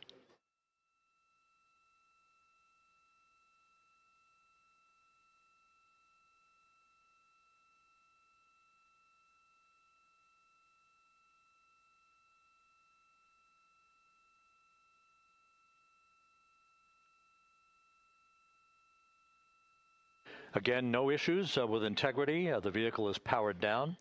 All of its systems are now safed. We have handed over mission authority to the Exploration Ground Systems folks in the Pacific, but we will not stand down and have the entry flight control team depart its positions until that inflatable raft, the front porch, is erected, the hatch open, and the crew having exited the vehicle. So that's the next step in the recovery process that will lead to the hoisting of the crew members. For 2 crew members for each helicopter, they'll be hoisted to a pair of Navy helicopters that will then fly a short distance back to the USS John P. Murtha. What you're looking at is one of the fast boats circling the vehicle to make a hazard assessment.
This is Mission Control Houston. Once again, you're watching the initiation of the recovery of the Artemis crew aboard Integrity. All of the Navy divers and the fast boats are now approaching the spacecraft after conducting a hazard assessment. The vehicle has been powered down. Entry Flight Director Rick Henfling now waiting for the life raft, the front porch, to be erected along the side of the vehicle so that the hatch can be opened and the crew members extracted from Integrity, soon to be hoisted one by one into a pair of Navy helicopters for a short flight back to the deck of the USS John P. Murtha. If you missed it earlier, we talked to Flight Dynamics and received a more official touchdown time or splashdown time, as it were, of 7:07 and 27 seconds p.m. Central Time, 5:07 and 27 seconds p.m. Pacific Time. That would equate to a mission elapsed time of 9 days, 1 hour, 32 minutes, and 15 seconds.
Continuing to get excellent views from the imagery assets out at sea in the Pacific of integrity. We continue to get good reports from the landing and support officer, who's in contact with the recovery team, that the crew is in excellent shape, no issues. They're just currently biding their time, waiting for the front porch to be erected. We have no hazardous hazard gases and no hazardous situation with the vehicle. It performed perfectly all the way down from entry interface to its splashdown in the Pacific at 7:07 and 27 seconds p.m. Central Time. And as you can see, the first phalanx of recovery personnel now pulling up alongside of integrity.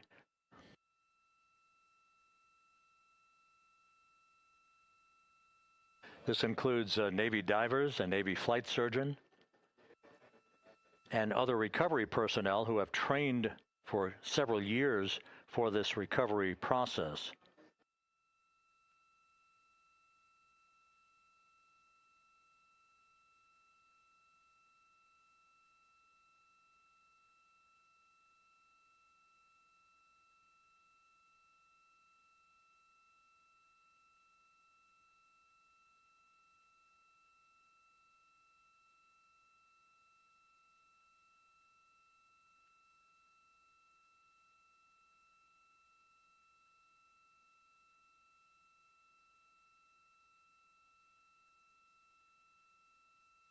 At this hour, some 41 minutes following splashdown, The vehicle has been powered down. There's no hazardous gas emanating from the vehicle. That's why the first team of recovery personnel has been able to pull alongside Integrity. And the reports continue to come in that the 4 astronauts are in excellent shape.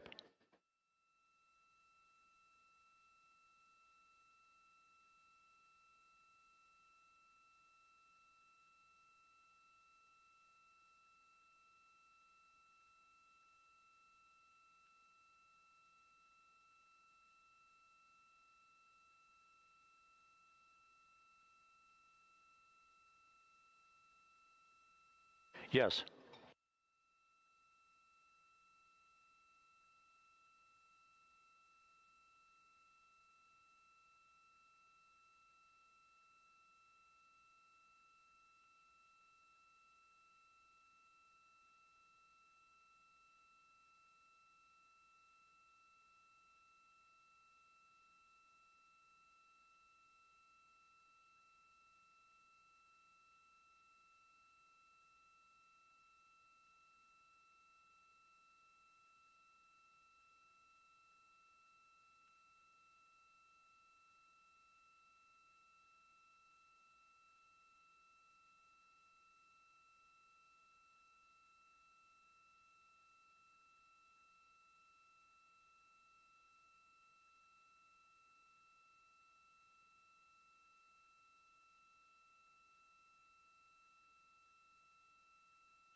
This is Mission Control Houston, continuing to watch the initiation of the recovery of Integrity's astronauts.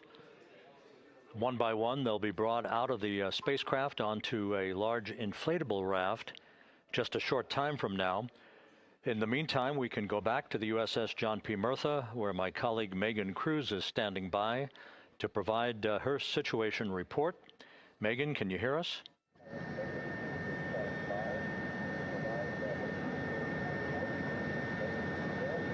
Hey, Rob. Yes, I can hear you. Thank you. Yeah, we're back here on the bow of the recovery ship where there are still plenty of people peering out into the water. We are not very far from the action everyone is seeing on their screen now. The Orion spacecraft, Integrity, in the ocean, surrounded by a number of recovery boats.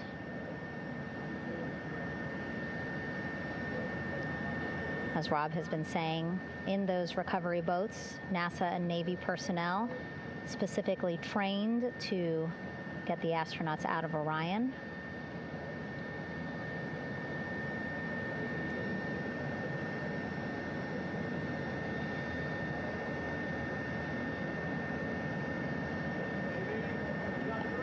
In some of our wide shots, you can probably see that there are 6 boats out in the water. More than 40 people out in the water right now on those boats.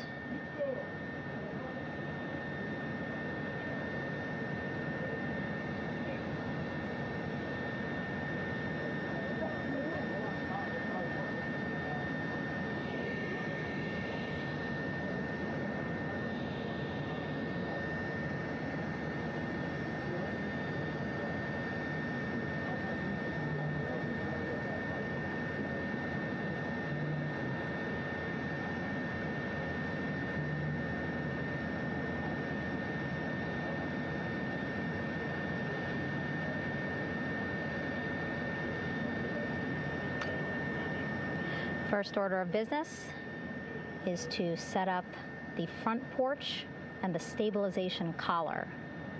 You might also hear it referred to as a stab collar. Basically just to make sure that Orion stays upright, doesn't sway in the water too much, again, to make it easier for recovery forces to get the astronauts out.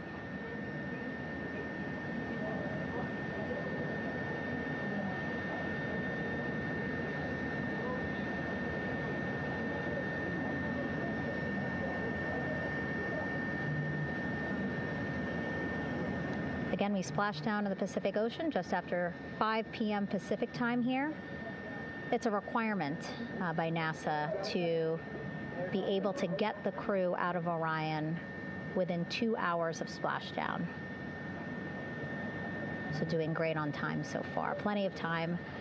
No rush either. I was speaking to NASA flight surgeon Rick Schuring earlier in this broadcast, and he said to me, no rush to get the crew out. Just want to make sure that they're feeling good, and whenever they're ready to take their step out of Orion and onto that large raft, the front porch, folks will be ready.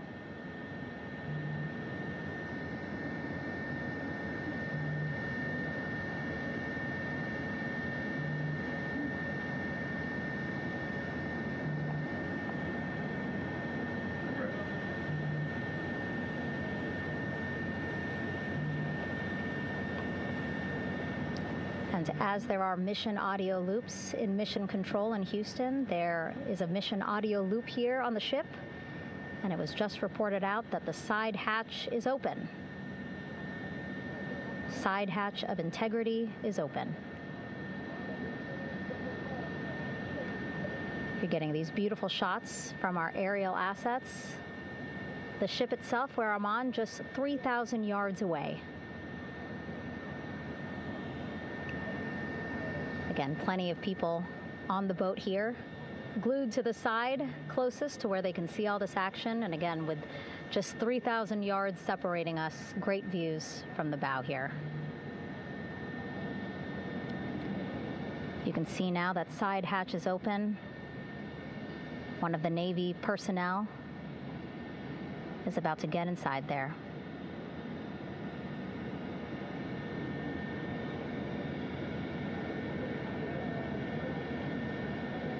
In they go.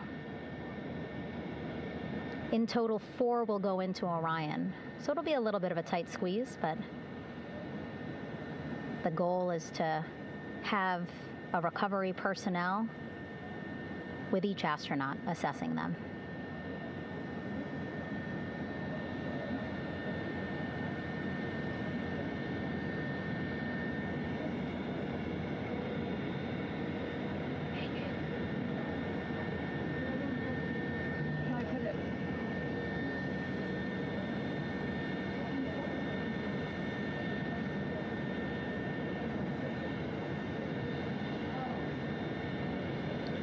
Boats getting closer now.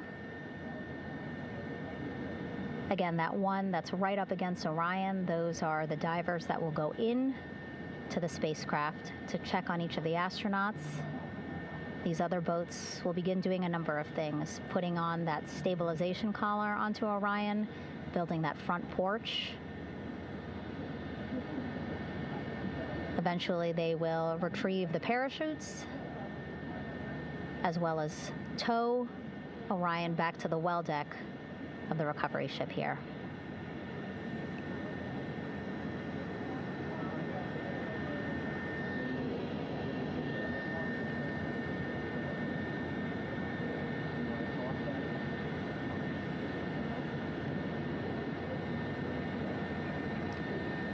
And so as we wait for the Navy and NASA personnel to get their assessment of the crew inside of Orion, why don't we toss it back to Rob for an update? Yeah, thank you, Megan. Here in Mission Control, Flight Director Rick Henfling and the entry team of flight controllers still on duty. The vehicle has been powered down for some time now. There are no hazardous gases emanating from integrity. That, of course, allowed the recovery personnel to approach the vehicle and then open the hatch to begin the initial medical assessment of the crew, as you just indicated. Now we're standing by for the erection of that inflatable raft, the front porch, alongside of the vehicle that will enable the crew to be extracted one by one onto the raft, have a moment or two to get their land legs back before they're hoisted into 2 hovering Navy helicopters, 2 crew members for each helicopter, for a short flight back to the deck of the USS John P. Murtha.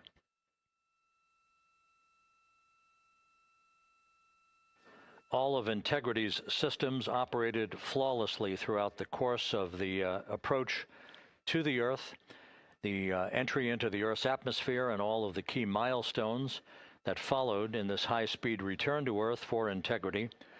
A mission that spanned more than 694,000 miles from the vehicle's launch from the Kennedy Space Center atop the Space Launch System back on April 1st.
As we mentioned at the top of the broadcast, the last time that the Apollo program saw a splashdown in the Pacific was Apollo 17 back on December 19th, 1972. So for the first time in some 53 and a half years, we have reenacted that with the arrival of Integrity's astronauts as they flew around the moon in that historic lunar flyby that began with a trans-lunar injection burn that took them out of Earth orbit following 24 hours of a high Earth orbit trajectory. The high Earth orbit trajectory enabled flight controllers here to have a full 24 hours to evaluate the systems on Integrity and the condition of the crew before they would commit to flying to the moon.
With the side hatch of Orion having been opened to set the stage for the erection of the inflatable life raft, known as the front porch, to be erected alongside the spacecraft for the extraction of the crew. Let's play for you an interview that my colleague Megan Cruz conducted on the USS John P. Murtha with Navy diver First Class David McMahon that explains how this process is unfolding. Okay, Davey, so you and some of your team, one last look over of the stabilization collar, correct? Yes, ma'am. Okay, so what is this stabilization collar? This is what's going to stabilize the capsule out there in the ocean. We don't know how good the weather or the waves will be that day, so this will help prevent any unnecessary occurrences from happening, stabilizing the capsule and the astronauts inside. So basically this is a float that will go around Orion. I'm assuming that what they're doing right now, these are the lines that will attach the collar onto Orion? That is correct. And so what are they doing here? So we've got the lower line that will secure the inflation device before we inflate it. That gives us the go-ahead that it's secure in space, and then we'll inflate it. And then once that is done, we'll undo all the carabiners and get this orange line on top tied in the same fashion. And then this will be secured to the capsule, and the astronauts can safely take their first steps out of the capsule onto the front porch. Okay, and how long will it take them to set up the stabilization collar? We should definitely be able to handle this in under 10 minutes. Okay, wow. And then you just mentioned the front porch. So basically after they set up this stabilization collar, then they set up what's called the front porch here. That's correct. Okay, and what's the front porch? Front porch is basically a bigger waiting room for the astronauts to sit in while we wait for the helicopters to show up and grab them. Okay, so the medical team that was inside with the crew, they're going to help them out and onto the front porch? That is correct. And then what happens here? We have higher trained medical personnel also on board the front porch that will give them lookovers and just make sure they're okay while we wait for the helicopters to show up. Okay. How does it feel, I mean, your team, you, to be part of a mission that's returning astronauts from the moon in more than 50 years? We all feel extremely honored to be a part of this, as well as a bigger mission for the Navy and joining up with NASA to do great things. Mm-hmm. And do you feel like you and your team are ready? Yes, very ready. Cool. All right, thank you so much. Thank you.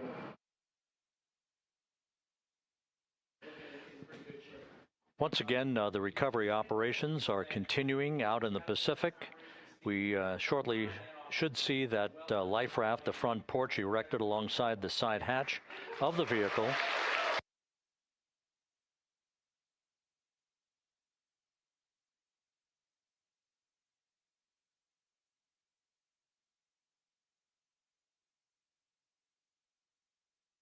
A number of flight controllers have come into the flight control room to receive congratulations from Entry Flight Director Rick Henfling.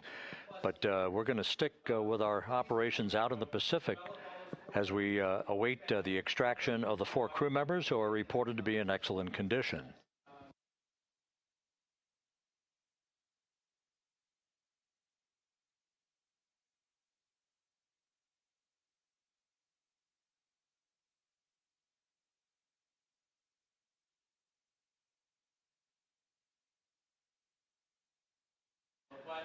Again, while we stand by for that front porch to be erected alongside of the side hatch of the vehicle, let's go back to the USS John P. Murtha and Megan Cruz. Megan?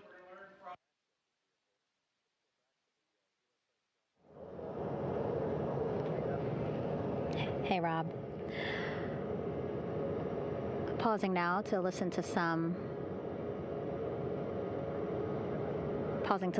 internal audio loops. Again, the operations team here on the ship communicating with everyone out on the water. It seems like currents are hindering them a little bit from unfurling and inflating the stabilization collar as well as the front porch. But again, the requirement to get the crew out within 2 hours of splashdown, plenty of time. So no concerns just yet. But as calm as the water looks, yeah, it looks like it's hindering the teams just a tad.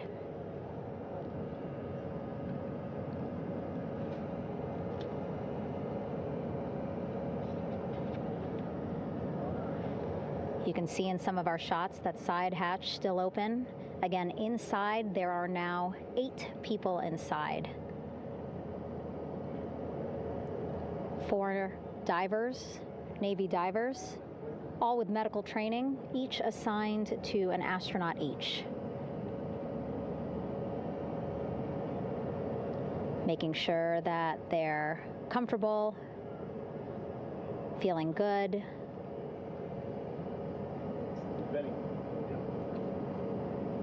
As you've heard us say in the broadcast, you know, they expect a little bit of discomfort. Again, these astronauts just traveled back to Earth at 25,000 miles an hour, a nearly 695,000-mile journey around the moon. If you think you get carsick.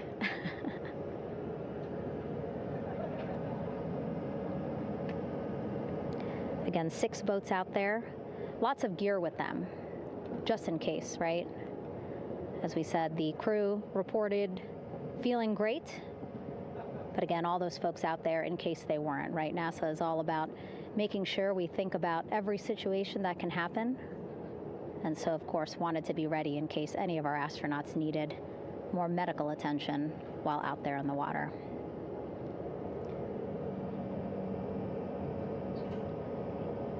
You see now teams, again, trying to set up the stabilization collar and front porch for the crew to get out of Orion. They need both, right? The stabilization collar will keep Orion from swaying as you see it is doing now.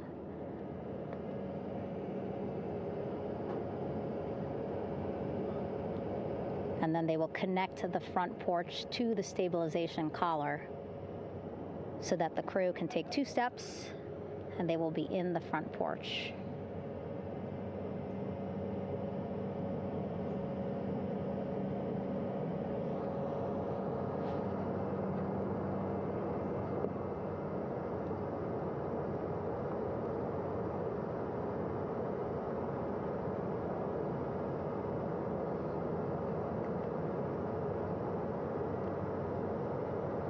Not a lot of chatter on the mission audio loops. That's a good thing. Again, things proceeding pretty nominally, even if they're fighting some currents out there on the Pacific Ocean.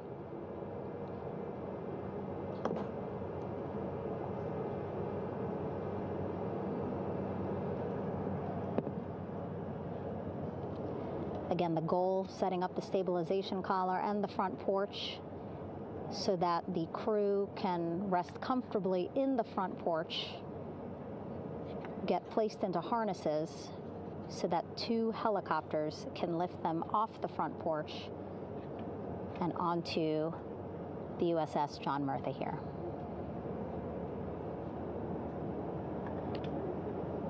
The helicopters are going to take turns picking up an astronaut. So again, Helo 1 and Helo 2.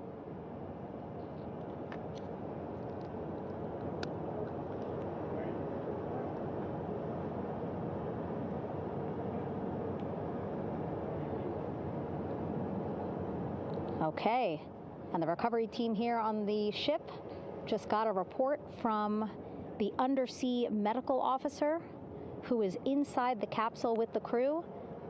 He is reporting all 4 members are green.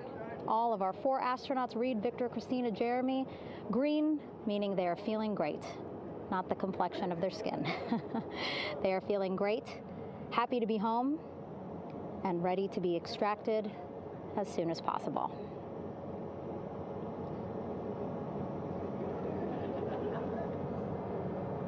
And so, as I was saying, we have 2 helicopters circling the activity you're seeing on the water right now. Each will take turns picking up an astronaut. So Helo 1 will come on in, hover above the front porch, about 40 feet above the front porch.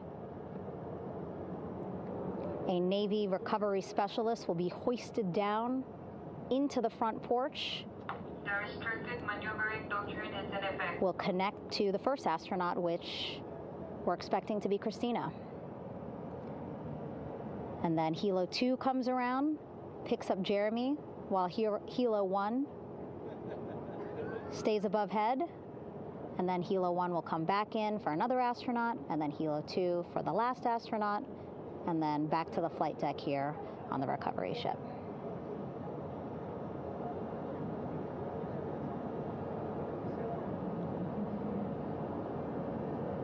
I was talking to Assistant Artemis Recovery Director Paul Sierpinski. He said helos are a much quicker, safer way to get on board. They did actually consider boats, but then if you think about it, longer time, the crew would have to move through more of the ship. This way the helos will give a more direct, quicker route to the medical bay for our 4 astronauts.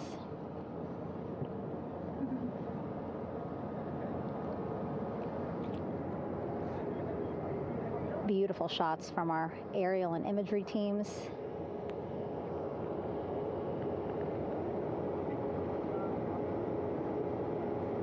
Clouds have dissipated for a clear view from the bow of the recovery ship here.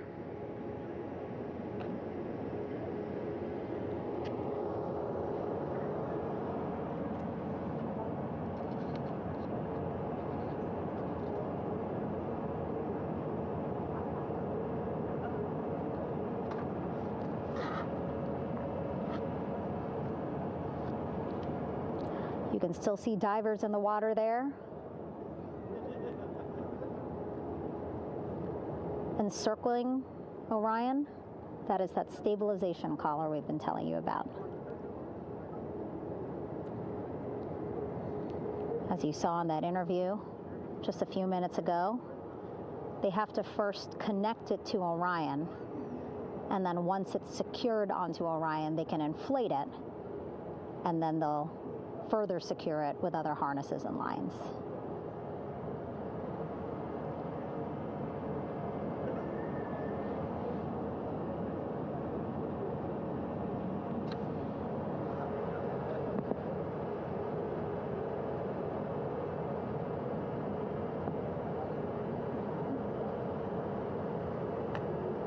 About an hour and 10 minutes since splashdown in the Pacific Ocean here.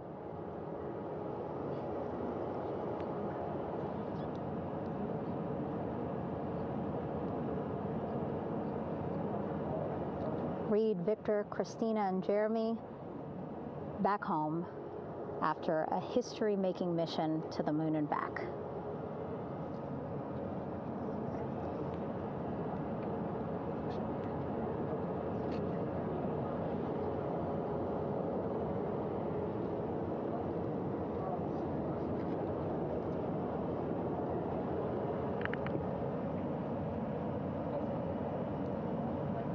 And if you missed what we said just a couple of minutes ago, the undersea medical officer inside with the crew in Orion reporting all 4 crew members feeling great.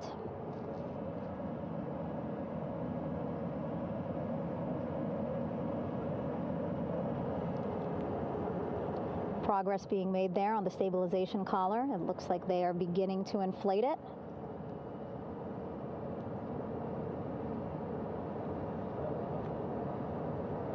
And it looks like they're starting to unfold the front porch in order to get that into the water here shortly and inflate that as well.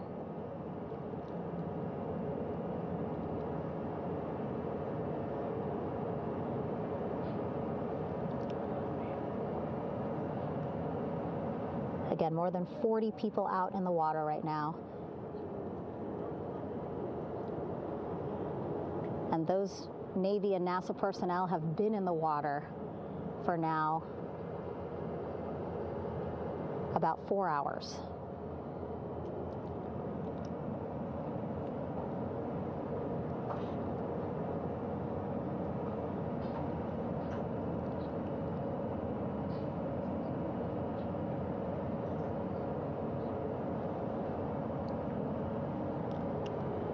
The reason why they had to get out so early is just to stage everything. And actually here on the ship, when there are flight operations happening, you can't have anything else, right? Just because the flight deck can be a dangerous place, so they just want to focus on planes coming and going from the ship, so that's why they wanted to get the boats in the water to make sure that they have all the time they needed for the flight ops. And then the same crew here out in the water, they will stay out in the water for a number of hours after we recover the crew and get them back on the ship, because then they have to recover Orion.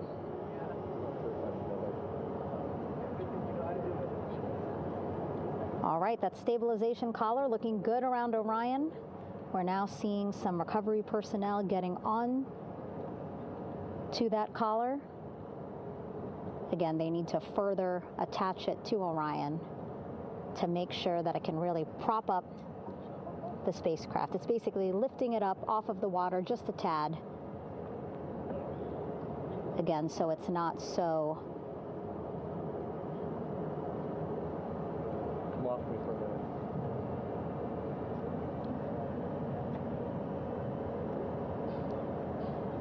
so it doesn't sway so much in the water there.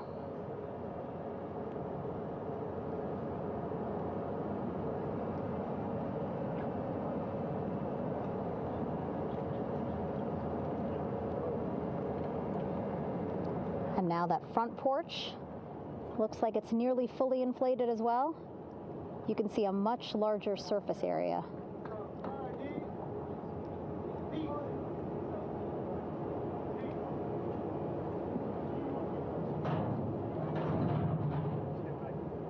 And so once the crew get out of Orion, they can stretch their legs a little bit on this front porch, get some fresh air.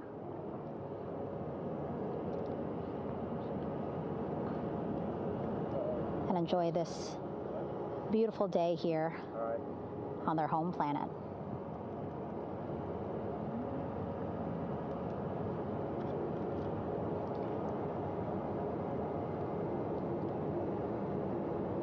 It appears teams now are about to connect the front porch to the stabilization collar.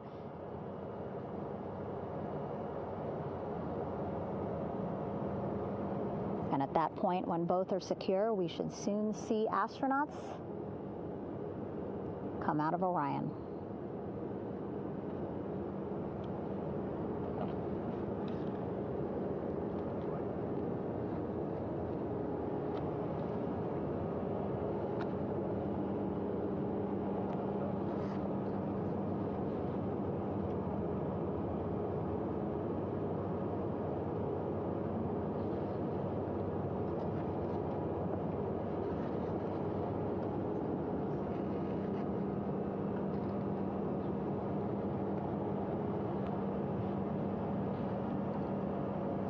All these views you see also being fed to the Landing Force Operations Center here on the ship. Of course, it is very important for our recovery teams leading the mission to have all the views that you're seeing as well.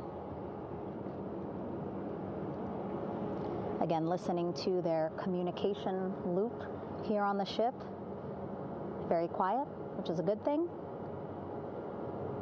It means things are going pretty nominally, meaning as expected.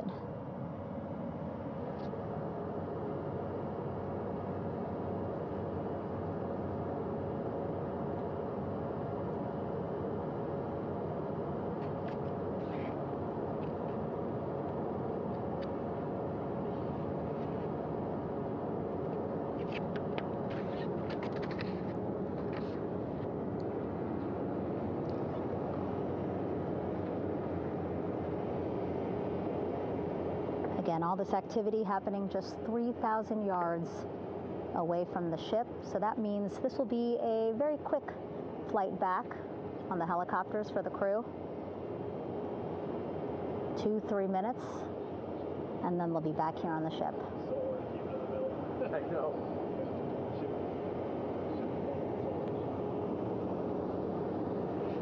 Okay, saw a thumbs up from one of the personnel on the front porch. It looks like they are now getting ready to deploy what they call the Air Rescue Vest, ARV. And so this is the harness that each crew member will get into in order to be hoisted into the helicopters. Again, those helicopters hovering just about 40 feet above the front porch when they're ready to pick up each crew member.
This is Mission Control Houston.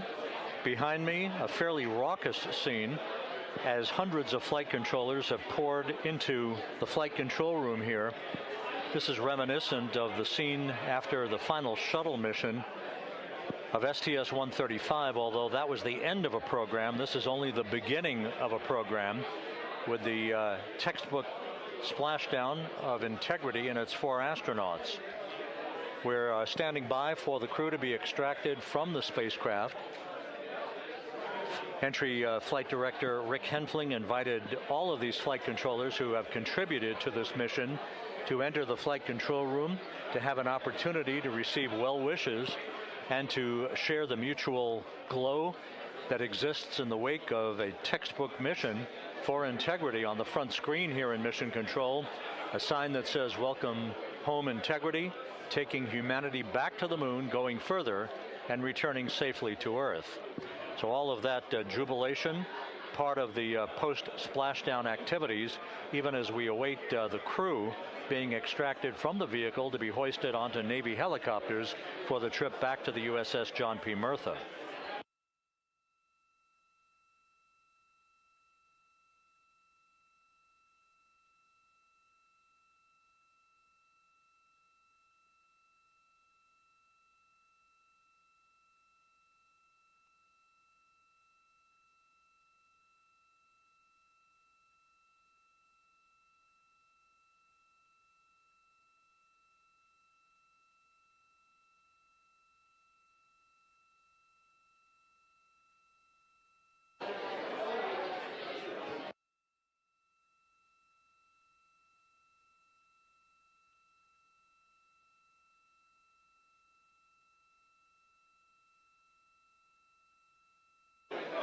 Once again here in Mission Control, this view of the Artemis Flight Control Room, known as the White Flight Control Room. This is the old shuttle flight control room, and now is the home of Artemis missions to the moon and beyond.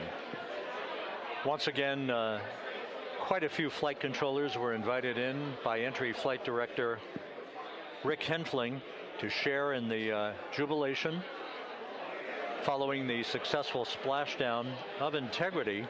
That splashdown occurring an hour and 22 minutes ago, as we stand by for the completion of the extraction of the crew and ultimately their hoisting onto Navy helicopters for a short flight back to the USS John P. Murtha. Splashdown occurred at 7:07 and 27 seconds p.m. Central Time. I had an opportunity to talk to the head of flight dynamics, Jeff Birch, a moment or two ago.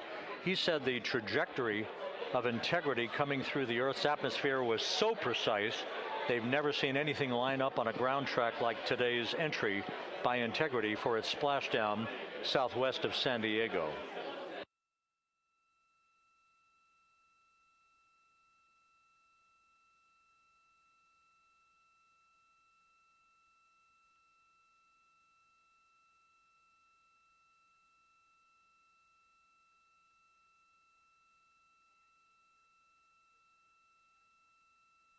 And the initial, you can hear it.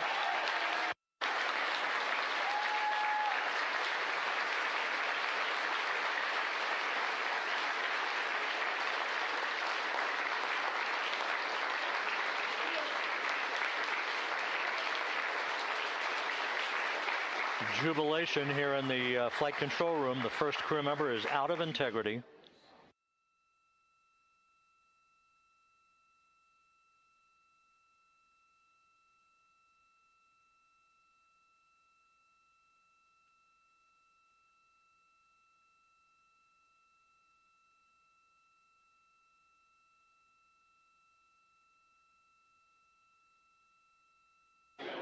We are expecting the other crew members momentarily to be extracted.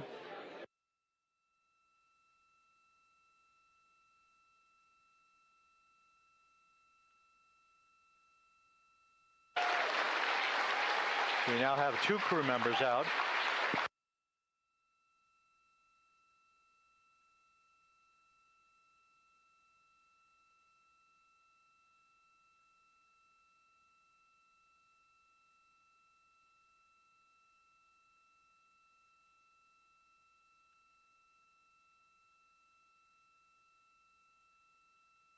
Two crew members out, 2 to go.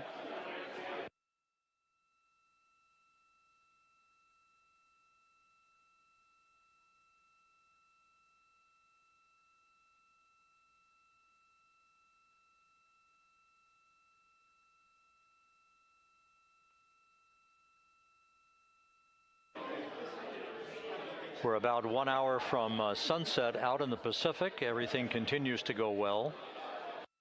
Integrity's systems function perfectly during its entry back to Earth. And Reid Wiseman, the commander who will be last out of the vehicle, reported that all the crew members were feeling very well.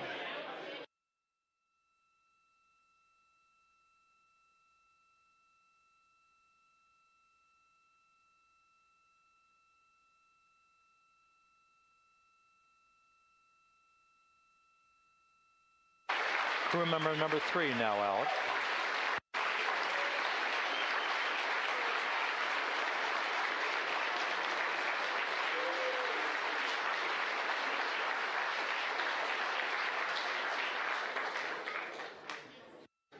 And now standing by for the commander, Reid Wiseman, who will be last out of his ship. Bobbing in the Pacific under almost ideal conditions, Integrity spanned 694,000 miles during its journey from launch to splashdown.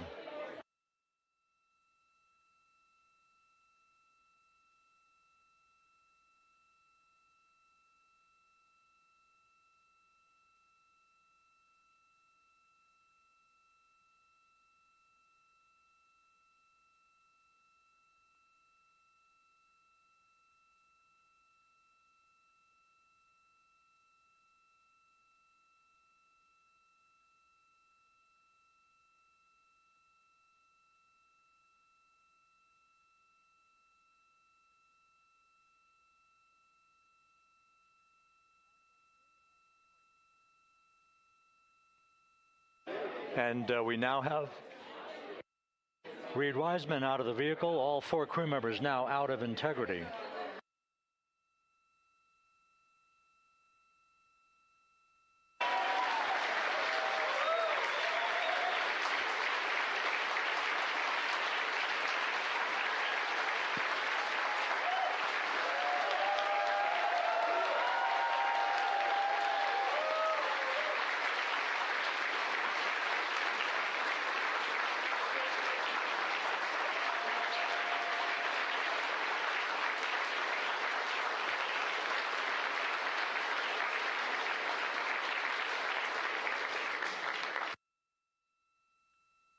Once again, all 4 crew members now on the front porch, and the procedure to begin hoisting them up to these 2 Navy helicopters hovering overhead will begin shortly.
This is Mission Control Houston.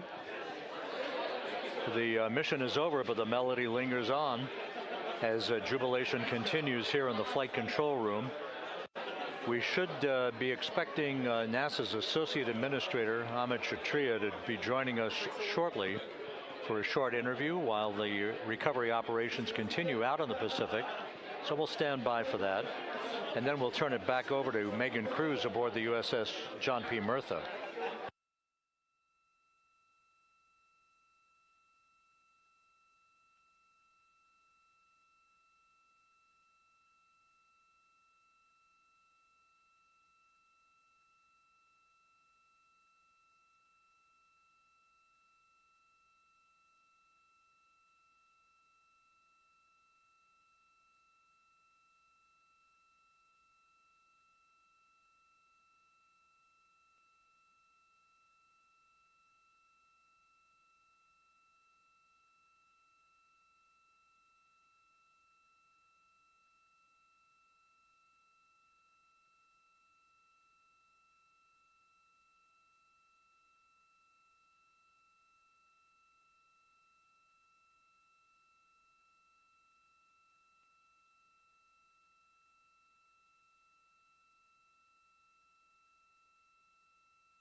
This is Mission Control Houston here in the Artemis Flight Control Room. A number of flight controllers basking in the glory of the successful end of this mission that carried 4 astronauts around the moon on a lunar flyby, and the first test flight of Orion with crew members on board. Splashdown occurring an hour and 32 minutes ago after a flawless descent back into the Earth's atmosphere for the vehicle. Its 4 crew members in good shape, simply enjoying their time right now on the front porch, as it were, the inflatable raft alongside of their Integrity spacecraft. We're expecting Amit Kshatriya, the NASA Associate Administrator, to join us here momentarily for a brief interview before we turn it back over to Megan Cruz aboard the USS John P. Murtha, the recovery ship.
This is Mission Control Houston. We're about an hour and 34 minutes since the textbook splashdown of integrity in the Pacific to bring home our astronauts. And with us now is Amit Kshatriya, the NASA Associate Administrator. Amit, a little bit of history made tonight, a little bit of history made over the past few weeks. Your thoughts as this team here basks in the glow of what they just accomplished? Yeah, Rob, we're here in the control center, and it's kind of overrun with jubilant folks from the Mission Control Houston, as well as engineering, and folks that just want to be here, part of it, as we watch our crew get extracted from the vehicle. And, you know, my thought is always, always, always about these teams, the team that's in the water right now, pulling the crew out, the team here in Houston that worked so hard over the last 10 days, no sleep to get this done. You know, we still have some work to do to get the crew to the med bay here on the ship. They all look great coming out, so hopefully that won't be too long. You know, I think we saw the administrator on the boat too, giving his thanks to the Navy team on the Murtha, which they're just an incredible group of sailors. I was able to visit with them a couple weeks ago. And then if you pull it all the way back to the workers and the folks that joined the rocket at Michoud, that made the heat shield tiles that held together tonight, that stacked the vehicle in Florida, that integrated the vehicle in Denver, that fired the engines in Stennis, that fired the boosters in Promontory. I mean, this is the entire team, coming together and being tested by the environment that this machine went through, and they did it right. The work was good. They did it right. You've said in a number of briefings, of course, and in other forums that this is just the first step. The cadence has to step up, as the administrator has indicated. Now, it's a little early for the full report card on how integrity did, but did this mission ultimately, from your eyes view, exceed expectations? It absolutely did. I mean, I was waiting to talk about this until we're in the water, and I think we still have, again, work to do to bring it in and really kind of go through it bolt by bolt and see what we learned. But I mean, so far, given what we learned during the mission and given how we performed on ascent, on entry, I always think about energy in terms of the states that you worry about the most, and every time we put these machines through these incredibly energetic states, they came through. So I'm fairly confident that we made a big step tonight to get us on the path towards the surface. I think the path to the surface is open now. We do have to do all the work, and we'll make sure we talk about that as cleanly as we can. We learned a few things during the mission, but I have to tell you, this was an incredible test of an incredible machine. From an American psyche standpoint, the Empire State Building was lit up red, white, and blue tonight. Our coverage was seen on baseball stadiums around the major leagues. How captivating was this experience for the American people, for the world, in fact, as we returned to the moon? I have not been able to watch a lot of the coverage as we've progressed through the mission. I will tell you, just from my witness in Florida before launch, and then seeing the people's faces here, and then reading where I can about how things are going. I think this has been a gift to the world from NASA. NASA has given the world a gift, proving to folks all over the place, especially young people, and that to me is what this is really about. Young people, when they see what we can do when we work together, when we have teams that collaborate, that it doesn't matter how hard the problems are, we can solve them. I'm hopeful that Artemis II, as folks witness what we were able to do with this incredible crew, this incredible team that we've birthed into the world, scientists and engineers and artists that have been inspired by this. And even if they don't come work in the program, which separately they should come work in the program, because Lord knows we need the help, but even if they don't want to come work in the program, hopefully they grow up to recognize they can do amazing things when they work together and contribute to society and be good citizens and really change the way, the challenges that are coming in the world are overcomable if we work together like this. And one final question. Flying to the moon, we did it. We've done it again this past week and a half or so. But the engineering that went behind the design of this mission and the precision, the pinpoint precision of this vehicle entering that entry corridor, it's almost mind-boggling. Yeah, it is incredible when you think about the energies involved and the uncertainties involved. That when we inserted the vehicle into orbit, it was 99.2% down the middle. When we dropped the vehicle right on top of the fleet here, our guys knew exactly where to go, but the guidance was perfect. You know, it's interesting. I've got this question a lot over the last few weeks about, you know, we did this before 53 years ago, and you know that. I think, I mean, it is a reasonable thing to contemplate, like what's gone on since then. And what I'd tell you is, you know, when we did Apollo, which again, the more we learn about what they did, the more magical it seems what they were able to accomplish given the technology and the learnings that they had. But when we did Apollo, the architects of Apollo, you know, Gilbert, Seaman, von Braun, Mueller, what they really wanted to do, you know, as they were contemplating what it meant to expand our range of action to the lunar surface, what they wanted to do was learn how to live and work in space for a long time. They wanted to do that first before they were confident they could expand their range of action to the moon. Now, of course, the politics of the time and the mission at the time was different, and so they had to go straight to the moon and bring people home. And then after that, the program kind of lost its momentum. But you know, after that, NASA kept moving along those paths, right? So we recognized during Apollo that reusability was going to be important. We spent a lot of money on those machines, and you know, we spent a lot of money on these machines here, even though, but we recognized that reusability was important, which is why we built a winged space plane called Space Shuttle, and then we used that reusable machine to build a space station. And we learned for 25 years how to live and work in space, and have been able to develop technologies that can enable exploration. So really, what I think is now, 53 years later, we're at the point where the architects of Apollo would have been pleased that we're now ready to actually go back to the moon and go back to stay, because we've learned all the things we needed to learn. There's a lot of people pleased here tonight, and we really thank you for joining us. Amit Kshatriya, NASA's Associate Administrator, as we begin to hoist the crew onto the helicopters to head back to the recovery ship. Thank you very much, and congratulations, Amit.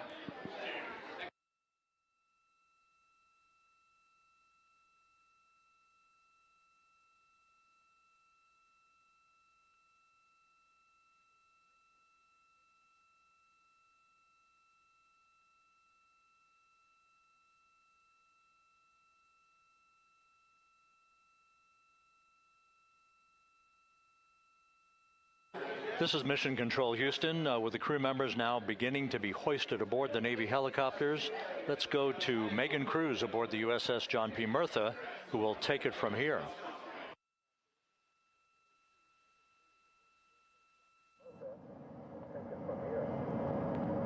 Hey, Rob. Yeah, back on the bow of the ship here, we are seeing the helicopters circling Orion. The first one there, having just completed picking up the first astronaut. Helo 2 now, hovering just 40 feet above the front porch, lowering a recovery specialist out of the helicopter. That person will touch down in the front porch just there.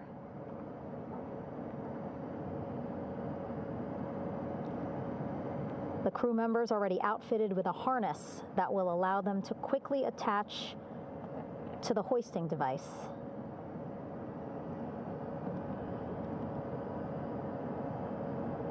Look at the power of those blades throwing water out at the center there, the front porch, with now 3 astronauts and the recovery specialists. Again, crews already outfitted with a harness vest. And here we go. Second astronaut now off the front porch, getting hoisted into the second helicopter.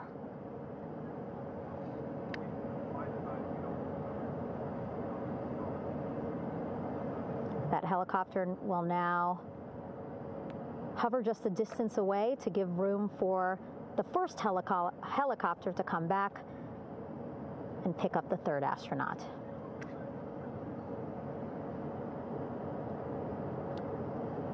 As we wait for that helicopter to come back, make its way back around, just want to mention that the President of the United States called our NASA administrator today while he was on the ship, just minutes after we interviewed him live on our coverage, and congratulated him and NASA on this history-making moment tonight. Helicopter 1 again hovering 40 feet over the front porch. We will soon see another recovery specialist getting lowered onto the front porch.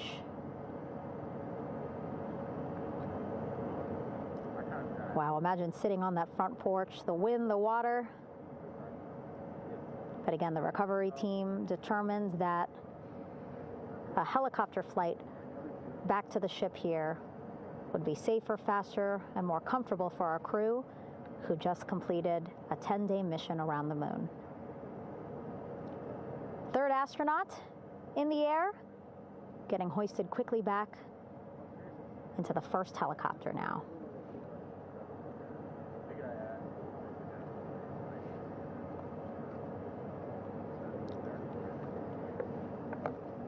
That first helicopter now on its way back to the ship here. We will soon see it land in just a few minutes. Again, all this action happening just 3,000 yards away from us, so a very quick flight back to the flight deck. And now the only person left on the front porch, Commander Reid Wiseman. That second helicopter now making its way back over to the front porch. Here it comes.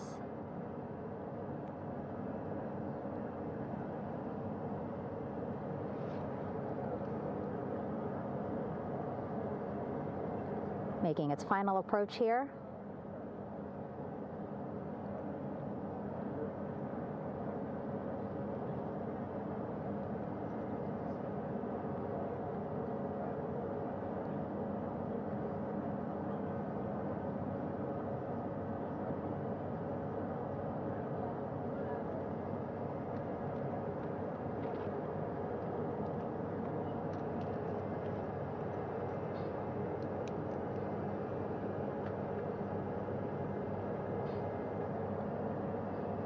The last astronaut, Commander Reid Wiseman, now off the front porch and almost into the second helicopter. Both now on their way back to the ship where we are, the USS John P. Murtha, just west of San Diego in the Pacific Ocean.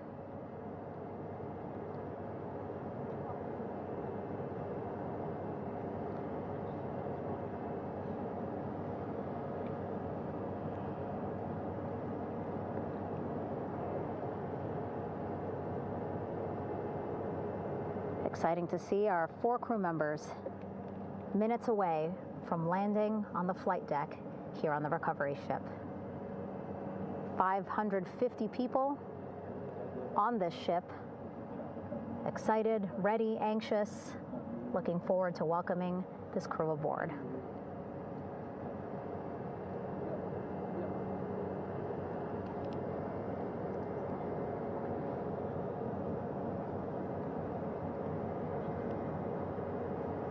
Watching them now with our own eyes. Close to the ship here. Hearing them begin to hover on the flight deck, which is just across from us, here on the bow.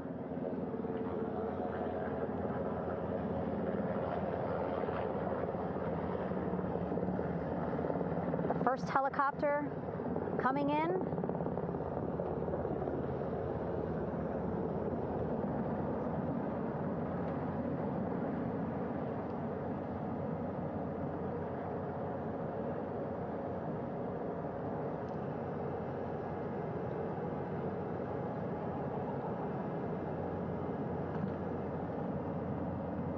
And wheels down. Wheels down of the first helicopter carrying 2 of our Artemis II crew. Pilot Victor Glover and mission specialist Christina Koch.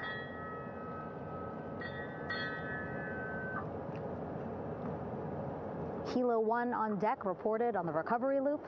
Again, the mission audio loops that the recovery team are using here to communicate with one another. And an announcement just made on the ship, integrity incoming. 2 more helicopters on their way to the flight deck, one carrying the crew, the other, one of our imagery helicopters. Again, kudos to our imagery and aerial teams for giving us these beautiful views of history in the making. Set amid a gorgeous, soon-to-be sunset here in the Pacific Ocean.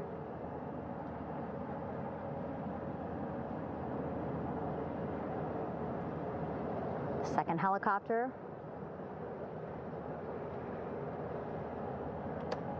making its approach of the flight deck.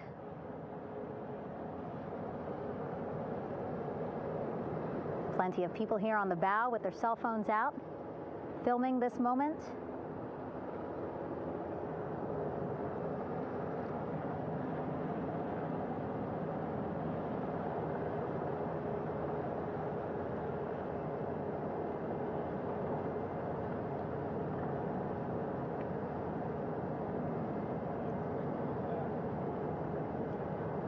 Some impressive flying here by the Navy,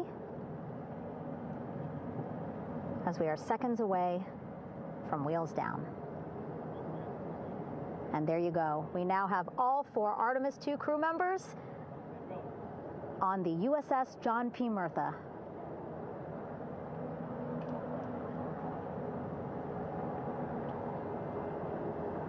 I'm sure they're happy to be out of the water and on this recovery ship with, again, 550 people on board, ready to welcome them home. But first, as we've been saying throughout the broadcast, just making sure the crew feel good. We reported that they were feeling good when they were in Orion, but those were just initial, quick, verbal assessments of how they're feeling. Their destination tonight, the medical bay here on the ship, right after we power down the helicopters here.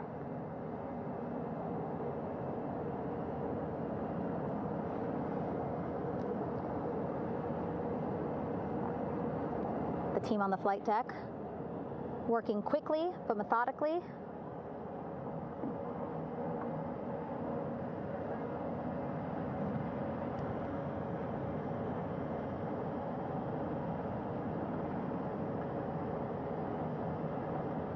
Waiting for just one more helicopter to touch down.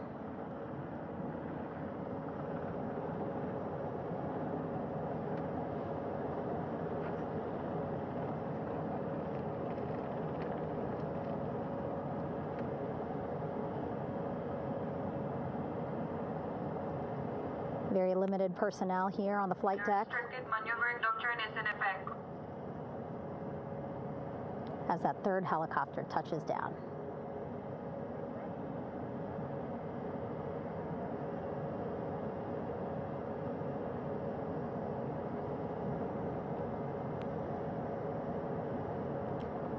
The ship is at flight quarters.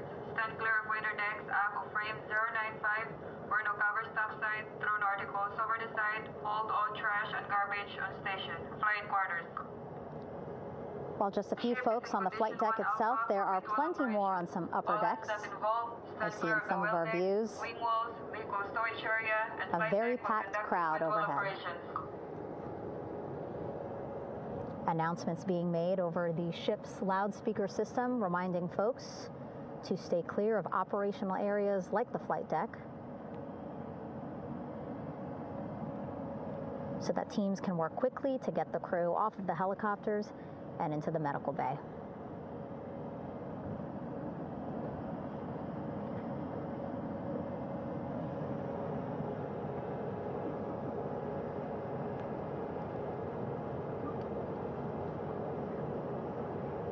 Splashdown today, 5:06 p.m. Pacific time. We are within 2 hours of that splashdown time, and already we have all 4 crew members on the flight deck of the USS John P. Murtha.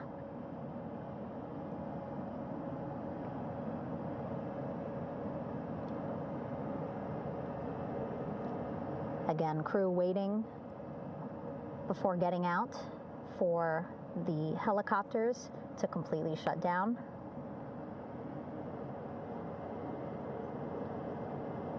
Safety, of course, very important to NASA and the U.S. military.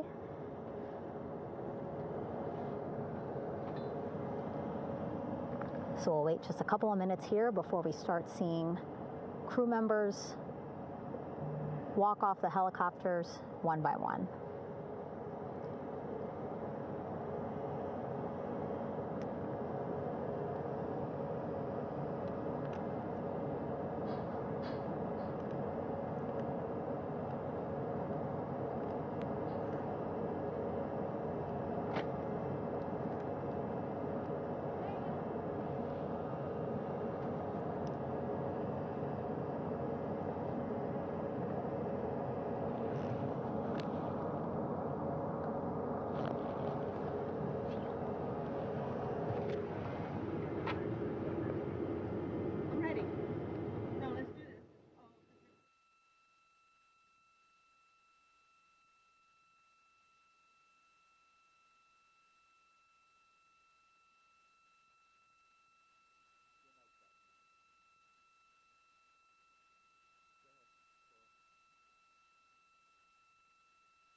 All right, and now here we see pilot Victor Glover and mission specialist Christina Koch sitting on the edge of one of the helicopters, looking in great spirits. That familiar smile and laugh from Victor, I can see it from here. Christina, I'm sure, feeling the same way, just blocked a little bit by our camera here, but we'll see her here shortly. A photographer taking their pictures. Victor saluting folks on the flight deck. They look like they're in great spirits. Happy to be home, I'm sure.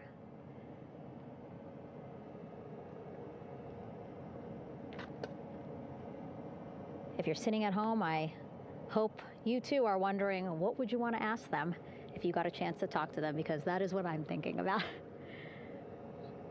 Getting the opportunity to talk to or ask questions of these 4 astronauts who just made history as the first crew to return to the moon since 1972.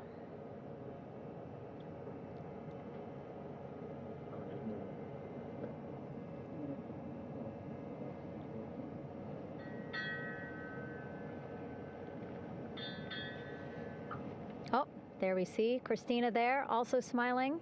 Finally peering out, waving at the cameras. Hello to you too, Christina, yes. Welcome back. Welcome, welcome home. A loudspeaker announcement on the ship saying, "Welcome home, Integrity."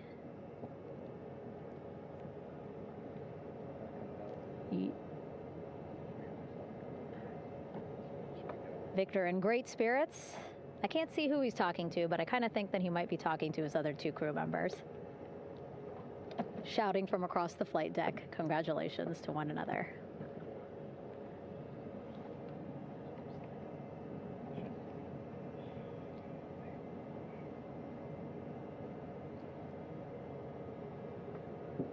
And so now we see some Navy personnel walking up to the helicopter.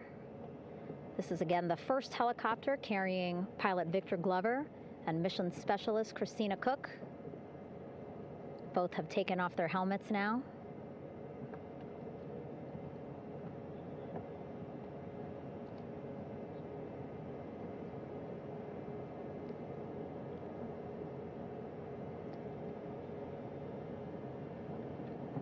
Some pictures, video to catalog this historic moment. A beautiful sunset just behind them here in the Pacific Ocean. Golden hour. These pictures will be beautiful.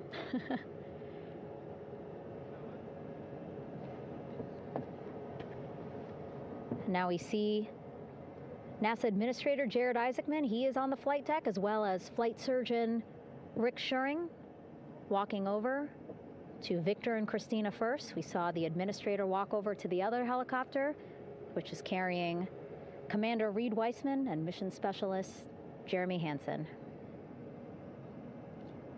We heard from Rick earlier in the broadcast. Again, he said he's going to be out there on the flight deck to do another initial assessment of the crew, ask them how they're feeling,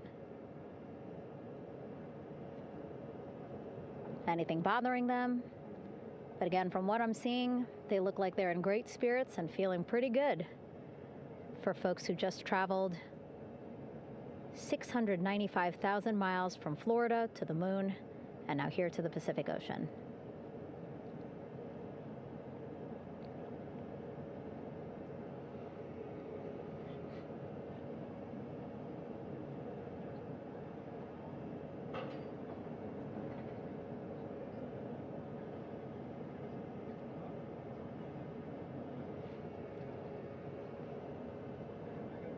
We're now seeing NASA Administrator Jared Isaacman walking across the flight deck. He had been talking to Reid and Jeremy, now approaching Victor and Christina. A hug from Victor, a hug from Christina. What a moment that we're getting to experience together.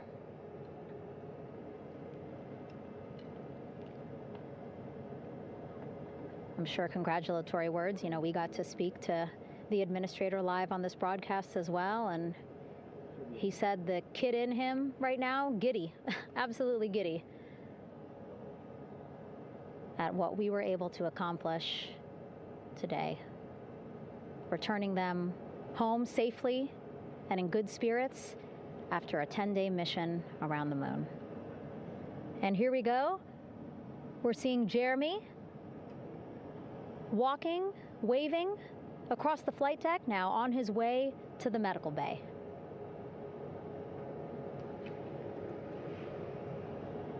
It's a short walk, less than a minute. Again, that's why the recovery team decided to use helicopters to get them on the flight deck for that short walk to medical bay. And now on the flight deck, we see the chief of the astronaut office, Scott Tingle.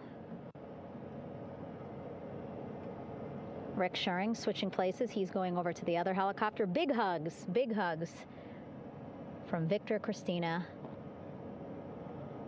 to Scott.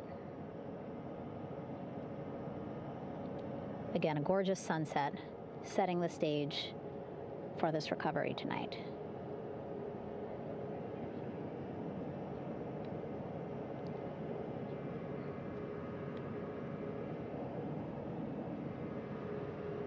All right, and now here we are, Christina,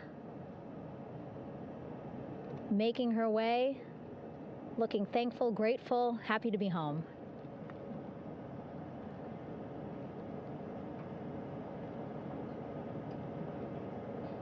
You can see she's looking up. Again, lots of people, just a few levels up off the flight deck, welcoming her home.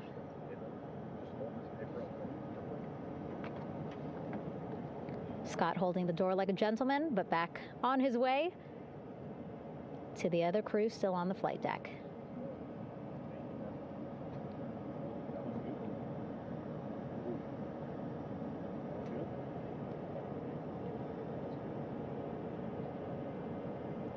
So still on the flight deck, Victor Glover and Reid Wiseman.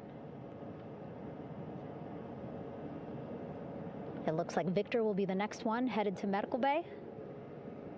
More hugs, more hugs. He's a hugger.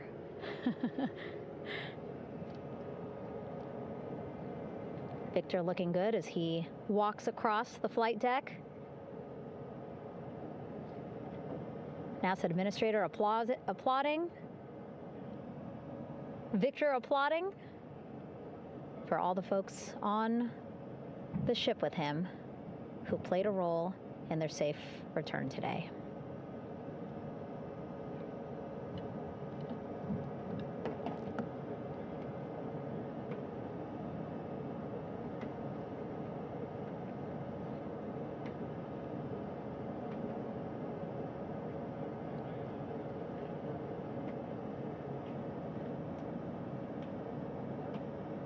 finally, just one Artemis II crew member left on the flight deck, Commander Reid Wiseman.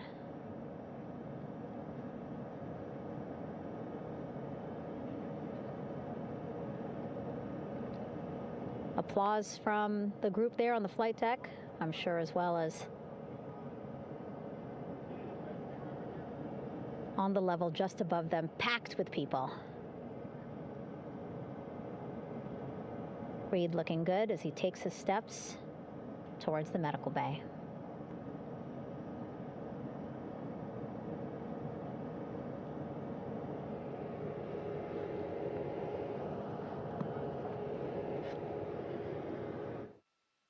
See our 4 Artemis II crew members back on the ship.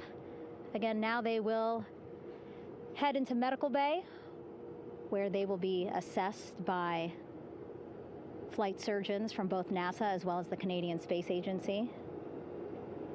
A more in-depth assessment. When they get to medical bay, they will each have their own nurse. They will be helped out of their suits.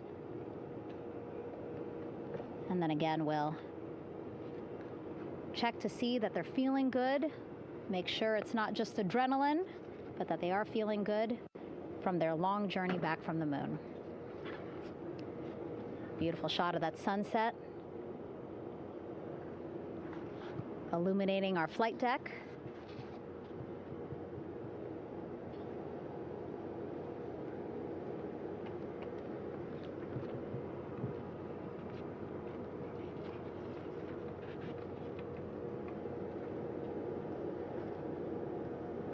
All right, and now with our astronauts safely on board, I want to welcome on Artemis Recovery Director Lily Villarreal. Lily, I don't know how you must be feeling right now. Ecstatic, relieved? I'm so ecstatic, relieved. Of course, we still have to bring the capsule into the well deck of the ship, but this is a major milestone to have the crew here on the ship and in med bay. You know, our team has been preparing and working really hard, and I'm just so proud of them all. Everything went very well, just as planned. Our teammates in Houston, the flight control team was just amazing. We were able to have great conversations and communications about everything. And I don't know what else to say. I'm just so ecstatic. It's such a wonderful feeling to get to this point. Again, we still have to get the capsule, but this is huge for all of us in landing recovery. And I couldn't do this without my team, and of course the full support of the U.S. military. There's going to be lots of, you know, high fives when we get the capsule back in, and I'm so happy that the crew's doing well, Orion's doing well, and you know, thank you for, you know, for everybody watching. Yeah, it was great to watch the crew come back to the ship with you. How were you feeling when you were seeing them looking so happy to be home and feeling really good?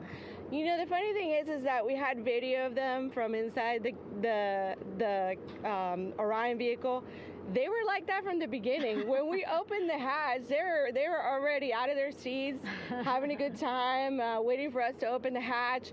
And they opened the hatch, and of course we did the first medical assessment. Everybody was doing very well, and they were just having such a great time with the medical team that was inside the capsule. I think they were all taking selfies with you know, the phones that they have, probably talking about what they saw, and it was just smiles all around. They were having such a great time. And then we put them on the front porch when we were ready to put them on the front porch. And again, you could see they were just so ecstatic to be home and talking to everybody. So we were very happy to see all of that in the control room of the LFOC. How remarkable is that? Again, if we think about their journey, the 695,000-mile journey around the moon and back, coming back at 30 times faster than the speed of sound. I mean, how remarkable is that they are in such good spirits? I mean, this is an amazing crew. I think you guys have seen it for the past 10 days. They're wonderful people, and we're so happy that they brought us along on that ride. And I can't wait to see all the additional videos and pictures that they have that, you know, we'll get a hold of now that they're back on the ground. And I can't wait to hear how, you know, a little more than what we saw on the press briefings from the crew about what they saw it's just fantastic. You know, some of my favorite people around this 10 days was the science team and how excited they were.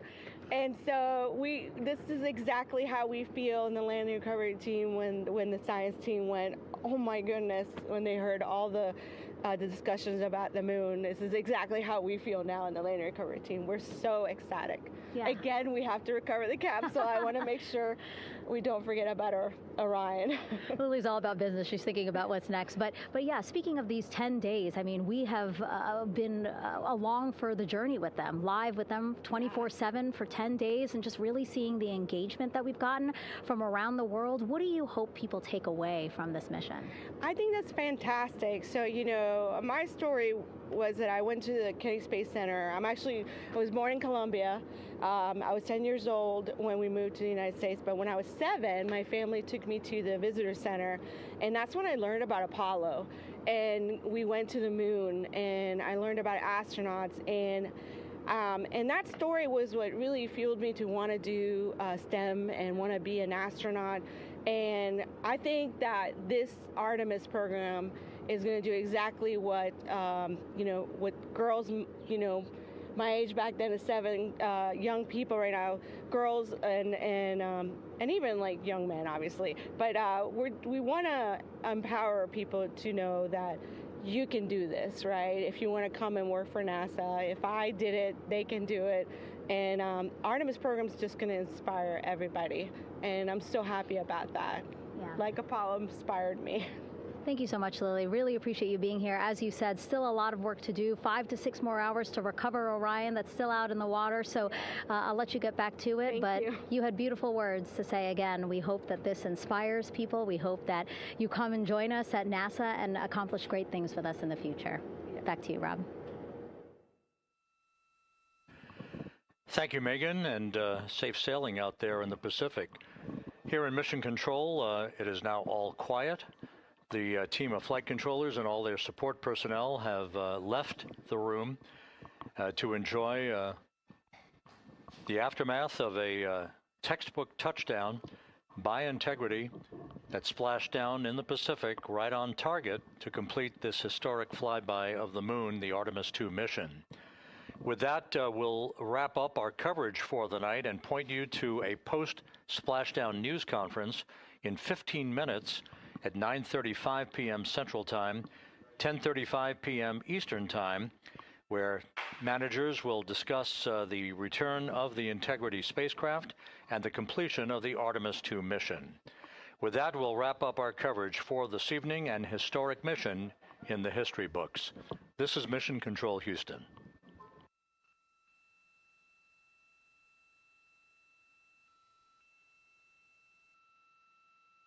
Main chute deploy. And we have 3 good main chutes. Houston Integrity, splashdown, sending post-landing command now. Splashdown confirmed. Copy splashdown, waiting on VLDR. Splashdown confirmed at 7:07 p.m. Central Time, 5:07 p.m. Pacific Time.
Artemis II mission is a test mission of the Orion space capsule.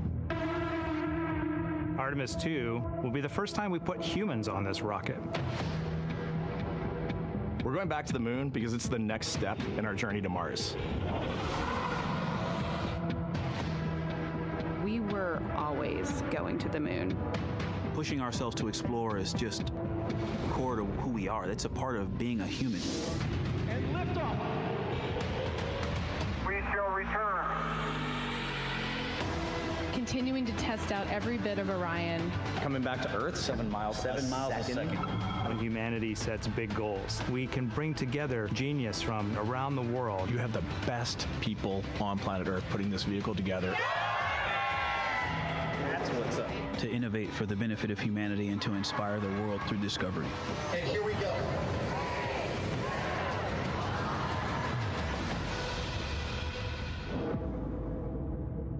Direction. 19th, 1972, 2:25.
Artemis II mission is a test mission of the Orion space capsule.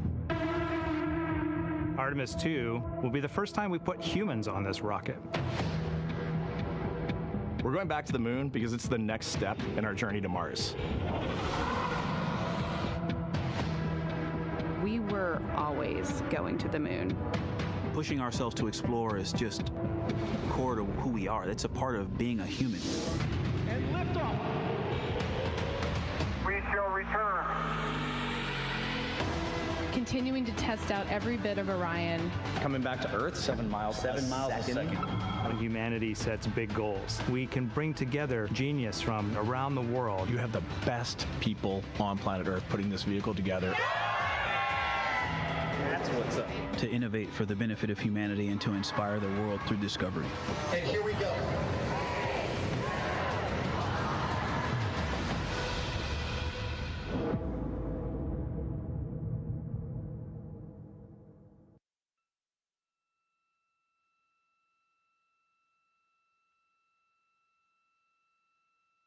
Main chute deploy. And we have 3 good main chutes. Houston Integrity, splashdown, sending post-landing command now. Splashdown confirmed. Copy Splashdown, waiting on VLDR. Splashdown confirmed at 7:07 p.m. Central Time, 5:07 p.m. Pacific Time.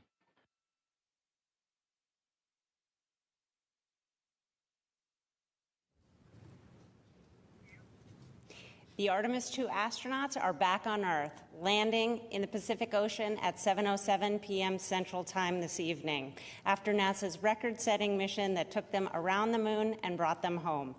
Good evening and welcome to NASA's Johnson Space Center in Houston. I'm Rachel Kraft with NASA Communications. Several leaders to talk about the successful mission.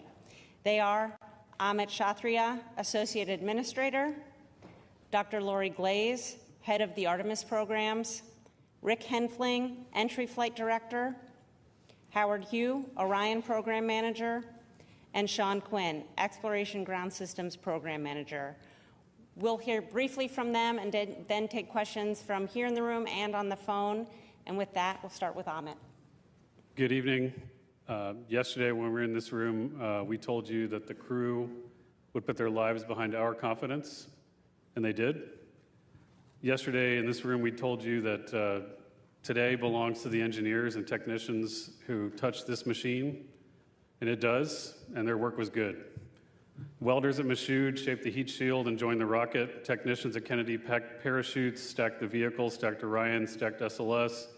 Engineers in Bremen, Torino, and across the Alliance built the service module. Workers at Utah cast the boosters. Teams at Stennis fired the engines. Flight controllers in this building in Houston sat console for 10 days straight. It sat silent in the night for 6 minutes while plasma took the signal.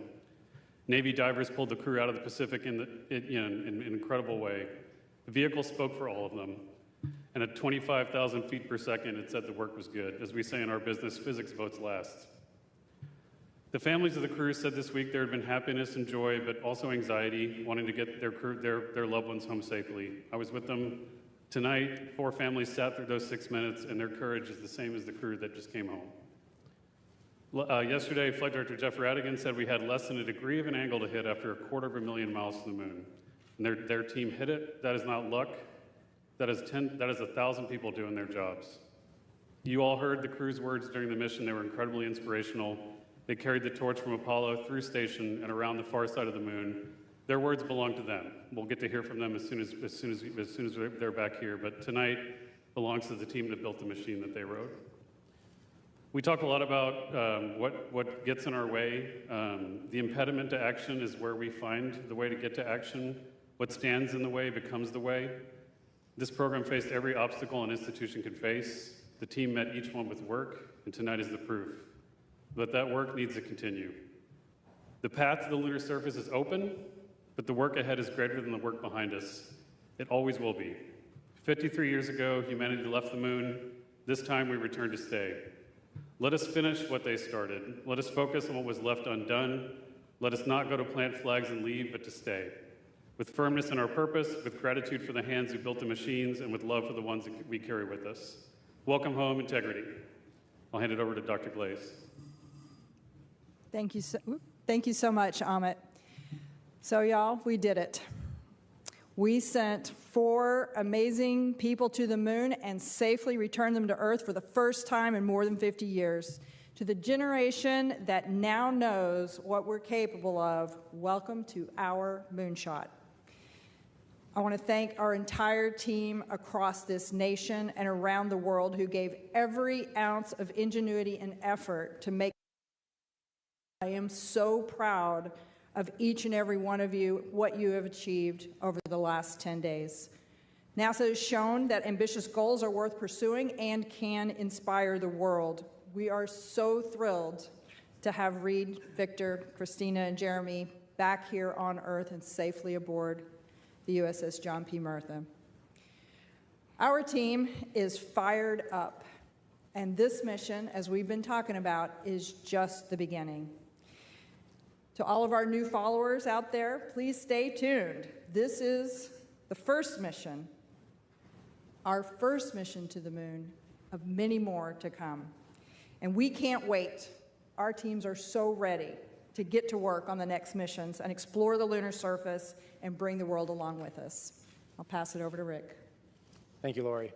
Thank you all for your continued interest in this mission. What a truly spectacular day it was for NASA and all of our international partners.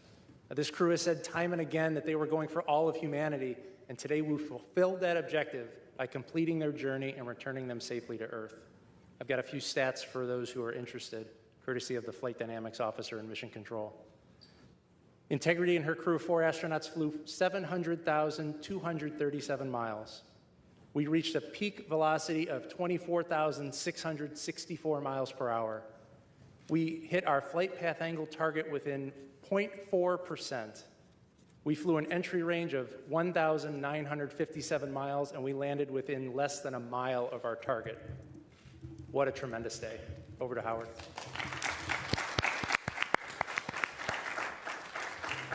Thank you, Rick, and thank you to the flight control team. What an outstanding job.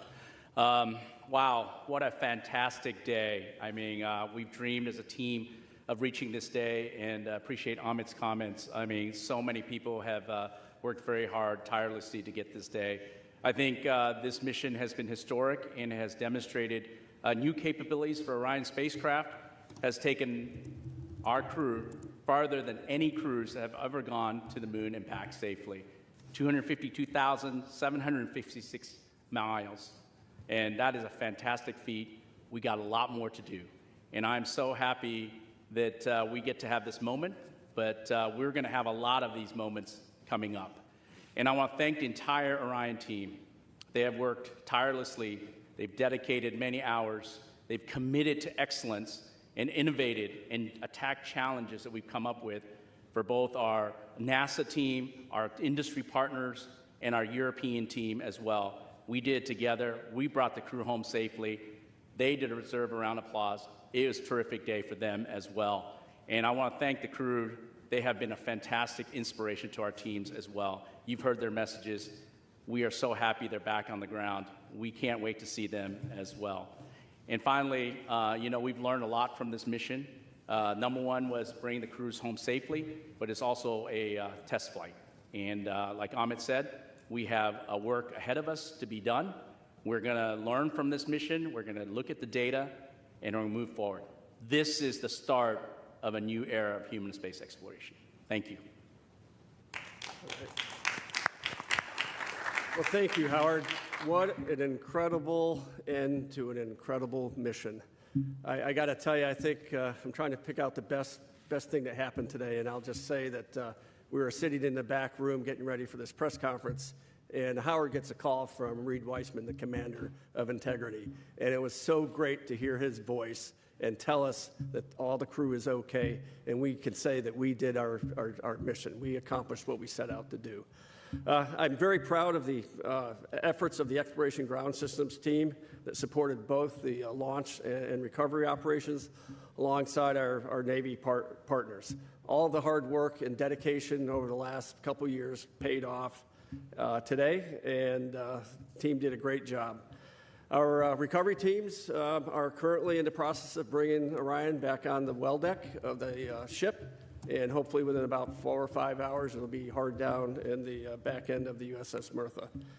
It's good to be NASA. It's good to be an American today. Thank you.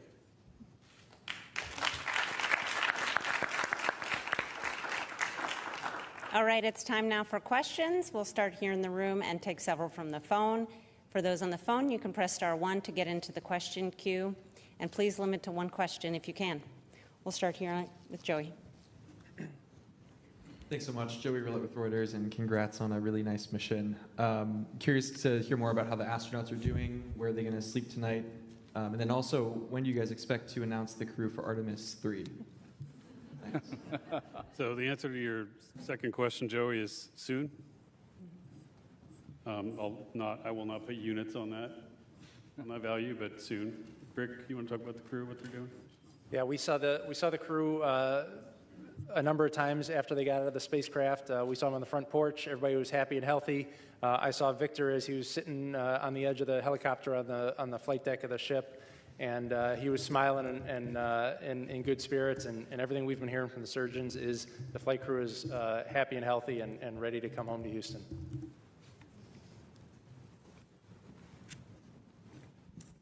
Hi, Lauren Grush with Bloomberg. Congratulations again. You know, obviously, it's been such a great mission to watch from start to finish, but I guess I'm wondering if you had to categorize, you know, this was a test flight. What would you say is the issue that you feel maybe the most grateful arose during this mission so that you could apply that lesson learned to the next? Maybe you.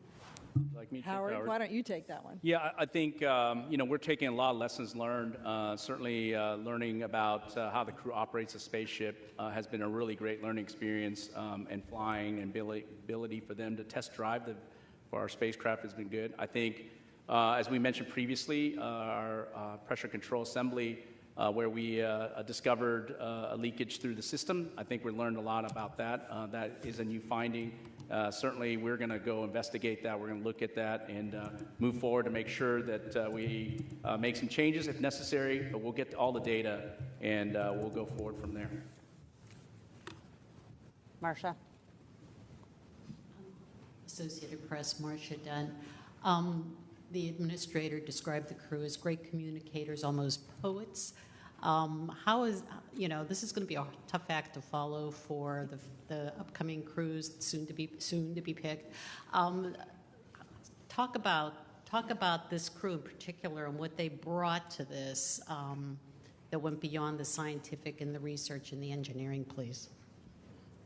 I'll just say that this particular crew, they've gotten to know each other so well. So each of them individually are just absolutely amazing individuals. But they, as a group, you could watch them, and what they brought as you watch them in Orion over the last 10 days, operating just seamlessly between the four of them, just the teamwork, the camaraderie, I think they really brought an amazing sense of what we're trying to achieve with this mission. It's the mission for all humanity, a mission for all, and they really did represent that and tried to communicate that. I do know that our entire astronaut corps is spectacular, and so I have no doubt that the next teams will also rise to that level. Jackie. Hi, all. Jackie Waddles, CNN. Congratulations. Question for Rick. I'm really anxious to hear what that blackout during reentry was like for you. And also just wanted to ask, that splashdown target being less than a mile off is incredible. Can you walk us through if anything, was outside of ordinary? I know we heard on comms there were some sensor issues just before entry interface. Just curious to hear more about that. Thanks. Sure. So, blackout, there's really no beating around the bush with that. It's a difficult time because the flight control team wants to see data. We want to look at the data. We want to be able to provide input to the flight crew on how to fly their spaceship. And when we don't have data, we're trying to figure out what to do with ourselves. But we knew when blackout was going to start. It started when we expected. We knew when it was going to end. It ended when we expected. And so that gave us the trust that the spaceship was flying itself correctly. As far as some of the cautions and things that came up on the way down, The prop cautions, they were, we think that, again, that was learning of the spacecraft. Some of the limits are set a little bit tighter than we probably should have had them set, and we dispositioned those and moved on. As far as the comms post-landing, we don't quite know what was going on there, but we worked around it. We had comms with the recovery team, and we safely handed over the mission authority at the right time. Okay, Josh. Hi, Josh Denner, space.com. Really excited to hear that the crew is doing well. I'm interested, we saw Victor sitting on the edge of that helicopter once they landed on the ship, and it was great to see them all, walk across the deck. They were set to do an emergency egress test with a ladder, a backpack, I'm wondering if they've performed that yet, how soon they will be performing it, and if they have, how it went.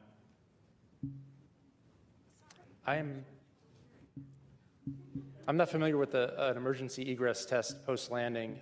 Given that this was a test mission, the number one goal was to get the flight crew out of the spaceship as fast as we could, and we weren't looking at any post-landing objectives. Yeah, we did do, I think, back when we were back on the launch pad, we did, during the CDDT, we did an emergency egress, but that's the only one I'm aware of that is that test. Yeah, but we'll check on it for you. Eric. Eric Berger, Ars Technica. Congratulations on making what I know is really hard look easy. It was a beautiful mission. Amit, you said the work ahead is greater than the work behind us. Can you talk about, as sort of NASA rises to these far greater challenges in Artemis III, Artemis IV, and building the moon base, how important it is for you and the agency to be flying humans in deep space again and sort of to be at an operational cadence? This has to be pretty uplifting to the workforce to put the 50 years of not being back to the moon behind us. Yeah, it's huge. I mean, flight cadence and iteration is the key to reliability and safety. We were waiting to fly this mission for several years. A lot of that was because of the issues we saw during Artemis I and making sure we did that the right way, and we tried to make sure the machine was perfect before we flew it. But the real way to do that is to keep iterating, to keep flying, keep learning, keep getting data in the flight environment. So that piece of how we've changed the architecture and demanding that higher cadence is going to be, I would say, mandatory for us to be successful. We need that muscle memory to exist. We need the data to keep coming in, and we need to be able to quickly iterate and change the machine as we learn from it. Everything we learned from Artemis II, we're going to get right after it, but I would say it's essential. Okay, Irene. Irene Klotz with Aviation Week and Space Technology for Amit. What do you think will be your biggest challenge to ensure that this mantle and responsibility of inheriting what Apollo did does not end like Apollo? I think we talked about this a little bit before. What the architects of Apollo, Gilruth, von Braun, Siemens, Mueller, what they really wanted to do when they were given the challenge of expanding the range of action to the moon was to learn to live and work in space for a long time. They wanted to do that first. I talked a little bit about this with Rob earlier. I think, and of course, because of the nature of the environment they were in, they were in a race. They achieved their objectives. They were geopolitical as well as technological. But once it was done, it was done. And I think the foundation they wanted to build on is what we went to afterwards. So we wanted to, investigate reusability with shuttle. We did that. We wanted to learn to live in space for a long time with station. We've got to that point now, 25 years of occupation. And now it's interesting. I think where we are with the program is kind of where they wanted us to be before they decided to go do that, to actually enable a sustainable presence, to learn how to live and work there for a long time. So, it's a weird irony of history that, it took that long for us to do that, but we weren't sitting idle while that happened. We developed the capability to have an enduring presence, in space, and now we're going to take advantage of that now that we've reached back to the moon. Okay, we'll take one more in the room from Ken Chang, and then we'll go take several from the phone.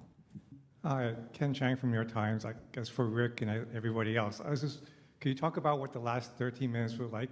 There had to have been some anxiety, and what was the moment where you could finally relax, and when did you start celebrating in Mission Control?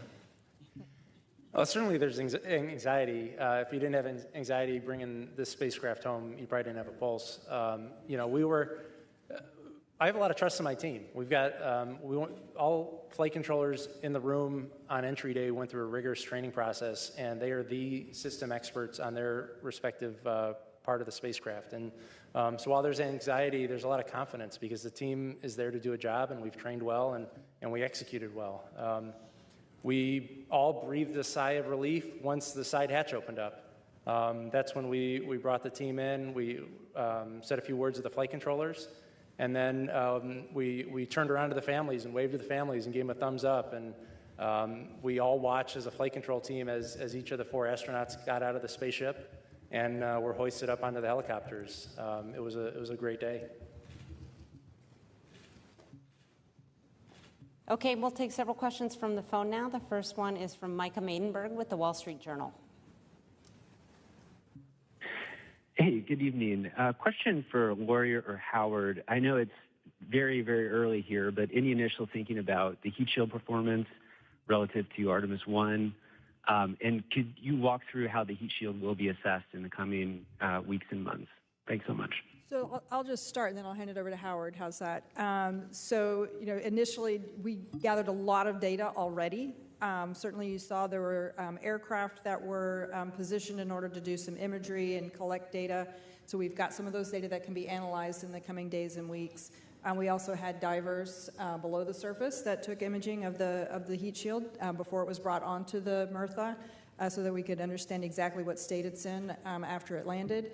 And so I think we've already begun the data gathering piece of it. I'm sure there'll be more assessments once we get on the ship. And then, Howard, why don't you talk kind of what the next steps are?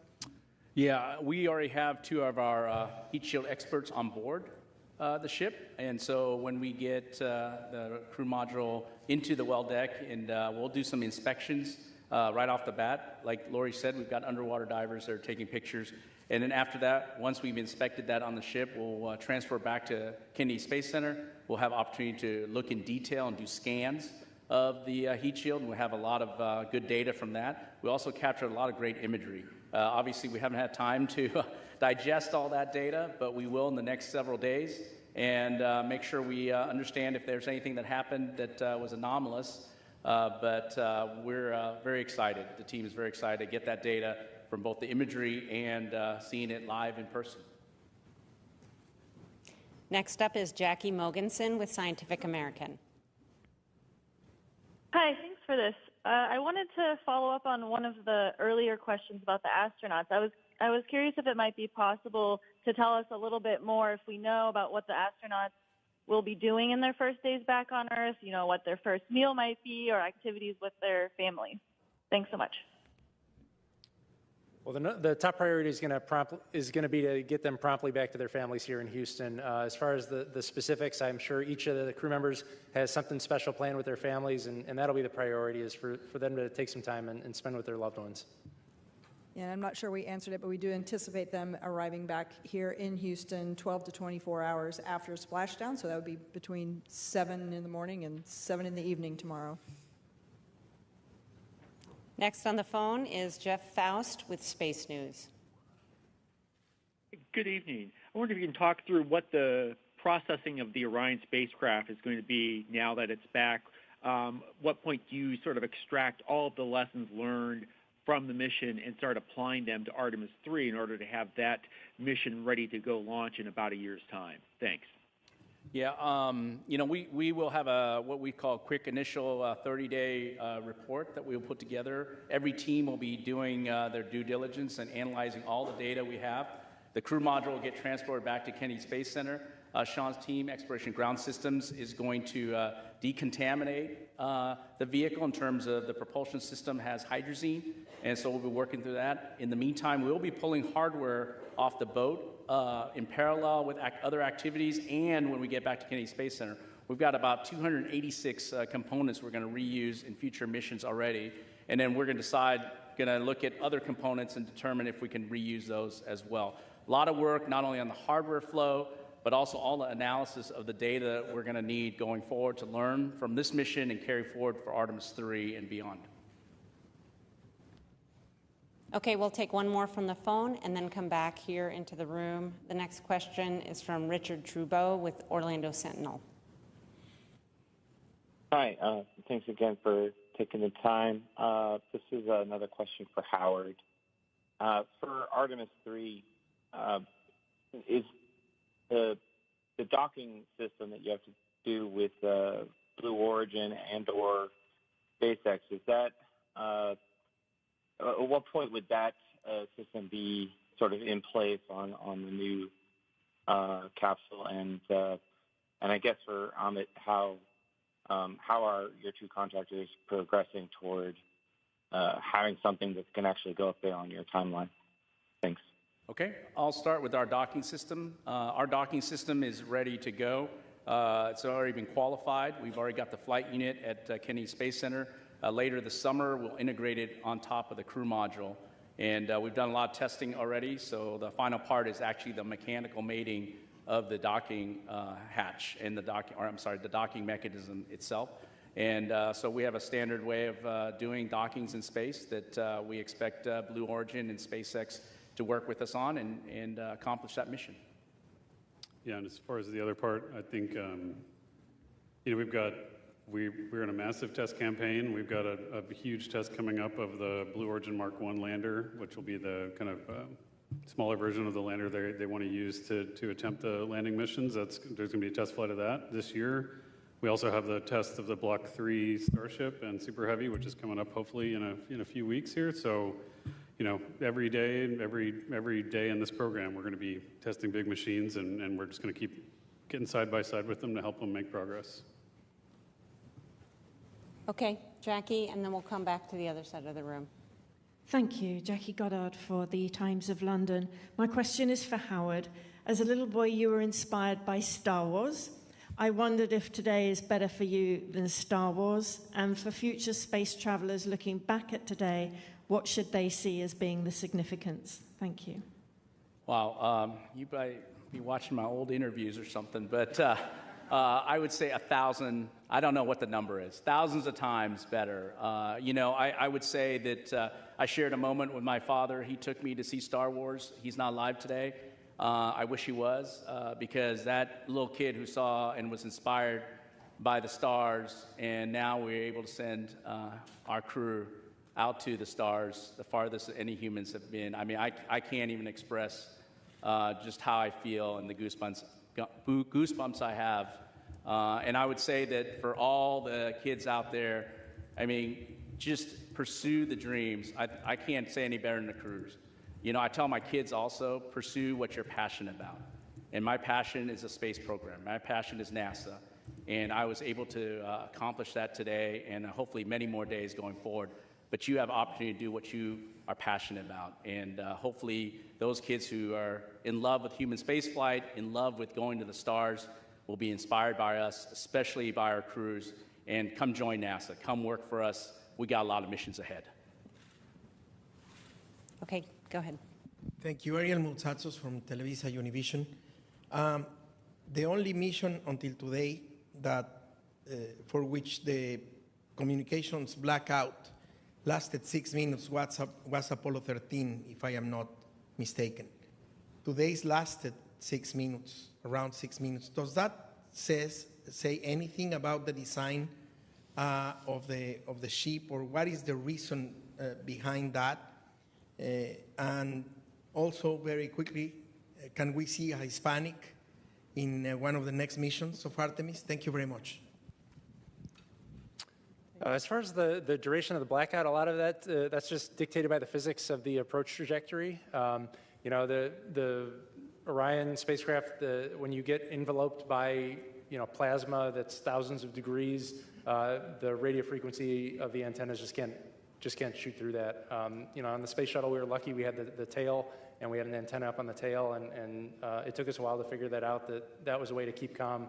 For Orion, it was 6 minutes, but it was predicted, and it played out exactly as we predicted, so that just gave us confidence that it was flying the way it was supposed to. Will.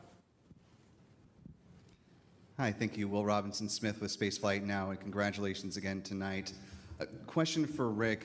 The whole flight operations team has been exceedingly busy throughout the course of this mission, in preparation for this mission. I imagine there will be a little bit of breathing room now that the crew is back safely on Earth, but when do you kind of get the band back together to start prepping for Artemis III? And will it be the same complement of flight directors that we saw for Artemis II? Thank you. Well, you're right that the next mission is right around the corner, and we'll take the lessons learned from Artemis II. We learned a bunch on how to fly people in space, both from a vehicle operations, but also from how to run a control room with a deep space mission. And when the time is right, we'll get back into flight-specific training. And we've got a core group of about 30 flight directors, and they're all extremely capable. And I think anybody who's assigned to that next mission is going to be as successful as the three of us, myself, Judd, and Jeff. Yes, we'll take you. Tom Clark with Sky News. Congratulations on a very successful mission. Amit, you spoke yesterday of there only being irrational fears. I wonder if you succumbed to any, and if so, what they were.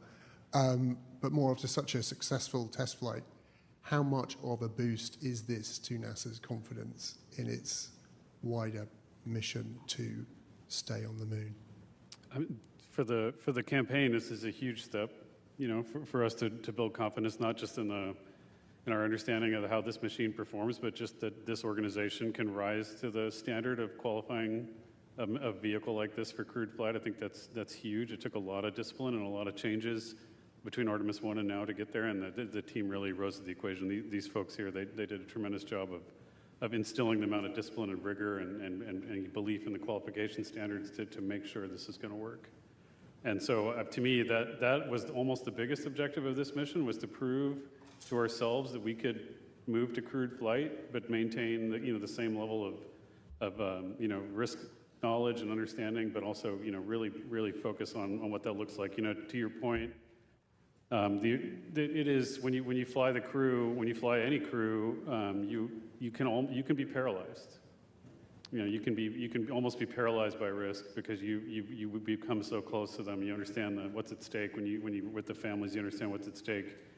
But the crew knows this, and we have to do it too. But organizationally, understand that what we do is we take calculated risks, and that it's going to take risks to explore. But you have to make sure you find the right line between being paralyzed by it and being able to manage it and bound it the right way. Okay, Andrea. And then after that, we'll come to Michael, and then take several on the phone. Andrea Leinfelder of the Houston Chronicle. This question's for Rick. I enjoyed seeing the flight controllers storm into White Flight Control Room, and I was just wondering, were those the controllers from the back room? Were there people who were off duty who just couldn't be away? And why was it important to open the room to them and to let more of the Houston workforce celebrate that moment? Thanks. That was anybody. I made a call out to anybody who had worked the mission, no matter what shift or what room you were sitting in, to come into the room and just soak in the moment with the rest of the operations team. They all deserved it. They worked tremendously hard, both pre-flight and during the mission, and it was a time for us to celebrate together before celebrating outside of that room. Okay, Michael. Hi, Michael Atkinson, Houston Public Media. Congratulations again. My question is also for Rick. I think that we've asked the crew several times if they felt the weight of this moment, and I'm curious if you felt, or if your other flight directors felt the weight of this, that as you were going through all this, you're like, this is what Gene Kranz felt, this is what Chris Kraft felt. Did you ever feel that moment? There were a couple of times where you have a lull in the shift, and you can kind of sit back in your seat and just look out the window. I do that at ISS a lot when I work down the hall working in Ficker 1. You just enjoy the view. As I worked early in the mission on the planning shift, the moon was getting bigger and bigger, and it was fun to just sit and watch the moon get bigger. And then as we worked on the entry -1 day shift yesterday, and then on the entry shift, it was fun to watch the Earth get bigger. And it was fascinating to watch orbital mechanics take over. And in the last day when I took the console, I think we were, earlier this morning, I think we were over 50,000 miles away from Earth. And we made up that last 50,000 miles in the last 8 hours. And it's a fun job to do.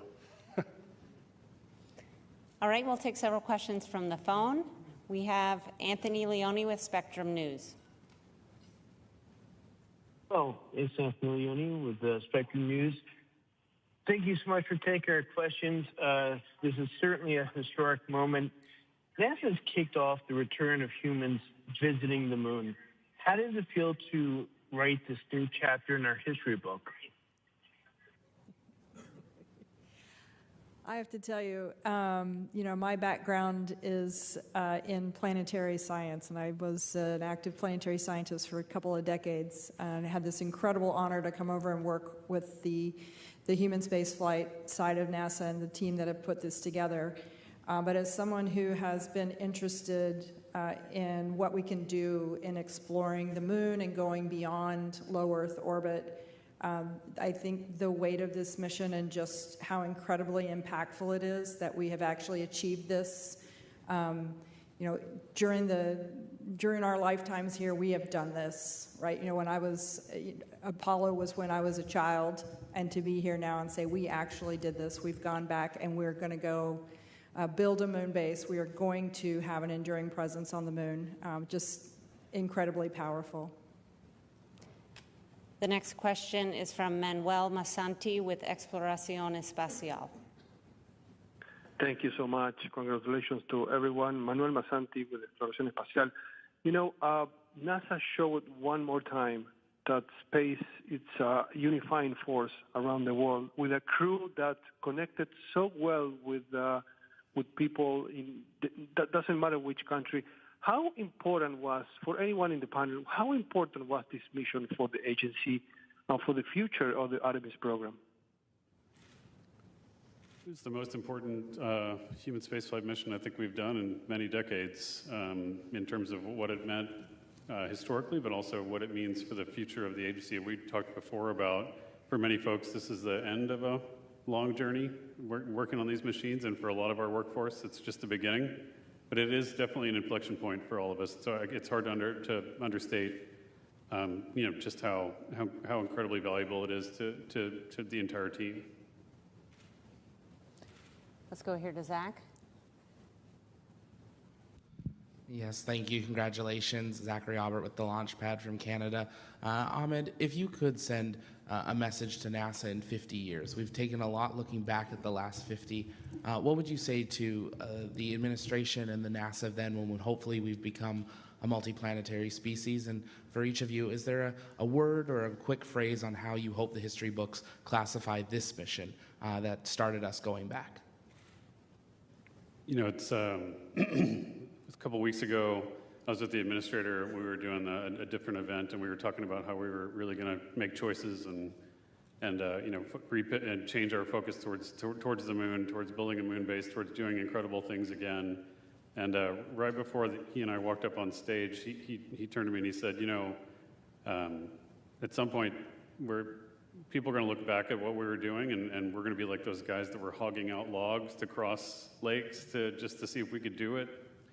And then, in the future, people are going to look back at us and go, wasn't that quaint, and isn't that interesting how they did that? But I mean, that's kind of where I think this is going to land in the grand scheme of things. We of course, Apollo achieved amazing things. We've done amazing things since then, but this, I think, is going to be an important step, and hopefully history is kind to us as a result. Okay, Stephen, did you have one? TJ?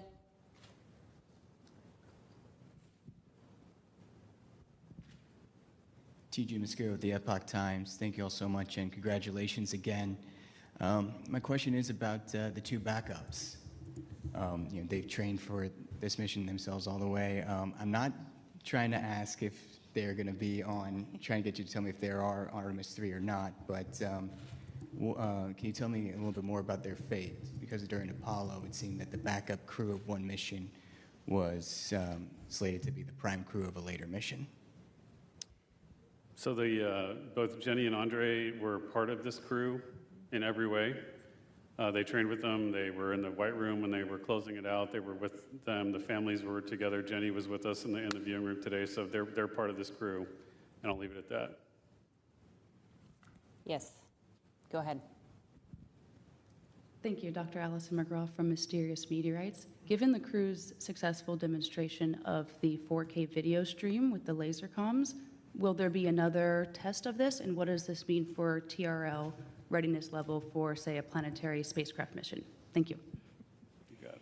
I think we've had an incredible demonstration of the optical communications and the 4K video streaming that was just fantastic. I think we've really shown that this is an amazing capability that we'd certainly like to implement in the future. So we'll have to see how that works and see how we can make that happen. Just to point out, though, we have actually closed an optical link from much further away. Yes, we have, from Mars. Vehicle, so, yep. So we're working on that. Mars distance. Mm-hmm. Okay, we'll come around here. Just need to wait for the mic to make its way over. Hi,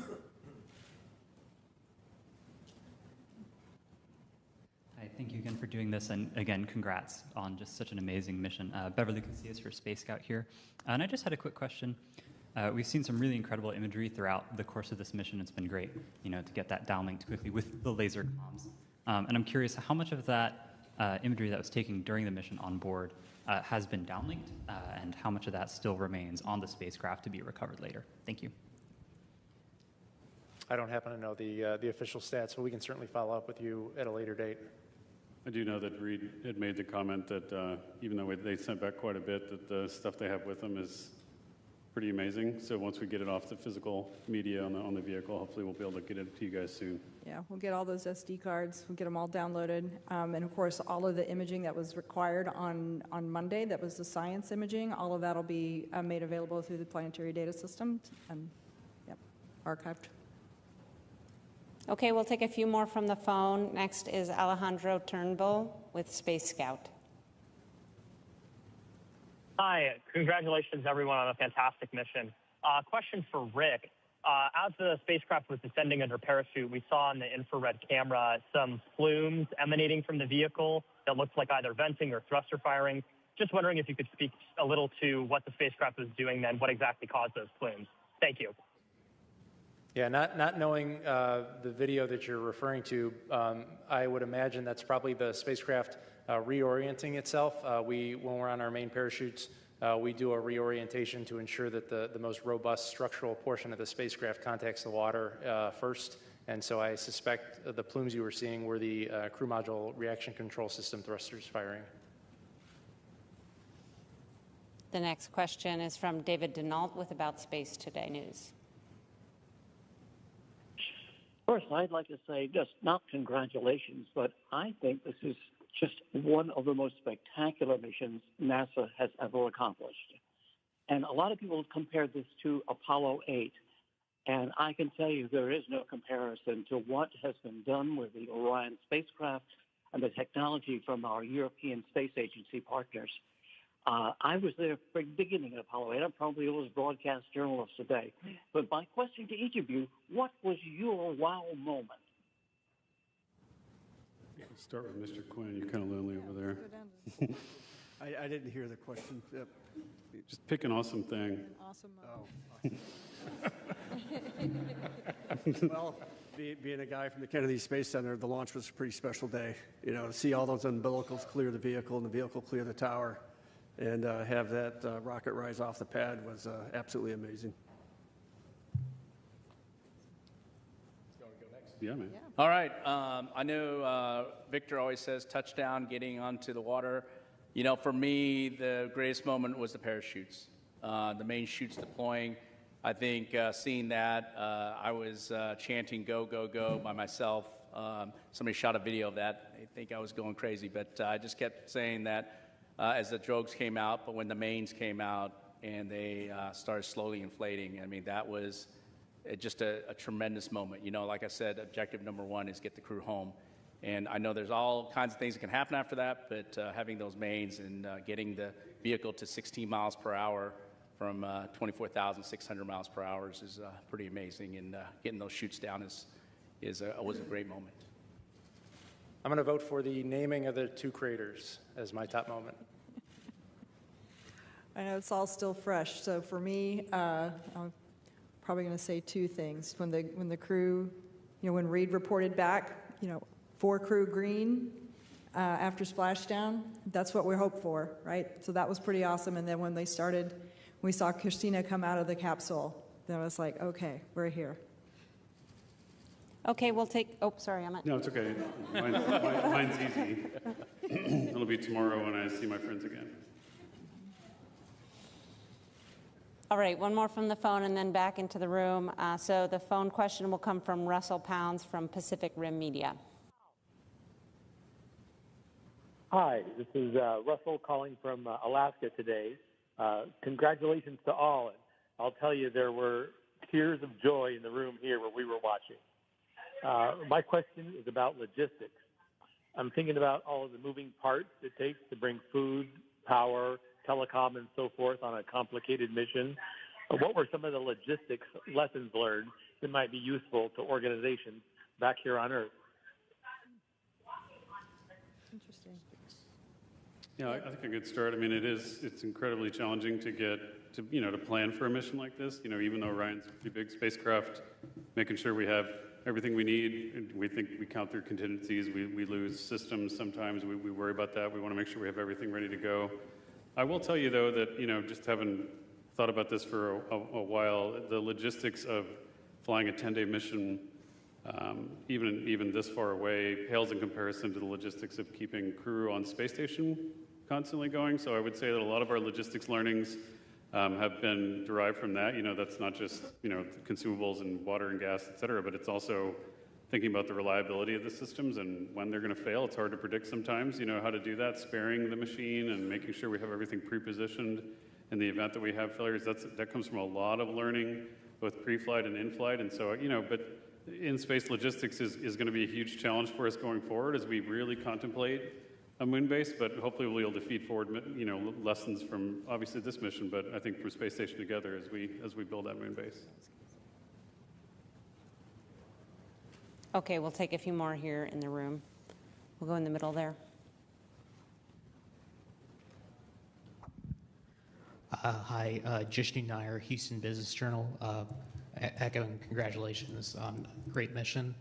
While we were following along, we had a lot of voices from the space industry, especially here in Houston, kind of chime in and express their support and as well. And I know that a lot of those companies are working on specific NASA proposals or submissions, but in general, how would you say you'd like to see the industry kind of respond to the kind of achievement that NASA has done here and hopes to continue with Artemis? I'll take the first stab on that one. How I'd like to see industry respond is to take this as not just the inspiration, but the challenge. You've heard that we really want to speed up our cadence and be able to return our crew back to space within a year and to the surface of the moon in 2 years. In fact, hopefully land on the moon twice in 2028. In order to do that, we're not going to be able to do that alone. We need all of industry to work and come along with us, and they need to accept that challenge and come with us and really start the production lines that are going to be required in order to achieve that goal. Okay, let's hear in the white hat.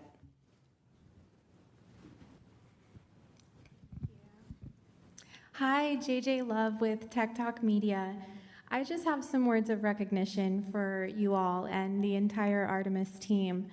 What you have done this week is remind the people of Earth that wonder is worth chasing, that curiosity is not a luxury, it is the most human thing we have. You didn't just test a spacecraft, you tested mankind's potential and carried all of us with you in the process. Every kid who looked up at the moon this week did it differently because of you. People who needed something to believe in found it in that splashdown tonight. So thank you, not just for the data, and not just for the mission, but for proving that the pursuit of what's possible is still alive and well. We are so grateful.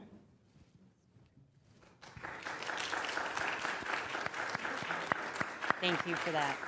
Very well said. Thank you for that. I would tell you that, for everybody listening, this is the taxpayers' program. The people paid for this. The people invested in this. They invested in all of the things that we do, and so we're grateful for the support. Okay, we'll take a couple more questions, and then we'll go ahead and wrap. We have one here, and then further back. Hello, congrats. Emily Martin from CID's Best Friends. Reid Wiseman addressed a shout out to the ESM right after it separated from Orion. saying that it powered their journey on the moon with perfection. I was wondering what comments you might have on the performances of the ESM and on the future of that collaboration with Europe. Yeah, I would say that the European Service Module in general performed as expected. I know we learned a little bit about the pressurization system, and we'll work on that. But overall, really great part of our spacecraft. Really appreciate our European partnership. We do have continued partnership with them for Artemis III, 4. We're building ESM 5 as well, and we'll continue to do that as we move forward. All right, we'll take one final question. Hi there, Chelsea Torres with Fox. Again, congratulations on a historic mission. Again, test flight, and one thing that we are as humans are explorers. And so I'm curious if you're able to kind of talk about this. During the lunar flyby, we saw the excitement not just from the crew, but also from everyone in mission control. Was there anything that kind of stood out to you, whether it was the Terminator, the certain pictures and data, anything at all that you can speak to that maybe you didn't know before about the lunar surface, our planet, space itself that you'd like to speak about? Thank you. I'm just going to call out the one thing that I thought was truly unique about this mission. I mean, certainly there's a ton of new things that we've done with having our crew observe far side of the moon and being able to observe these features after their incredible training. But I'll tell you, the one thing that really stands out to me is being able to watch our crew observe an eclipse by having the moon passing between their spacecraft and the sun. That was a totally unique experience and something that I was so proud that we could all participate and travel along with them and experience that moment. All right, that's all the time we have today. Thank you very much to our participants today and to all of you for following along. You can find the latest information about our missions on nasa.gov and hopefully soon information about the expected arrival time of the crew back in Houston tomorrow. Thank you.